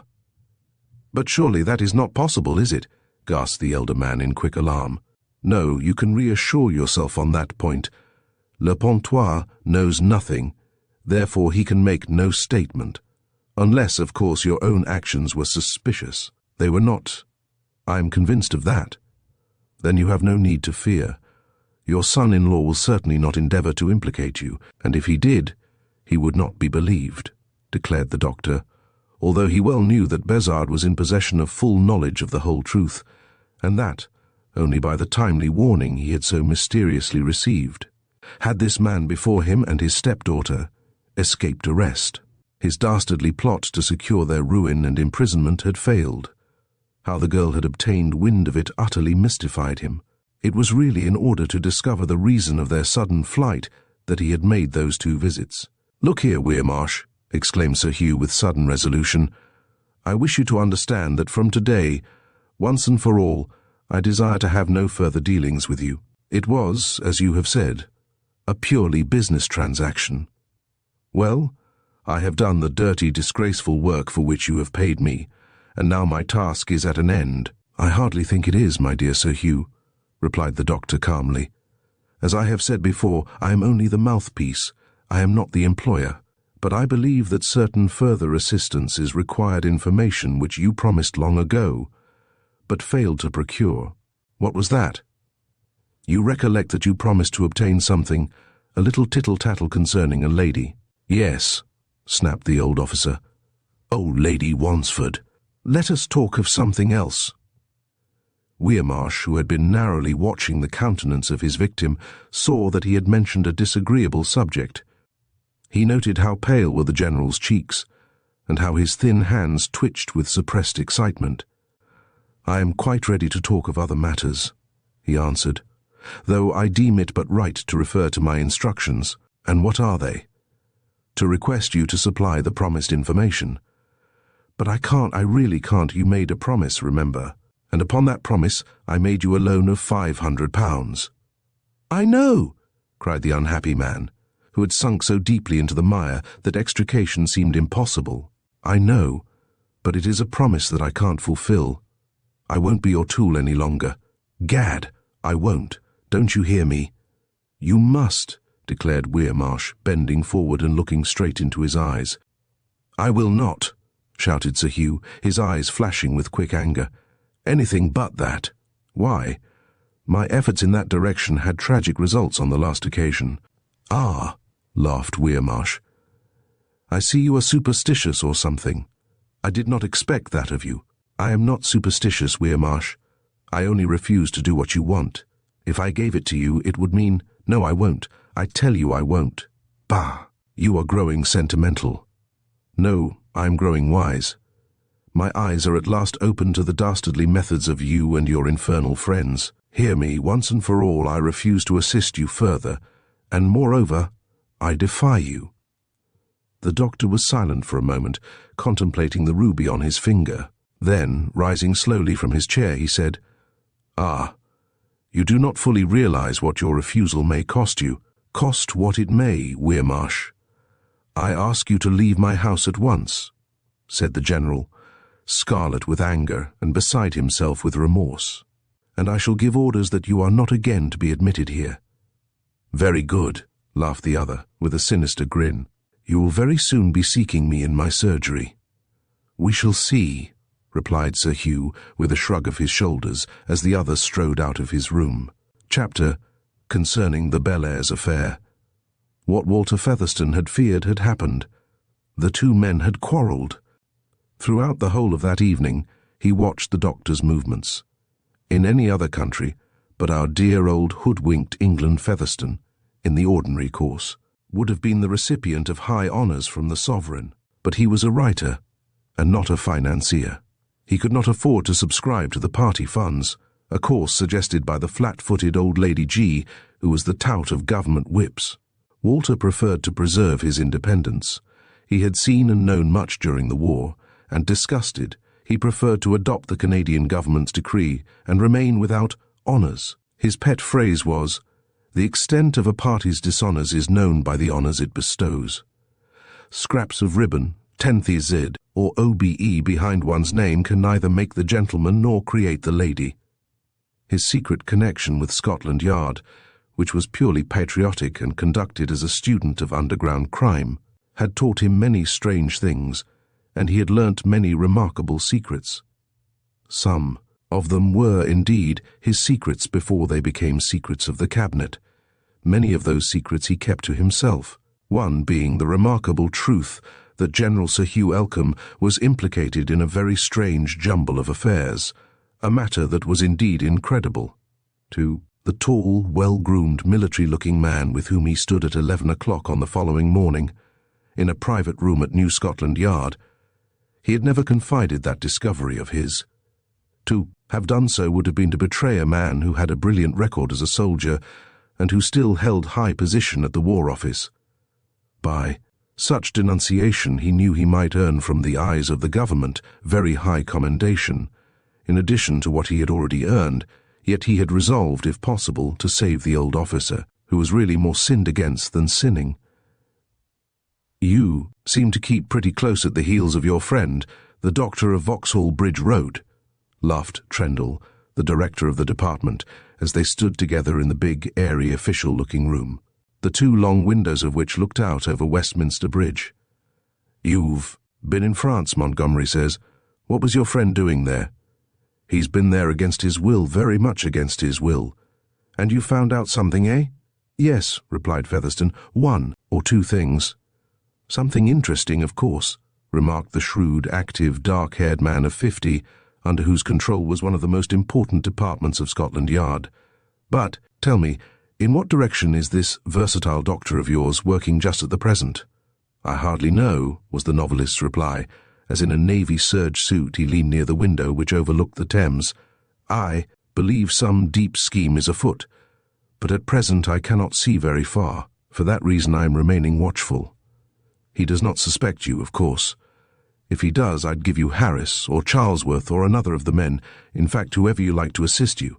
Perhaps I may require someone before long. If so, I will write or wire to the usual private box at the General Post Office, and shall then be glad if you will send a man to meet me." "Certainly. It was you, Featherstone, who first discovered the existence of this interesting doctor, who had already lived in Vauxhall Bridge Road for 18 months without arousing suspicion. You have indeed a fine nose for mysteries." At that moment the telephone, standing upon the big writing table, rang loudly, and the man of secrets crossed to it and listened. "It's Hayward at Victoria Station. He's asking for you," he exclaimed. Walter went to the instrument, and through it heard the words, "The boat train has just gone, sir. Mrs. Caldwell waited for the young lady until the train went off, but she did not arrive. She seemed annoyed and disappointed. Dr. Weirmarsh has been on the platform, evidently watching also." "Thanks, Haywood," replied Featherstone sharply.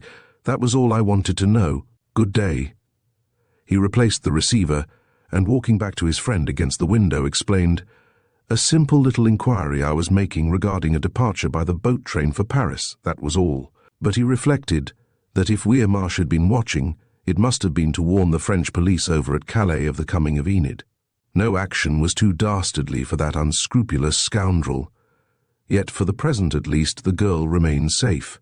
The chief peril was that in which Sir Hugh was placed, now that he had openly defied the doctor. On the previous evening, he had been in the drawing-room at Hill Street, when Sir Hugh had returned from interviewing the caller. By his countenance and manner, he at once realized that the breach had been widened.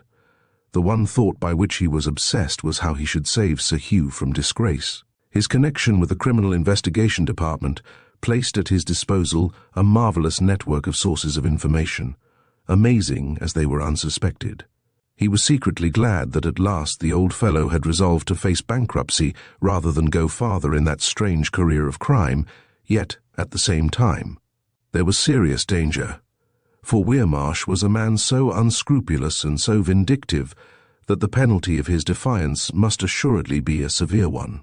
The very presence of the doctor, on the platform of the southeastern station at Victoria that morning, showed that he did not intend to allow the grass to grow beneath his feet. The novelist was still standing near the long window, looking aimlessly down upon the embankment with its hurrying foot passengers and whirling taxis. "You seem unusually thoughtful, Featherstone," remarked Trendle with some curiosity, as he seated himself at the table and resumed the opening of his letters which his friend's visit had interrupted. "What's the matter?" "The fact is, I'm very much puzzled." "About what? You're generally very successful in obtaining solutions where other men have failed. To the problem which is greatly exercising my mind just now, I can obtain no solution," he said in a low, intense voice. "What is it? Can I help you?" "Well," he exclaimed with some hesitation, "I am still trying to discover why Harry Bellairs died and who killed him. That mystery has long ago been placed by us among those which admit of no solution, my dear fellow," declared his friend. "We did our best to throw some light upon it, but all to no purpose. I set the whole of our machinery at work at the time days before you suspected anything wrong, but not a trace of the truth could we find. But what could have been the motive, do you imagine?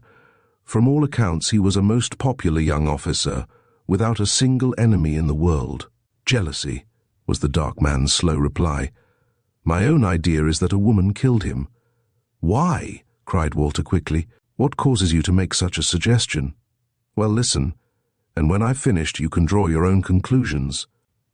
Chapter 23. The Silence of the Man Barker.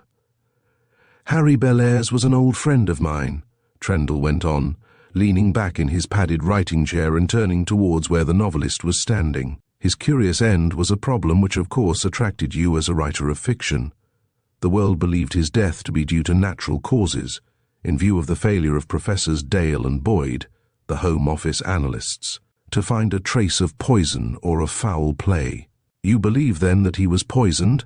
asked Featherstone quickly. The other shrugged his shoulders, saying, "How can that point be cleared up? There was no evidence of it." "It is curious that though we are both so intensely interested in the problem, we have never before discussed it," remarked Walter. "I am so anxious to hear your views upon one or two points. What, for instance, do you think of Barker, the dead man's valet?" Herbert Trendle hesitated, and for a moment twisted his moustache. He was a marvellously alert man, an unusually good linguist, and a cosmopolitan to his fingertips. He had been a detective sergeant in the T Division of Metropolitan Police for years before his appointment as director of that section. He knew more of the criminal undercurrents on the continent than any living Englishman, and it was he who furnished accurate information to the Sûreté in Paris concerning the great Humbert swindle.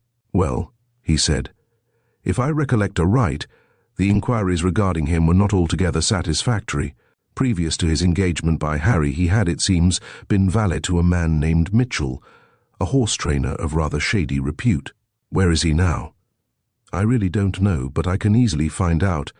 I gave orders that he was not to be lost sight of. And scribbling a hasty memorandum, he pressed the electric button upon the arm of his chair.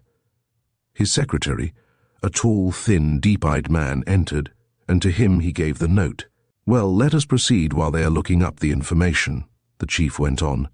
"Harry Bellairs, as you know, was on the staff of Sir Hugh Elcombe, that dear, harmless old friend of yours who inspects troops and seems to do odd jobs for Whitehall. I knew Harry before he went to Sandhurst. His people, who lived up near Durham, were very civil to me once or twice and gave me some excellent pheasant shooting. It seems that on that day in September he came up to town from Salisbury, but you know all the facts, of course." "I know all the facts as far as they were related in the papers," Walter said. He did not reveal the results of the close independent inquiries. He had already made results which had utterly astounded, and at the same time mystified, him. "Well," said Trendle, "what the press published was mostly fiction. Even the evidence given before the coroner was utterly unreliable. It was mainly given in order to mislead the jury and prevent public suspicion that there had been a sensational tragedy. I arranged it so. And there had been a tragedy, no doubt." "Of course," declared the other, leaning both elbows upon the table before him and looking straight into the novelist's pale face. "Harry came up from Salisbury, the bearer of some papers from Sir Hugh. He duly arrived at Waterloo, discharged his duty, and went to his rooms in Half Moon Street. Now, according to Barker's story, his master arrived home early in the afternoon and sent him out on a message to Richmond. He returned a little after 5 when he found his master absent." "That was the account he gave at the inquest," remarked Featherstone. "Yes, but it was not the truth. On testing the man's story, I discovered that at 3 to 18 he was in the Leicester Lounge in Leicester Square with an ill-dressed old man, who was described as being short and wearing a rusty old silk hat.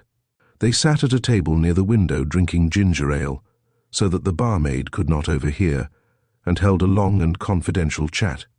He may afterwards have gone down to Richmond, his friend suggested.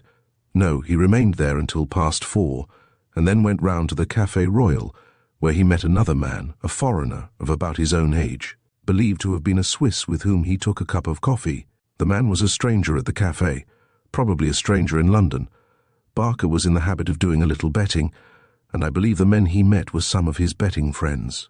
"Then you disbelieve the Richmond story?" "Entirely.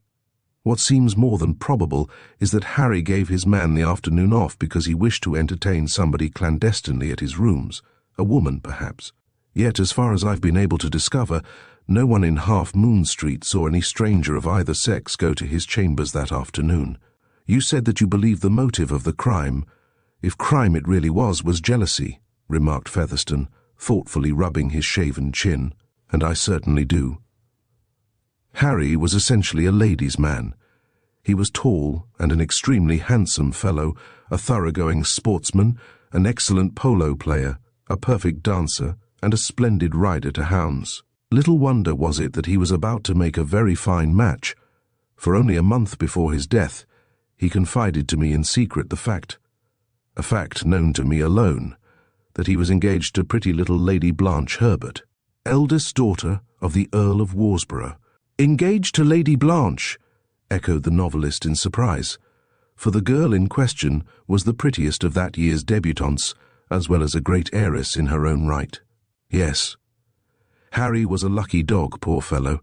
The engagement, known only to the Worsboroughs and myself, was to have been kept secret for a year. Now, it is my firm opinion, Featherstone, that some other woman, one of Harry's many female friends, had got wind of it, and very cleverly had her revenge." "Upon what grounds do you suspect that?" asked the other eagerly, for surely the problem was becoming more inscrutable than any of those in the remarkable romances which he penned. "Well, my conclusions are drawn from several very startling facts which of course have never leaked out to the public. But before I reveal them to you, I'd like to hear what opinion you've formed yourself. I'm convinced that Harry Bellairs met with foul play, and I'm equally certain that the man Barker lied in his depositions before the coroner. He knows the whole story, and has been paid to keep a still tongue." "There I entirely agree with you," Trendle declared quickly, while at that moment the secretary returned with a slip of paper attached to the query which his chief had written. "Ah," he exclaimed, glancing at the paper. "I see that the fellow Barker, who was a chauffeur before he entered Harry's service, has set up a motor-car business in Southampton. You believe him to have been an accessory, eh? Yes, a dupe in the hands of a clever woman." "Of what woman?" asked Walter, holding his breath. "As you know, Harry was secretary to your friend Elcombe." "Well, I happen to know that his pretty stepdaughter, Enid Orlebar, was over head and ears in love with him. My daughter Ethel and she are friends, and she confided this fact to Ethel only a month before the tragedy." "Then you actually suggest that a certain woman murdered him?" gasped Featherstone. "Well, there is no actual proof, only strong suspicion." Walter Featherstone held his breath. "Did the suspicions of this man, from whom no secret was safe, run in the same direction as his own? There was in the evidence given before the coroner a suggestion that the captain had dined somewhere in secret," he said. "I know. But we have since cleared up that point. He was not given poison while he sat at dinner, for we know that he dined at the Bachelors with a man named Friend. They had a hurried meal because Friend had to catch a train to the west of England.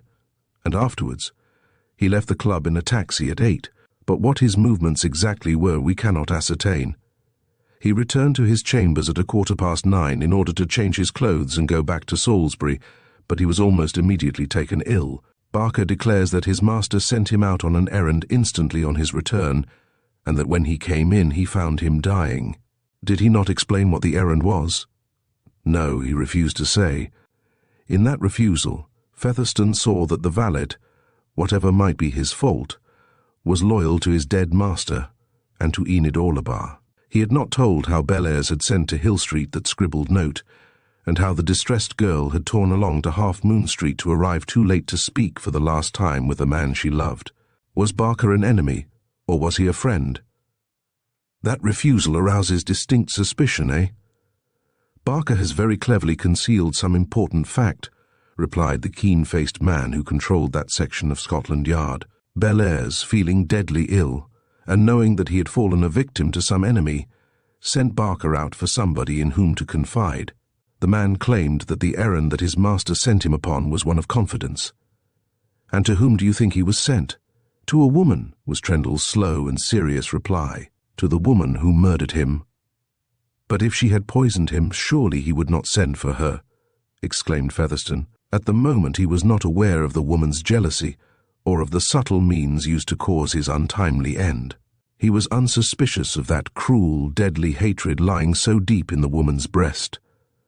Lady Blanche, on hearing of the death of her lover, was terribly grieved, and is still abroad. She, of course, made all sorts of wild allegations, but in none of them did we find any basis of fact. Yet, curiously enough, her views were exactly the same as my own, that one of poor Harry's lady friends had been responsible for his fatal seizure. Then, after all the inquiries you instituted, you were really unable to point to the actual assassin?" asked Featherstone rather more calmly. "Not exactly unable, unwilling, rather." "How do you mean unwilling? You were Bellairs' friend." "Yes, I was. He was one of the best and most noble fellows who ever wore the king's uniform, and he died by the treacherous hand of a jealous woman, a clever woman who had paid Barker to maintain silence.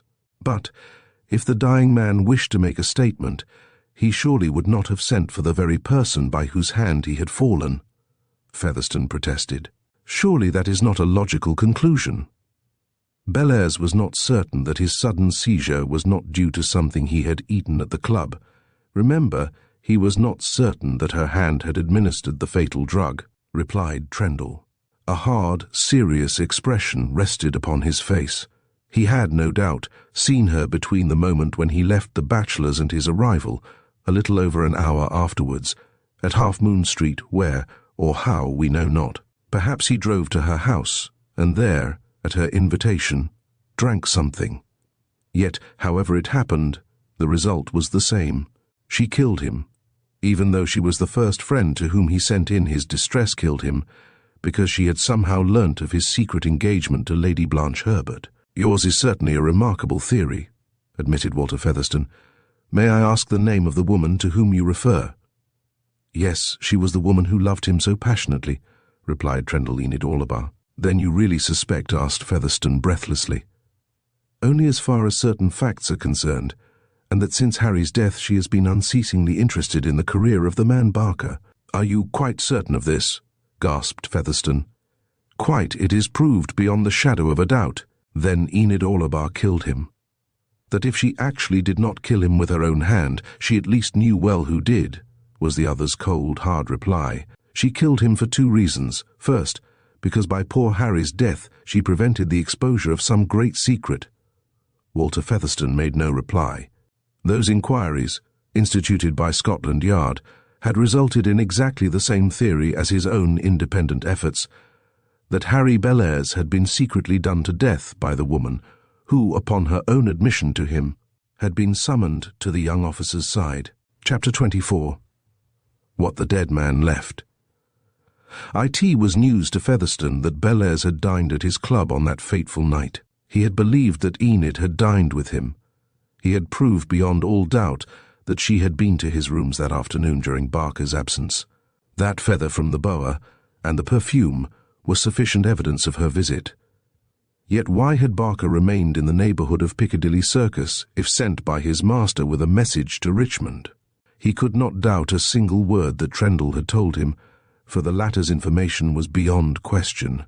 Well, he knew with what care and cunning such an inquiry would have been made, and how every point would have been proved before being reported to that ever-active man who was head of that department of the Home Office that never sleeps. What secret do you suggest might have been divulged? He asked at last after a long pause. The big room, the room of secrets, was silent, for the double windows prevented the noise of the traffic and the honk of the taxi horns from penetrating there. Only the low ticking of the clock broke the quiet. I scarcely have any suggestion to offer in that direction, was Trendle's slow reply. That feature of the affair still remains a mystery. But cannot this man Barker be induced to make some statement? He queried.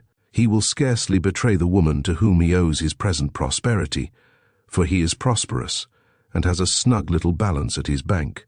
Besides, even though we took the matter in hand, what could we do? There is no evidence against him or against the woman. The farcical proceedings in the coroner's court had tied their hands. An open verdict was returned, yes, at our suggestion, but Professors Dale and Boyd failed to find any traces of poison or of foul play. And yet there was foul play, that is absolutely certain, declared the novelist. Unfortunately, yes. Poor Bellairs was a brilliant and promising officer, a man destined to make a distinct mark in the world. It was a pity, perhaps, that he was such a lady-killer. A pity that he fell victim to what was evidently a clever plot. And yet, I cannot bring myself to believe that your surmise can be actually correct. He surely would never have sent for the very person who was his enemy and who had plotted to kill him. It doesn't seem feasible, does it? Quite as feasible as any of the strange and crooked circumstances which one finds every day in life's undercurrents, was the quiet rejoinder. Remember, he was very fond of her, fascinated by her remarkable beauty. But he was engaged to Lady Blanche. He intended to marry her, probably for wealth and position. The woman a man of Harry's stamp marries is seldom, if ever, the woman he loves, added the chief with a somewhat cynical smile, for he was essentially a man of the world. But what secret could Enid Orlebar desire to hide? Exclaimed Featherstone wonderingly. If he loved her, he certainly would never have threatened exposure. My dear fellow, I've told you briefly my own theory. A theory formed upon all the evidence I could collect, replied the tall, dark-eyed man, as he thrust his hands deeply into his trousers pockets and looked straight into the eyes of his friend. If you are so certain that Enid Orlebar is implicated in the affair, if not the actual assassin, why don't you interrogate her? Asked Walter boldly. Well, to tell the truth, our inquiries are not yet complete. When they are, we may be in a better position, we probably shall be, to put to her certain pointed questions. But, he added quickly, perhaps I ought not to say this, for I know she is a friend of yours. What you tell me is in confidence as always, Trendle, he replied quickly. I knew long ago that Enid was deeply attached to Bellairs. But much that you have just told me is entirely fresh to me. I must find Barker and question him. I don't think I'd do that. Wait until we have completed our inquiries, urged the other. If Bellairs was killed in so secret and scientific a manner that no trace was left, he was killed with a cunning and craftiness which betrays a jealous woman rather than a man. Besides, there are other facts we have gathered which go further to prove that Enid Orlebar is the actual culprit. What are they? Tell me, Trendle. No, my dear chap, you are the lady's friend. It is really unfair to ask me, he protested. Where the usual mysteries are concerned, I'm always open and above board with you. But in private investigations like this, you must allow me to retain certain knowledge to myself. But I beg of you to tell me everything, demanded the other. I have taken an intense interest in the matter, as you have, even though my motive has been of an entirely different character. You have no suspicion that Bellairs was in possession of any great secret, a secret which it was to Miss Orlebar's advantage should be kept. No, was the novelist's prompt response. But I can't see the drift of your question, he added. Well, replied the keen alert man, who again seated in his writing chair, bent slightly towards his visitor. Well, as you've asked me to reveal all I know, Featherston, I will do so, even though I feel some reluctance, in face of the fact that Miss Orlebar is your friend. That makes no difference, declared the other firmly. I am anxious to clear up the mystery of Bellairs' death. Then I think that you need seek no farther for the correct solution, replied Trendle quietly, looking into the other's pale countenance. Your lady friend killed him in order to preserve her own secret. But what was her secret? We have that yet to establish. It must have been a serious one for her to close his lips in such a manner. But they were good friends, declared Featherston. He surely had not threatened to expose her. I do not think he had. My own belief is that she became madly jealous of Lady Blanche, and at the same time, fearing the exposure of her secret to the woman to whom her lover had become engaged, she took the subtle means of silencing him. Besides, and he paused without concluding his sentence. Besides what? From the first you suspected Sir Hugh's stepdaughter, eh? Featherston hesitated. Then afterwards he nodded slowly in the affirmative.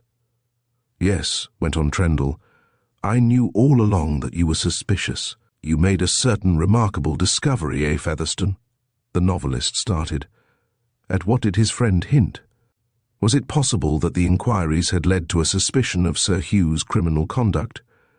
The very thought appalled him. Well, in the course of the inquiries I made, I found that the lady in question was greatly attached to the dead man, replied Featherston rather lamely. Trendle smiled. It was to Enid Orlebar that Harry sent when he felt his fatal seizure. Instead of sending for a doctor, he sent Barker to her, and she at once flew to his side, but alas, too late to remedy the harm she had already caused. When she arrived, he was dead. Featherston was silent.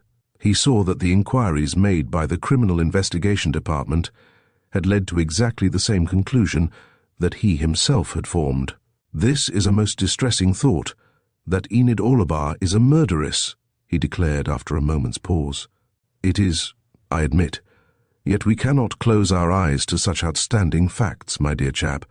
Depend upon it that there is something behind the poor fellow's death, of which we have no knowledge.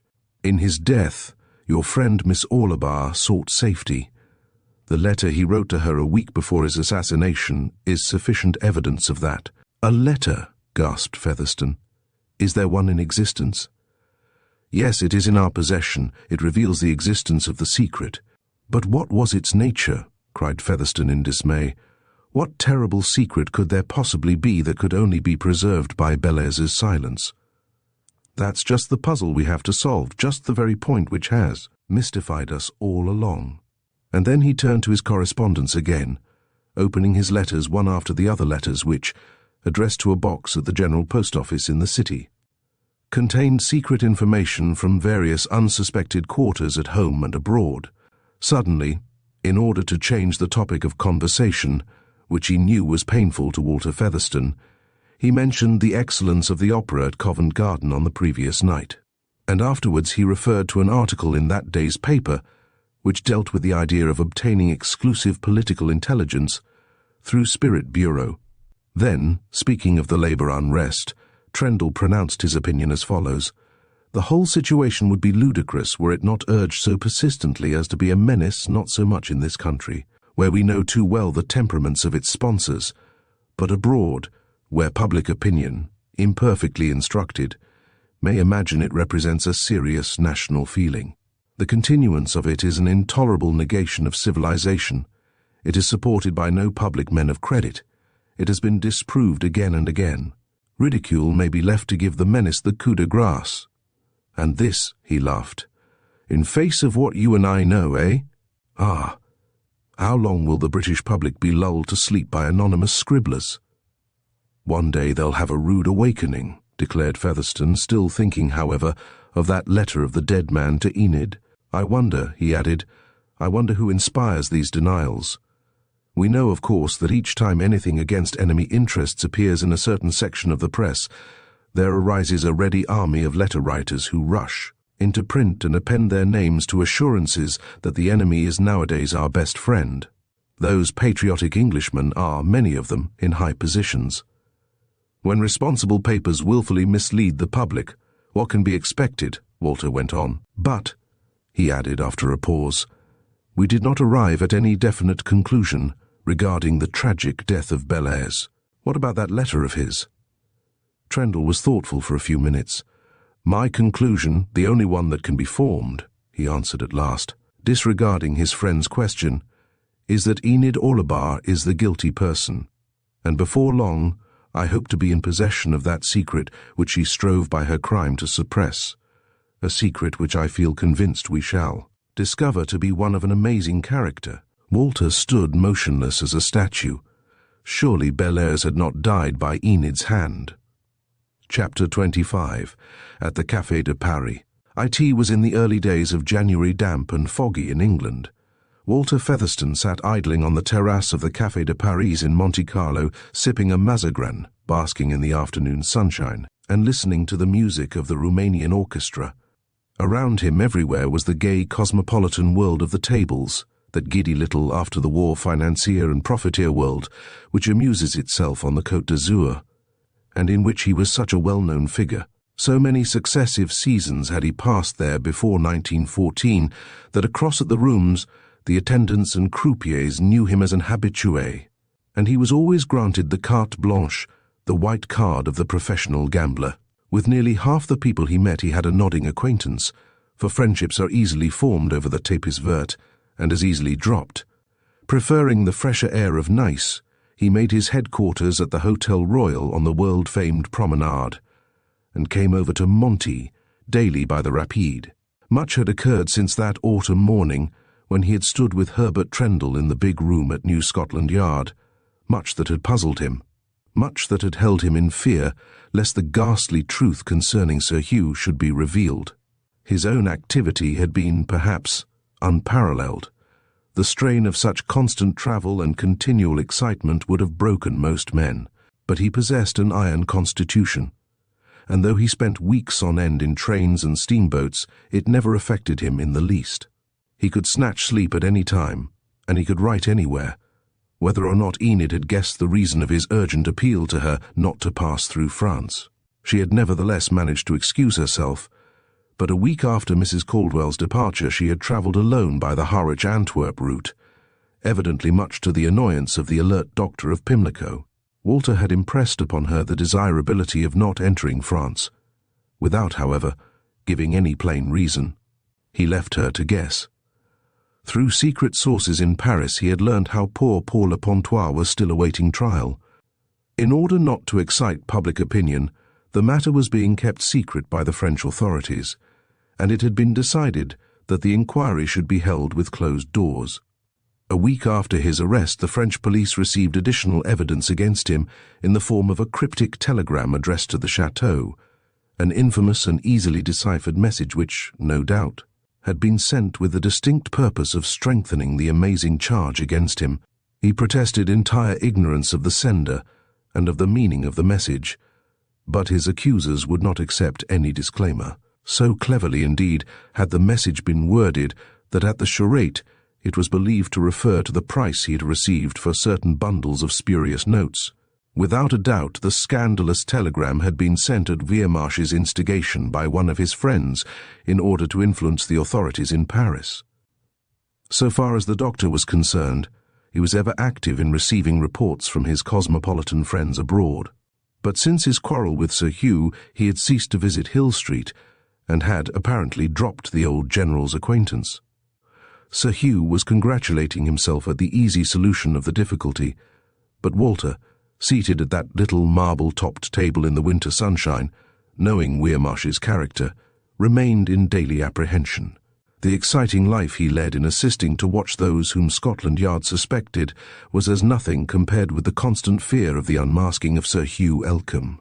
Dr. Weirmarsh was an enemy, and a formidable one. The mystery concerning the death of Bellairs had increased rather than diminished. Each step he had taken in the inquiry only plunged him deeper and deeper into an inscrutable problem. He had devoted weeks to endeavouring to solve the mystery, but it remained, alas, inscrutable. Enid and Mrs. Caldwell had altered their plans and had gone to Sicily instead of to Egypt, first visiting Palermo and Syracuse, and were at the moment staying at the popular San Domenico at Taormina, amid that gem of Mediterranean scenery. Sir Hugh and his wife, much upset by Blanche's sudden arrival in London, had not gone abroad that winter, but had remained at Hill Street to comfort Paul's wife and child. As for Walter, he had of late been wandering far afield, in Petrograd, Geneva, Rome, Florence, Malaga, and for the past week had been at Monte Carlo. He was not there wholly for pleasure, for, if the truth be told, there was seated at the farther end of the terrassa a smartly dressed man, and a woman in whom he had for the past month been taking a very keen interest. This pair, of Swiss nationality, he had watched in half a dozen continental cities, gradually establishing his suspicions as to their real occupation. They had come to Monte Carlo for neither health nor pleasure, but in order to meet a grey-haired man in spectacles, whom they received twice in private at the Metropole, where they were staying. The Englishman had first seen them sitting together one evening at one of the marble-topped tables at the Café Royal in Regent Street, while he had been idly playing a game of dominoes at the next table with an American friend. The face of the man was to him somehow familiar. He felt that he had seen it somewhere, but whether in a photograph in his big album down at Idsworth, or in the flesh, he could not decide. Yet from that moment he had hardly lost sight of them. With that astuteness which was Featherstone's chief characteristic, he had watched vigilantly and patiently, establishing the fact that the pair were in England for some sinister purpose. His powers were little short of marvellous. He really seemed, as Trendle once put it, to scent the presence of criminals as pigs scent truffles. They suddenly left the Midland Hotel at St. Pancras, where they were staying, and crossed the Channel. But the same boat carried Walter Featherstone, who took infinite care not to obtrude himself upon their attention. Monte Carlo, being in the Principality of Monaco, and being peopled by the most cosmopolitan crowd in the whole world, is in winter the recognized meeting place of chevaliers d'industrie and those who finance and control great crimes. In the big atrium of those stifling rooms, many an assassin has met his hirer, and in many of those fine hotels have bribes been handed over to those who will do dirty work. It is the European exchange of criminality, for both sexes know it to be a safe place where they may accidentally meet the person controlling them. It is safe to say that in every code used by the criminal plotters of every country in Europe, there is a cryptic word which signifies a meeting at Monte Carlo. For that reason was Walter Featherstone much given to idling on the sunny terrace of the café, at a point where he could see every person who ascended or descended that flight of red-carpeted stairs which gives entrance to the rooms. The pair whom he was engaged in watching had been playing at roulette with 5-franc pieces, and the woman was now counting her gains and laughing gaily with her husband as she slowly sipped her tea flavoured with orange flower water. They were in ignorance of the presence of that lynx-eyed man in grey flannels and straw hat, who smoked his cigarette leisurely and appeared to be so intensely bored. No second glance at Featherstone was needed to ascertain that he was a most thorough-going cosmopolitan. He usually wore his pale grey felt hat at a slight angle, and had the air of the easy-going adventurer, debonair and unscrupulous. But in his case his appearance was not a true index to his character, for in reality he was a steady, hard-headed, intelligent man, the very soul of honour, and, above all, a man of intense patriotism, an Englishman to the backbone. Still, he cultivated his easy-going cosmopolitanism to pose as a careless adventurer.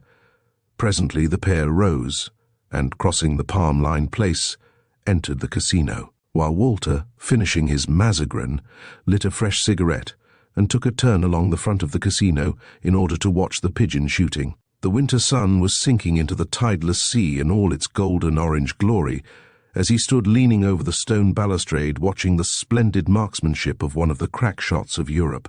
He waited until the contest had ended, then he descended and took the Rapide back to Nice for dinner. At 9 o'clock he returned to Monte Carlo, and again ascended the station lift, as was his habit, for a stroll through the rooms and a chat and drink with one or other of his many friends. He looked everywhere for the Swiss pair in whom he was so interested, but in vain. Probably they had gone over to Nice to spend the evening, he thought. But as the night wore on, and they did not return by the midnight train, the arrival of which he watched, he strolled back to the Metropole and inquired for them at the bureau of the hotel. Monsieur and Madame Granier left by the Mediterranean Express for Paris at 7:15 this evening, replied the clerk, who knew Walter very well. What address did they leave?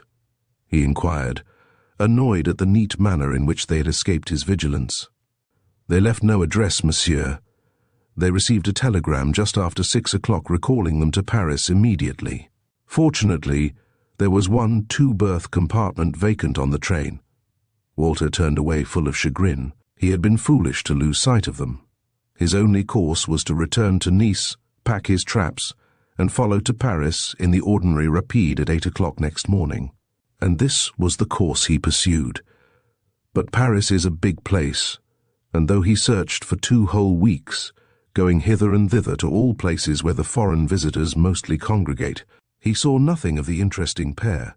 Therefore, full of disappointment, he crossed one afternoon to Folkestone, and that night again found himself in his dingy chambers in Holles Street. Next day he called upon Sir Hugh, and found him in much better spirits. Lady Elcombe told him that Enid had written expressing herself delighted with her season in Sicily, and saying that both she and Mrs. Caldwell were very pleased that they had adopted his suggestion of going there instead of to overcrowded Cairo. As he sat with Sir Hugh and his wife in that pretty drawing-room, he knew so well the old general suddenly said, "I suppose, Featherstone, you are still taking as keen an interest in the latest mysteries of crime, eh?" "Yes, Sir Hugh. As you know, I've written a good deal upon the subject." "I've read a good many of your books and articles, of course," exclaimed the old officer. "Upon many points I entirely agree with you," he said. "There is a curious case in the papers today. Have you seen it? A young girl found mysteriously shot dead near Hitchin." "No, I haven't," was Walter's reply. He was not at all interested. He was thinking of something of far greater interest. Chapter 26, which is private and confidential. At 11 o'clock next morning, Featherstone stood in Trendle's room at Scotland Yard, reporting to him the suspicious movements of Monsieur and Madame Granier. His friend leaned back in his padded chair, listening while the keen-faced man in pince-nez related all the facts, and in doing so showed how shrewd and astute he had been.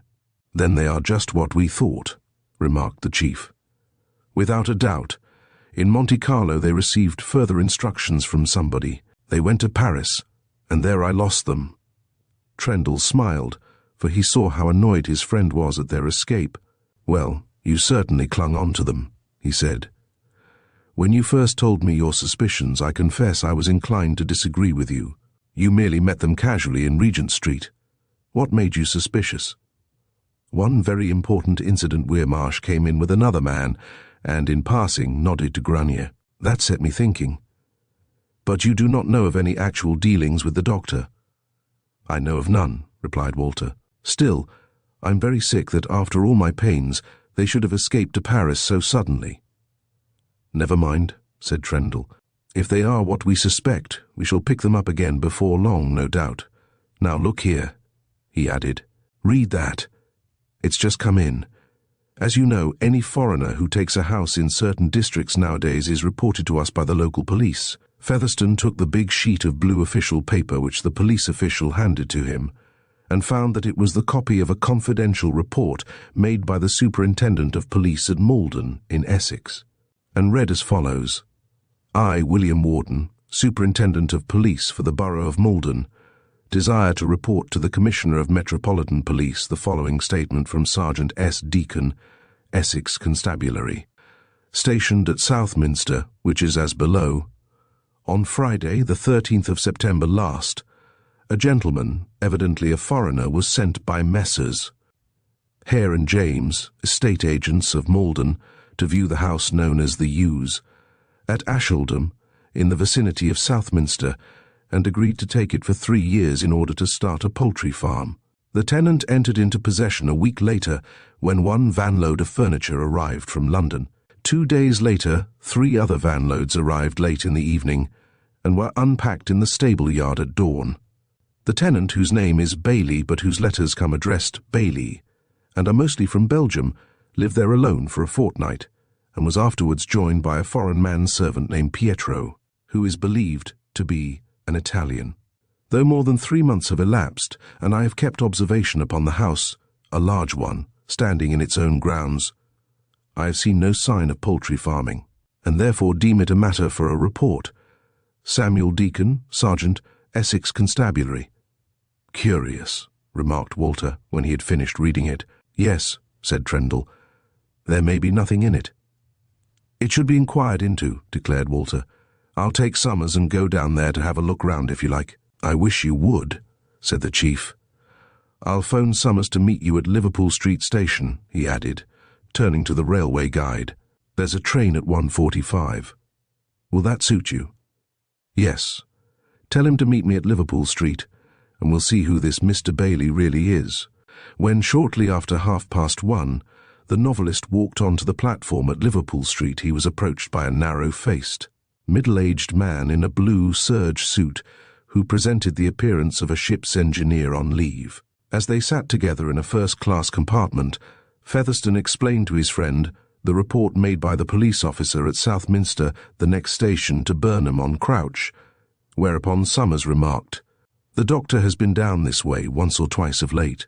I wonder if he goes to pay this Mr. Bailey or Bailey a visit. Perhaps, laughed Walter. We shall see. The railway ended at Southminster, but on alighting they had little difficulty in finding the small police station, where the local sergeant of police awaited them, having been warned by telephone. Well, gentlemen, said the red-faced man, spreading his big hands on his knees as they sat together in a back room. Mr. Bailey ain't at home just now. He's away a lot. The house is a big one, not too big for the 4 vanloads of furniture Watt came down from London. Has he made any friends in the district, you know? No, not exactly. He often goes and has a drink at the Bridgewick Arms at Burnham, close by the coastguard station. Walter exchanged a meaning glance with his assistant. Does he receive any visitors? Very few. He's away such a lot. A woman comes down to see him sometimes. His sister, they say she is. What kind of a woman? Oh, she's a lady about 35, beautifully dressed always. She generally comes in a dark green motor car, which she drives herself. She was a lady driver during the war. Do you know her name? Miss Bailey. She's a foreigner, of course. Any other visitors? Asked Featherstone in his quick, impetuous way as he polished his pince-nez. One day, very soon after Mr. Bailey took the house, I was on duty at Southminster Station in the forenoon, and a gentleman and lady arrived and asked how far it was to the Yews at Asheldham. I directed them the way to walk over by Newmore and across the brook. Then I slipped home, got into plain clothes, and went along after them by the footpath. Why did you do that? Asked Summers. Because I wanted to find out something about this foreigner's visitors. I read at headquarters at Malden the new instructions about reporting all foreigners who took houses, and I wanted to show that you were on the alert, eh, Deacon? Laughed the novelist good-humouredly, and he lit a cigarette. That's so, sir, replied the big red-faced man. Well, I took a short cut over to the Yews and got there 10 minutes before they did. I hid in the hedge on the north side of the house, and saw that as soon as they walked up the drive, Mr. Bailey rushed out to welcome them. The lady seemed very nervous, I thought. I know she was an English lady because she spoke to me at the station. What were they like? Inquired Summers. Describe both of them. Well, the man, as far as I can recollect, was about 50 or so, grey-faced, dark-eyed, wearing a heavy overcoat with astrakhan collar and cuffs. He had light grey suede gloves and carried a gold-mounted Malacca cane with a curved handle. The woman was quite young, not more than 20, I should think, and very good-looking. She wore a neat tailor-made dress of brown cloth and a small black velvet hat with a big gold buckle. She had a greyish fur around her neck, with a muff to match, and carried a small dark green leather bag. Walter stood staring at the speaker. The description was exactly that of Weirmarsh and Enid Orlebar. The doctor often wore an astrakhan-trimmed overcoat, while both dress and hat were the same which Enid had worn 3 months ago. He made a few quick inquiries of the red-faced sergeant, but the man's replies only served to convince him that Enid had actually been a visitor at the mysterious house. You did not discover their names? The young lady addressed her companion as Doctor. That's all I know, was the officer's reply. For that reason I was rather inclined to think that I was on the wrong scent. The man was perhaps, after all, only a doctor who had come down to see his patient. Perhaps so, remarked Walter mechanically. You say Mr. Bailey is not at home today, so we'll just run over and have a look round. You'd better come with us, Sergeant. Very well, sir, but I hear as how Mr. Bailey is coming home this evening. I met Pietro in the railway inn at Southminster the night before last, and casually asked when his master was coming home, as I wanted to see him for a subscription for our police concert, and he told me that the signore, that's what he called him, was coming home tonight. Good. Then, after a look round the place, we hope to have the pleasure of seeing this mysterious foreigner who comes here to the Dengie marshes to make a living out of fowl keeping. And Walter smiled meaningly at his companion. 10 minutes later, after the sergeant had changed into plain clothes, the trio set out along the flat, muddy road for Asheldham. But as they were walking together, after passing North End, a curious thing happened.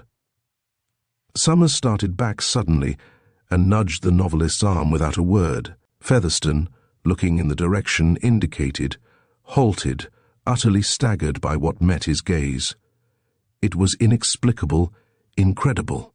He looked again, scarcely believing his own eyes, for what he saw made plain a ghastly truth. He stood rigid, staring straight before him. Was it possible that at last he was actually within measurable distance of the solution of the mystery?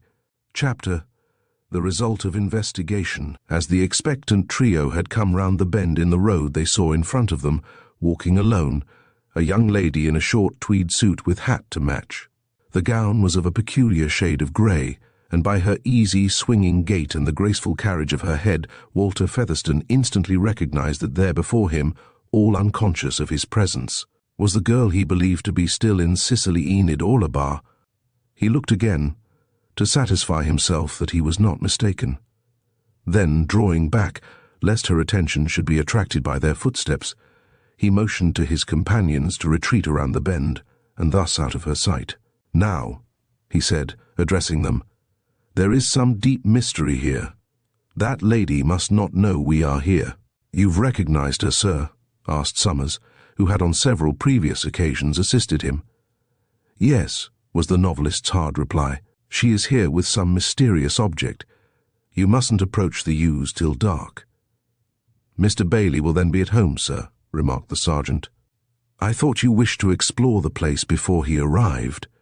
Walter paused. He saw that Enid could not be on her way to visit Bailey if he were not at home, so he suggested that Summers, whom she did not know, should go forward and watch her movements, while he and the sergeant should proceed to the house of suspicion. Arranging to meet later, the officer from Scotland Yard lit his pipe and strolled quickly forward around the bend to follow the girl in grey, while the other two halted to allow them to get on ahead. Have you ever seen that lady down here before, Sergeant? Asked Walter presently. Yes, sir, if I don't make a mistake. It is the same lady who asked me the way to the yews soon after Mr. Bailey took the house, the lady who came with the man whom she addressed as Doctor. Are you quite certain of this? Not quite certain. She was dressed differently, in brown, with a different hat and a veil. They came only on that one occasion, eh? "Only that once, sir. But why, I wonder? Is she going to the Hughes? Pietro, you say, went up to London this morning?" "Yes, sir, by the 9:05. And the house is locked up." "She's evidently unaware of that." "No doubt. She'll go there and, finding nobody at home, turn away disappointed. She must not see us."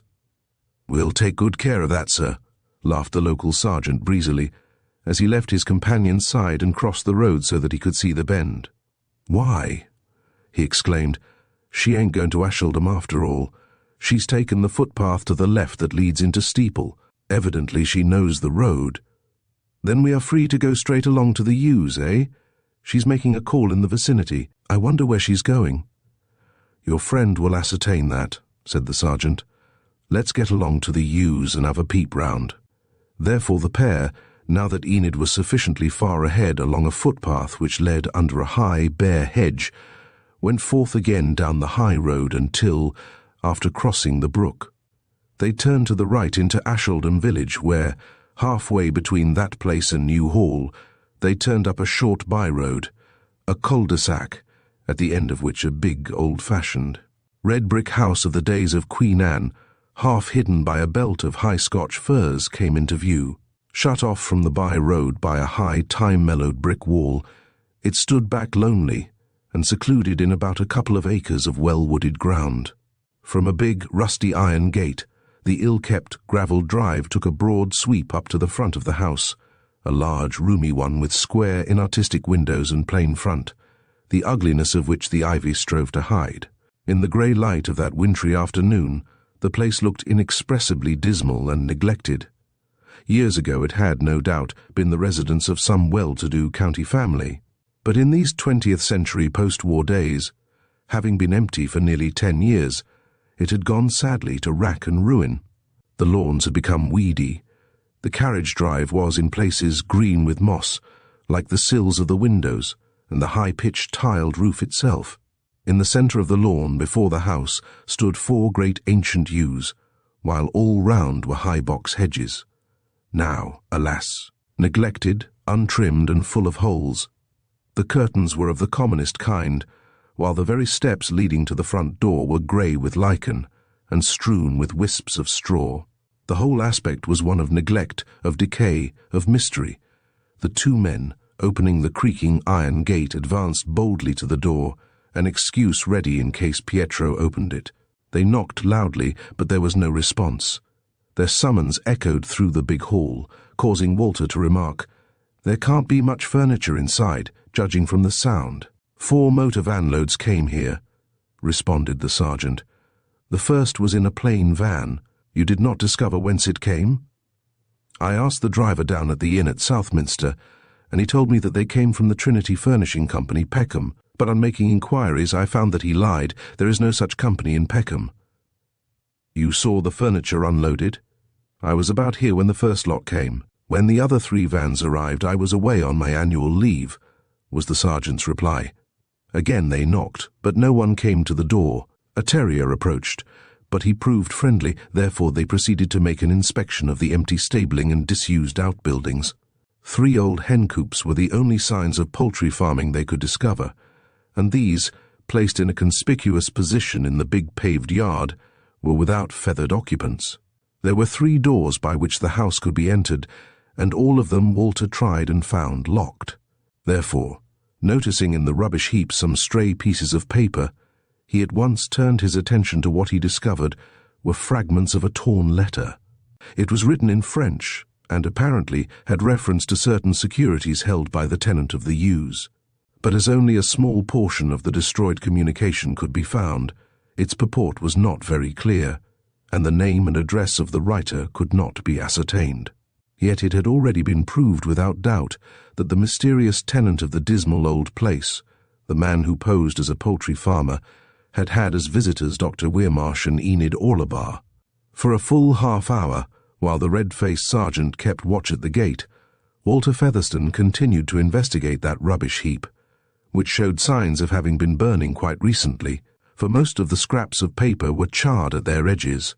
The sodden remains of many letters he withdrew and tried to read, but the scraps gave no tangible result, and he was just about to relinquish his search when his eye caught a scrap of bright blue notepaper of a familiar hue. It was half burned and blurred by the rain, but at the corner he recognized some embossing in dark blue familiar embossing. It was of part of the address in Hill Street. The paper was that used habitually by Enid Orlebar, and upon it was a date, 2 months before, and the single word over in her familiar handwriting. He took his stout walking stick, in reality a sword case, and frantically searched for other scraps, but could find none. One tiny portion only had been preserved from the flame's paraffin, having been poured over the heap to render it the more inflammable. But that scrap in itself was sufficient proof that Enid had written to the mysterious tenant of the yews. "Well," he said at last, approaching the sergeant, "do you think the coast is clear enough?" "For what? To get a glimpse inside. There's a good deal more mystery here than we imagined, depend upon it," Walter exclaimed. "Master and man will return by the same train, I expect, unless they come back in a motor car. If they come by train, they won't be here till well past 8, so we'll have at least 3 hours by ourselves." Walter Featherstone glanced around. Twilight was fast falling. "It'll be dark inside, but I've brought my electric torch," he said. "There's a kitchen window with an ordinary latch." "That's no use. There are iron bars," declared the sergeant. "I examined it the other day. The small staircase window at the side is the best means of entry." And he took the novelist round and showed him a long, narrow window about 5 feet from the ground. Walter's one thought was of Enid. Why had she written to that mysterious foreigner? Why had she visited there? Why, indeed? Was she back in England surreptitiously, and in that neighbourhood? The short winter's afternoon was nearly at an end as they stood contemplating the window prior to breaking in, for Walter Featherstone felt justified in breaking the law in order to examine the interior of that place. In the dark branches of the trees the wind whistled mournfully, and the scudding clouds were precursory of rain. "Great Scott!"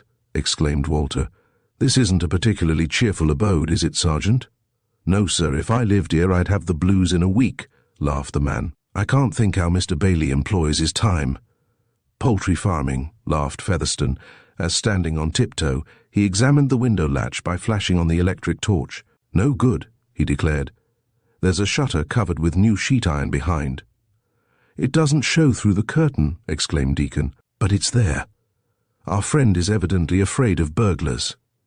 From window to window they passed, but the mystery was considerably increased by the discovery that at each of those on the ground floor were iron-faced shutters, though so placed as not to be noticeable behind the windows, which were entirely covered with cheap curtain muslin. "That's funny," exclaimed the sergeant. "I've never examined them with a light before." "They have all been newly strengthened," declared Featherstone. "On the other side I expect there are strips of steel placed lattice-wise, a favourite device of foreigners. Mr. Bailey," he added, "evidently has no desire that any intruder should gain access to his residence." "What shall we do?" asked Deacon, for it was now rapidly growing dark. A thought had suddenly occurred to Walter that perhaps Enid's intention was to make a call there after all.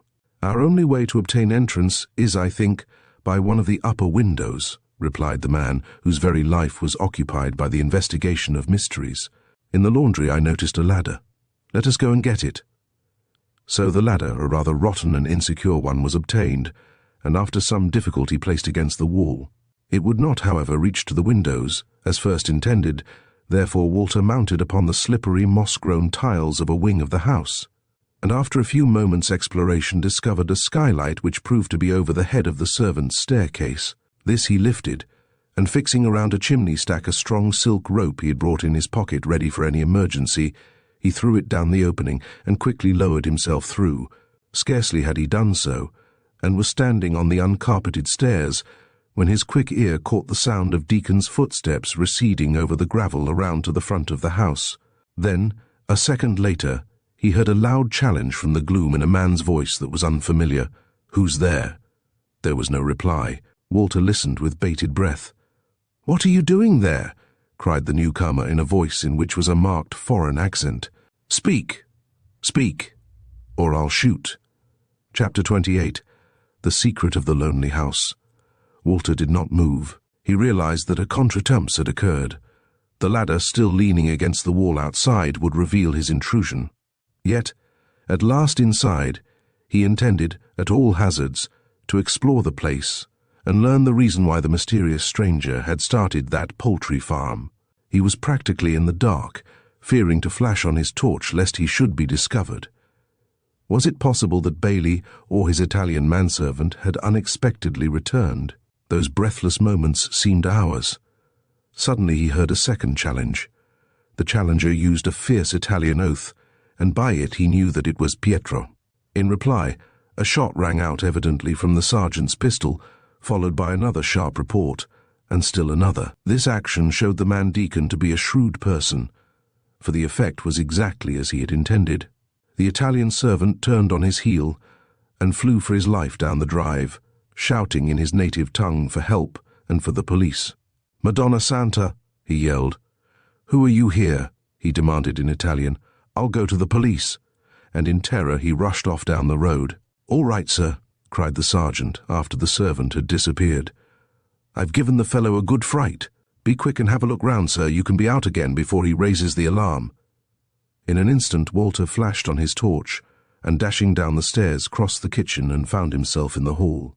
From room to room he rushed, but found only 2 rooms on the ground floor furnished, a sitting room, which had been the original dining room, while in the study was a chair bed, most probably where Pietro slept.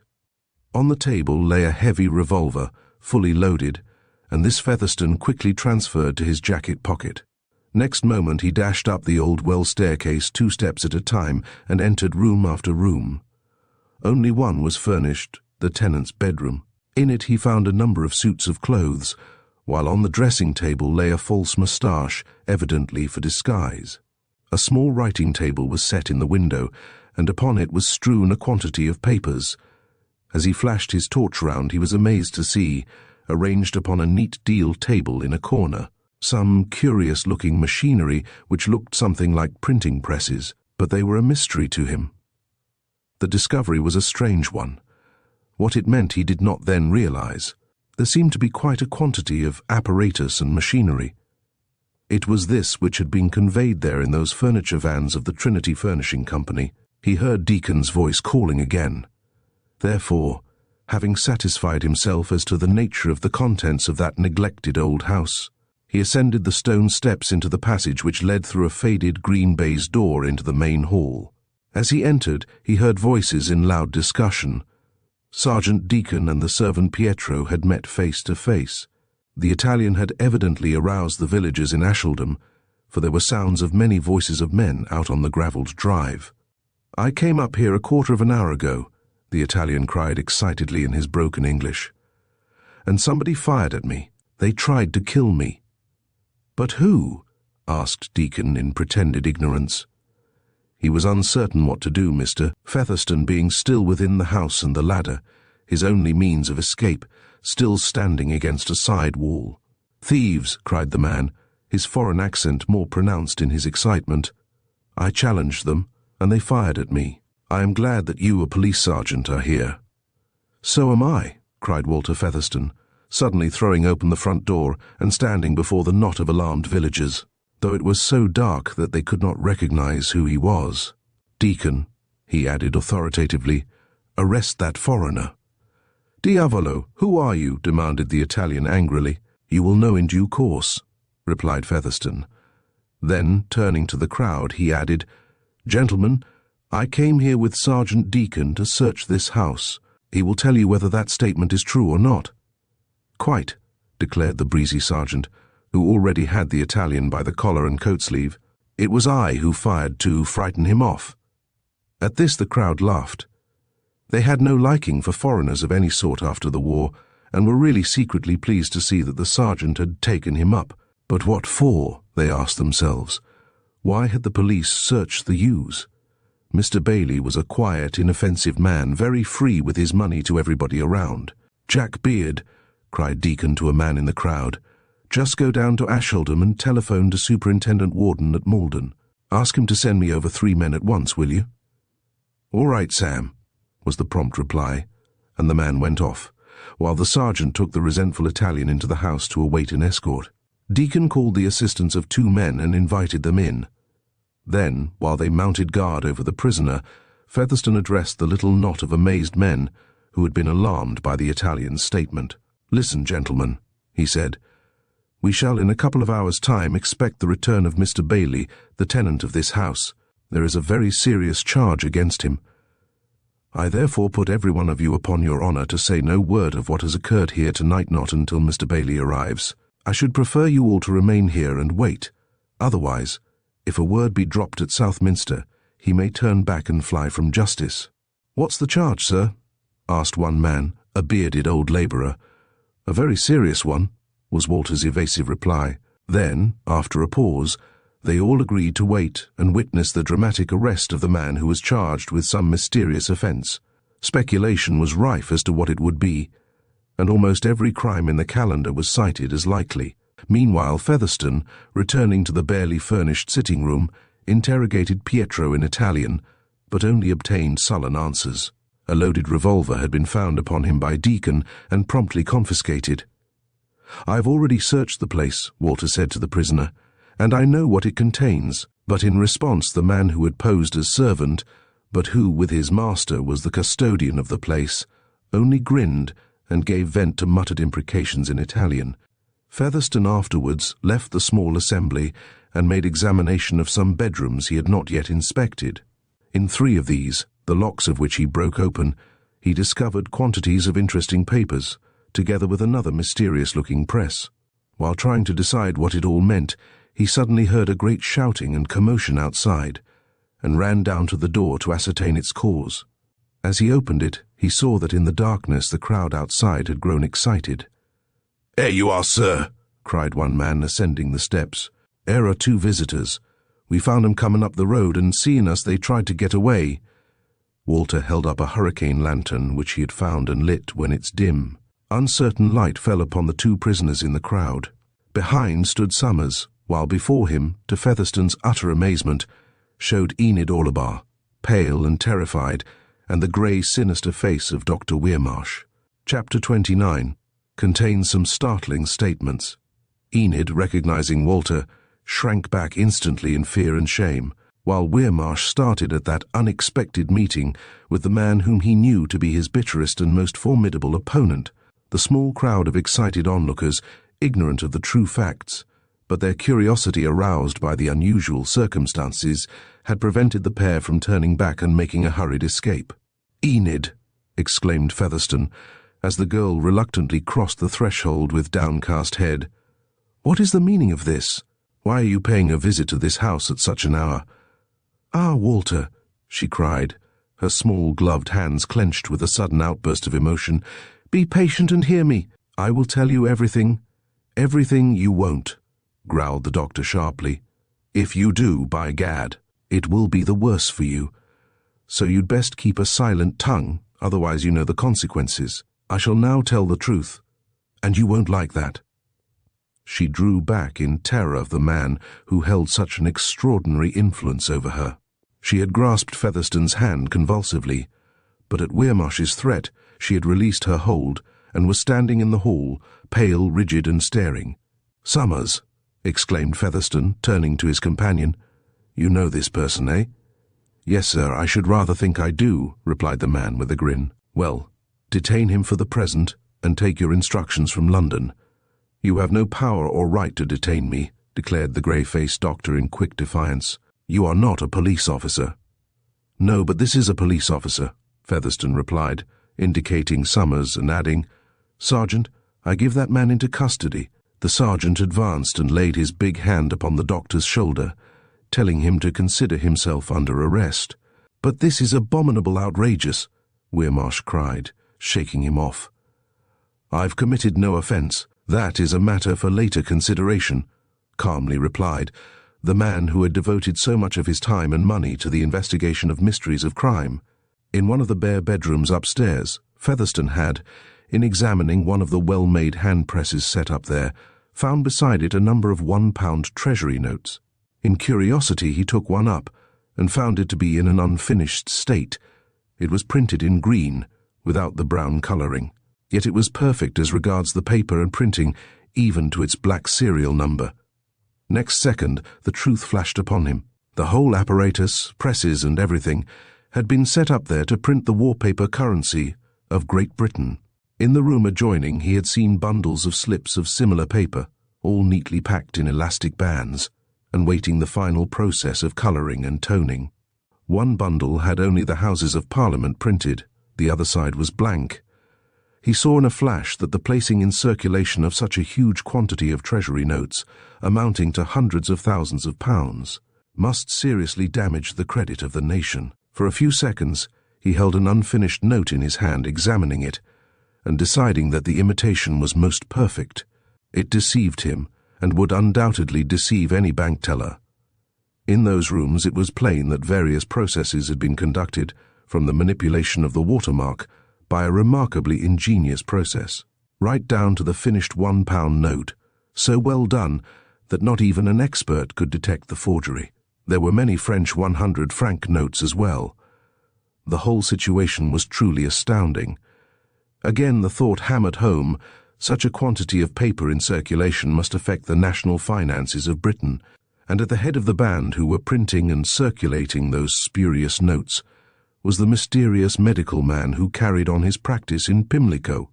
The scene within the sparsely furnished house containing those telltale presses was indeed a weird one.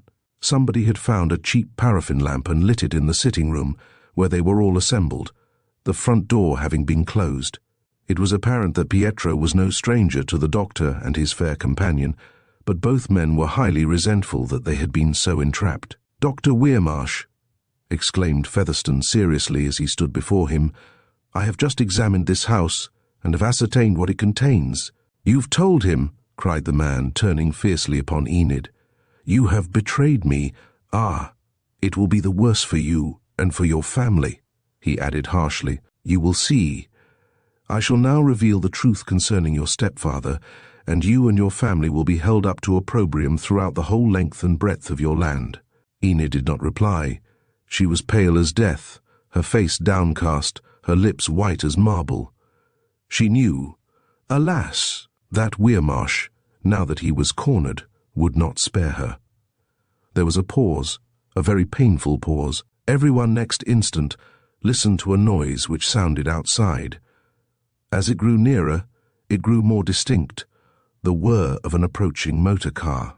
It pulled up suddenly before the door, and a moment later the old bell clanged loudly through the half-empty house.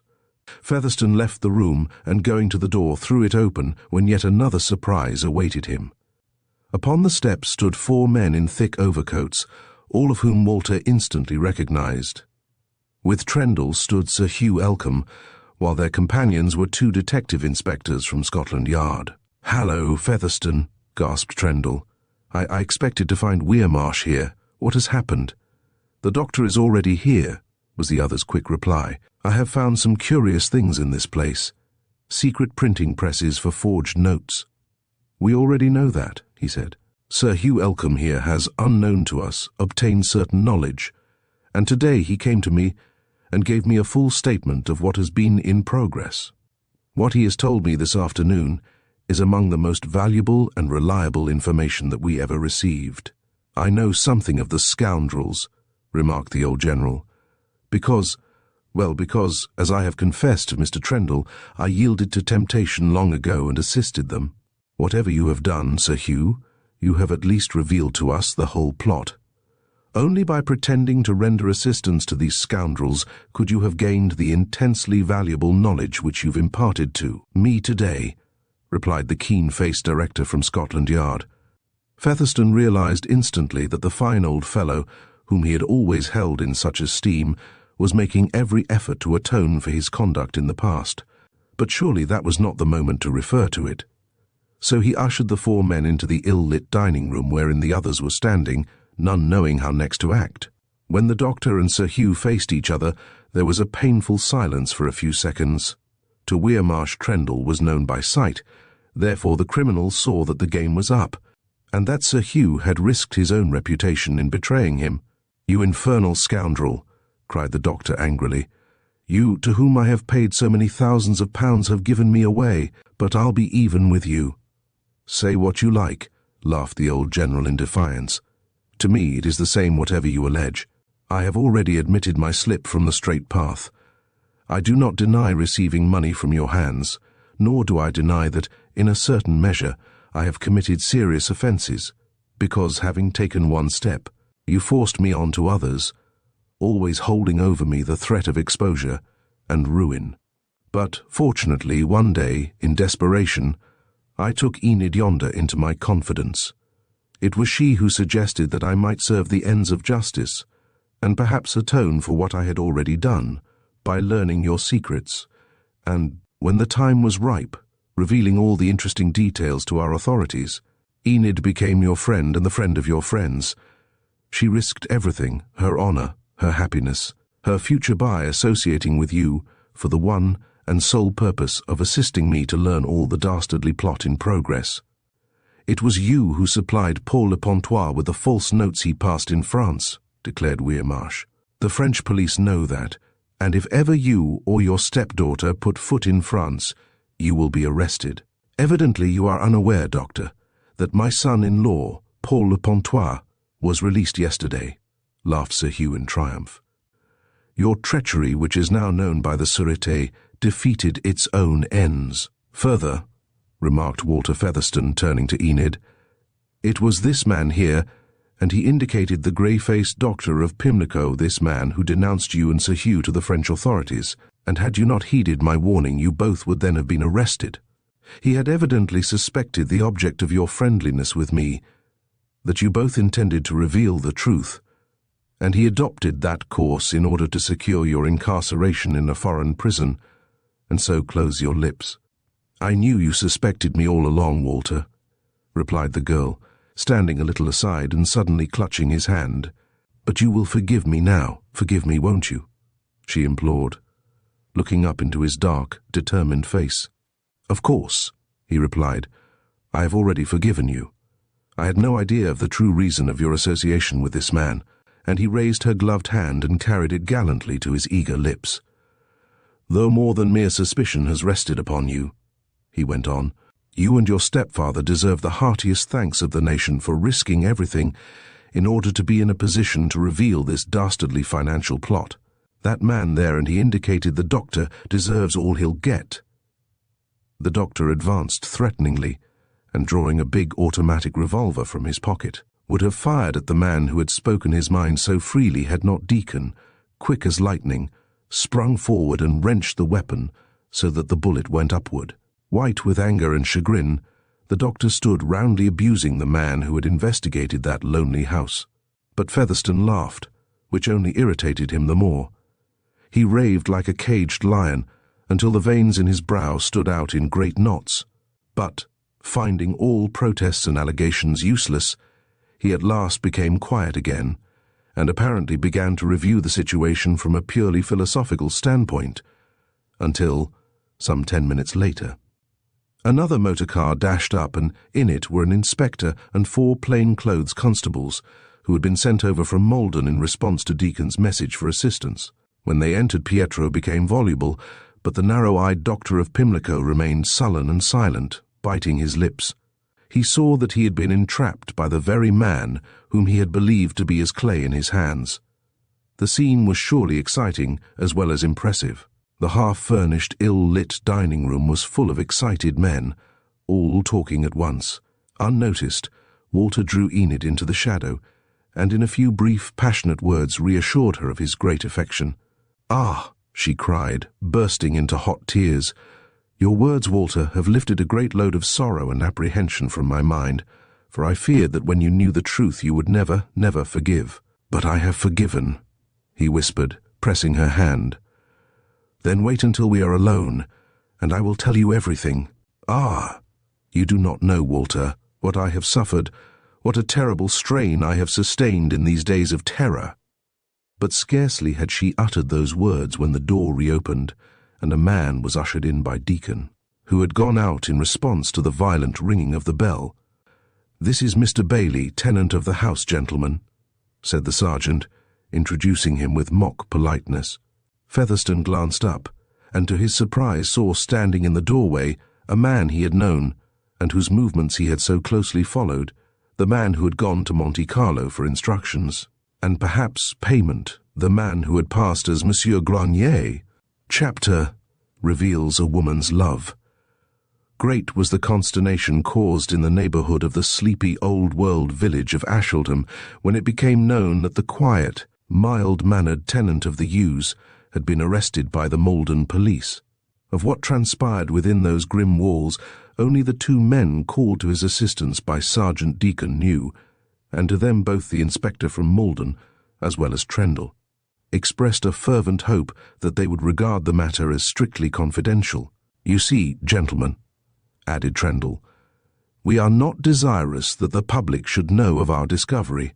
We wish to avoid creating undue alarm, and at the same time to conceal the very existence of our system of surveillance upon those suspected.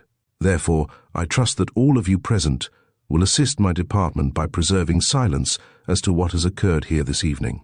His hearers agreed willingly, and through the next hour the place was thoroughly searched, the bundles of spurious notes, the finished ones representing nearly £100,000 ready to put into circulation being seized. One of the machines they found was for printing in the serial numbers in black, a process which, with genuine notes, is done by hand. Truly, the gang had brought the art of forgery to perfection. "Well," said Trendle when they had finished, "this work of yours, Sir Hugh, certainly deserves the highest commendation. You have accomplished what we, with all our great organization, utterly failed to do." "I have today tried to atone for my past offences," was the stern old man's hoarse reply. "And you have succeeded, Sir Hugh," declared Trendle. "Indeed you have." Shortly afterwards, the excitement among the crowd waiting outside in the light of the headlamps of the motor cars was increased by the appearance of the doctor, escorted by two Malden police officers in plain clothes. They mounted a police car and were driven away down the road, while into a second car the tenant of the Yews and his Italian manservant were placed under escort and also driven away. The station fly in which Bailey had driven from Southminster conveyed away Featherstone, Trendle, Sir Hugh and Enid, while Deacon, with two men, was left in charge of the House of Secrets. It was past 1 o'clock in the morning when Walter Featherstone stood alone with Enid in the pretty drawing-room in Hill Street. They stood together upon the View-Rose hearthrug. His hand was upon her shoulder, his deep, earnest gaze fixed upon hers. In her splendid eyes the love-light showed. They had both admired each other intensely from their first meeting, and had become very good and staunch friends. Walter Featherstone had only once spoken of the passion that had constantly consumed his heart when they were by the blue sea at Biarritz. He loved her with the whole strength of his being. And yet, try how he would, he could never put aside the dark cloud of suspicion which, as the days went by, became more and more impenetrable. Sweet-faced, frank and open, she stood, the ideal of the English outdoor girl, merry, quick-witted and athletic. And yet, after the stress of war, she had sacrificed all that she held most dear in order to become the friend of Weirmarsh. "Why?" "Enid," he said at last, his tender hand still upon her shoulder, "why did you not tell me your true position? You were working in the same direction, with the same strong motive of patriotism, as myself." She was silent, very pale, and very serious. "I feared to tell you, Walter," she faltered. "How could I possibly reveal to you the truth when I knew you were aware how my stepfather had unconsciously betrayed his friends? You judged us both as undesirables. Therefore any attempt at explanation would, I know, only aggravate our offence in your eyes. You do not know how intensely I have suffered, how bitter it all was. I knew the reason you followed us to France to watch and confirm your suspicions. I admit, Enid, that I suspected you of being in the hands of a set of scoundrels," her lover said in a low, hoarse voice. "At first I hesitated whether to warn you of your peril after Weirmarsh had, with such dastardly cunning, betrayed you to the French police. But well," he added as he looked again into her dear eyes long and earnestly, "I loved you, Enid," he blurted forth. "I told you so. Remember, dear, what you said at Biarritz. And I love you, and because of that I resolved to save you." "Which you did," she said in a strained, mechanical tone. "We both have you to thank for our escape." Weirmarsh, having first implicated Paul, then made allegations against us in order to send us to prison because he feared lest my stepfather might, in a fit of remorse, act indiscreetly and make a confession. The past will all be forgiven now that Sir Hugh has been able to expose and unmask Weirmarsh and his band, Walter assured her. A great sensation may possibly result, but it will in any case show that even though an Englishman may be bought, he can still remain honest. And, he added, it will also show them that there is at least one brave woman in England who sacrificed her love for, I know well, Enid, that you fully reciprocate the great affection I feel towards you, in order to bear her noble part in combating a wily and unscrupulous gang. It was surely my duty, replied the girl simply, her eyes downcast in modesty. Yet association with that dastardly blackguard, Dr. Weirmarsh, was horrible. How I refrained from turning upon him through all those months I cannot really tell. I detested him from the first moment Sir Hugh invited him to our table, and though I went to assist him under guise of consultations, I acted with one object all along, she declared, her eyes raised to his and flashing, to expose him in his true guise, that of Joseph Blott, the head of the most dangerous association of forgers, of international thieves and blackmailers known to the police for the past half a century. Which you have surely done. You have revealed the whole plot, and confounded those who were so cleverly conspiring to effect a sudden and most gigantic coup. But, and he paused, still looking into her eyes through his pince-nez, and sighed. But what? She asked, in some surprise at his sudden change of manner.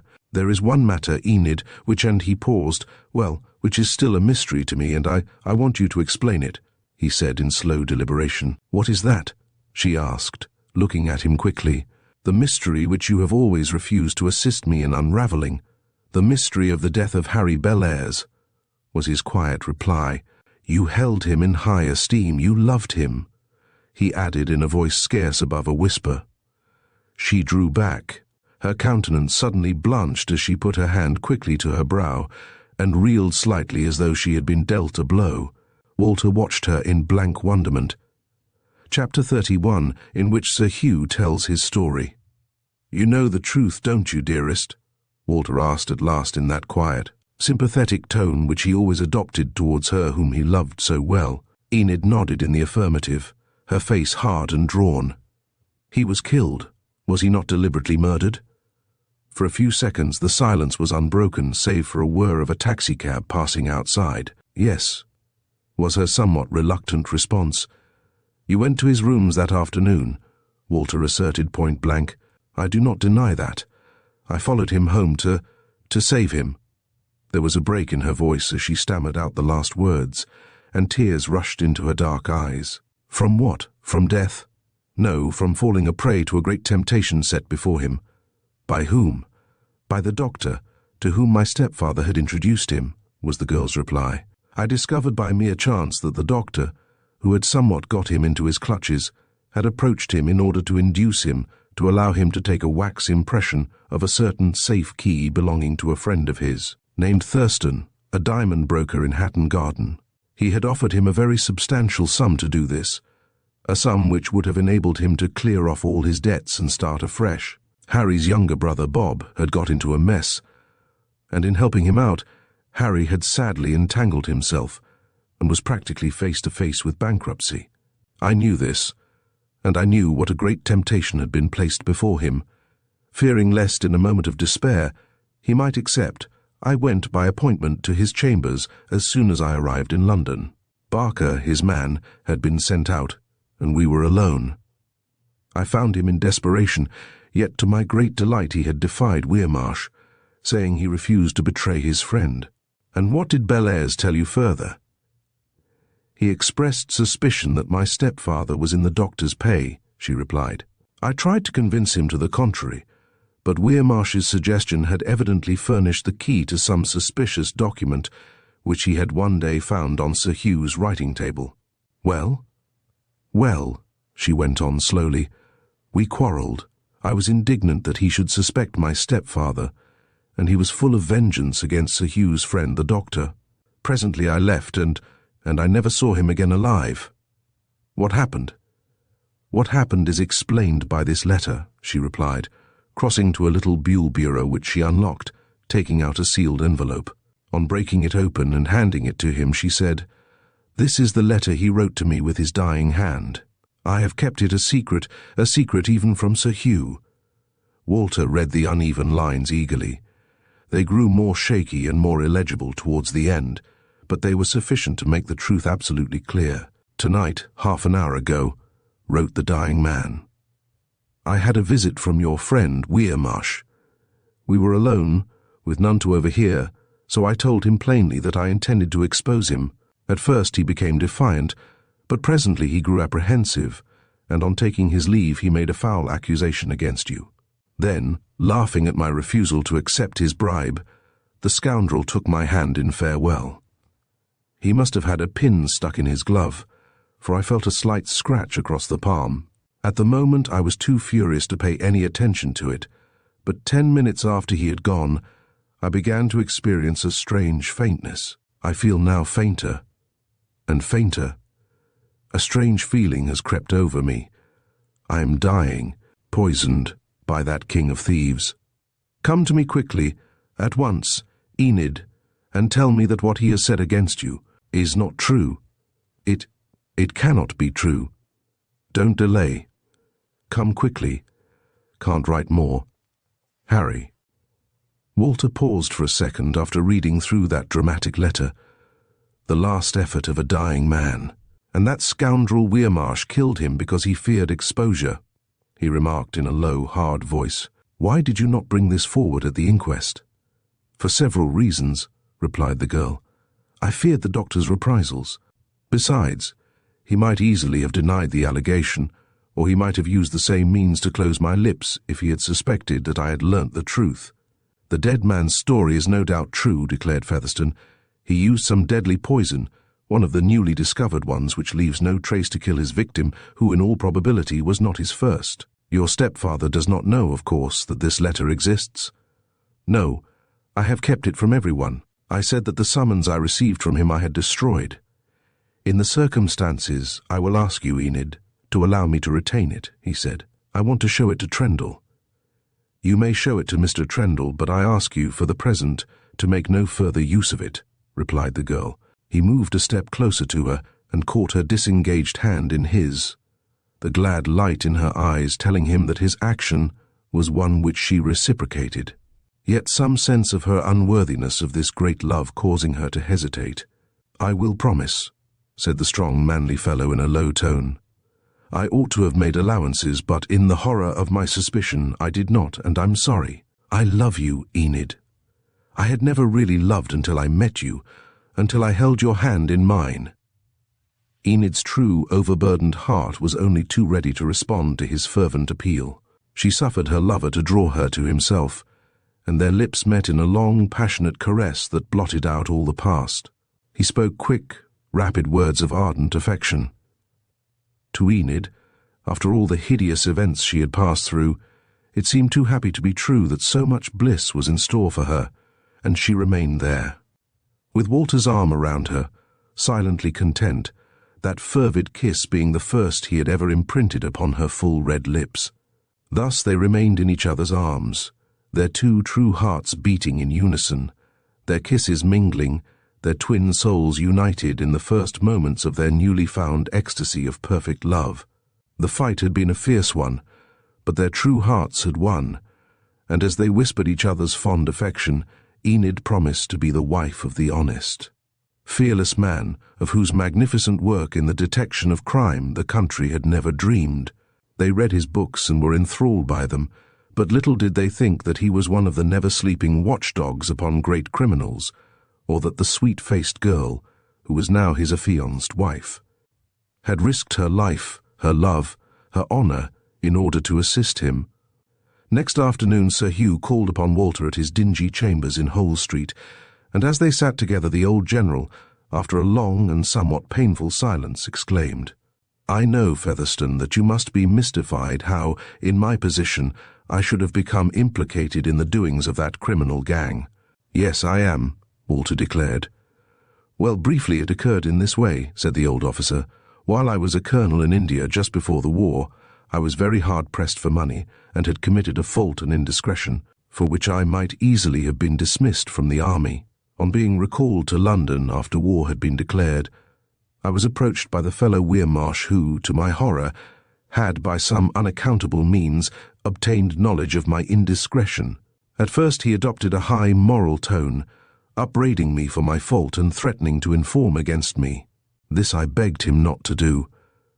For a fortnight he kept me in an agony of despair, when one day he called me to him and unfolded to me a scheme by which I could make a considerable amount of money. Indeed, he promised to pay me a yearly sum for my assistance. You thought him to be a doctor and nothing else? Walter said. Exactly. I never dreamed until quite recently that he was head of such a formidable gang, whose operations were upon so extensive a scale as to endanger our national credit, replied Sir Hugh.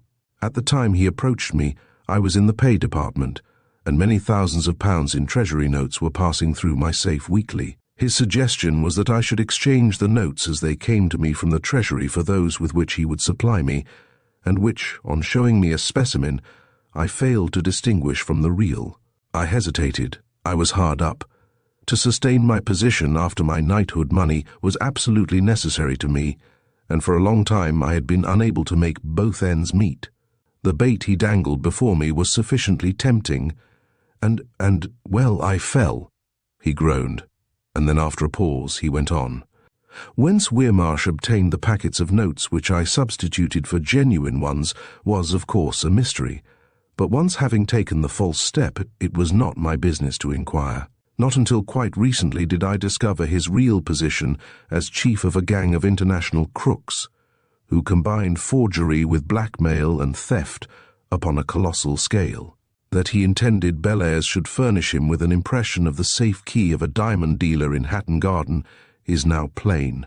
Bellairs defied him and threatened to denounce him to the police. Therefore, the poor fellow's lips were quickly closed by the scoundrel, who would hesitate at nothing in order to preserve his guilty secrets. But what caused you to break from him at last? Inquired Walter eagerly.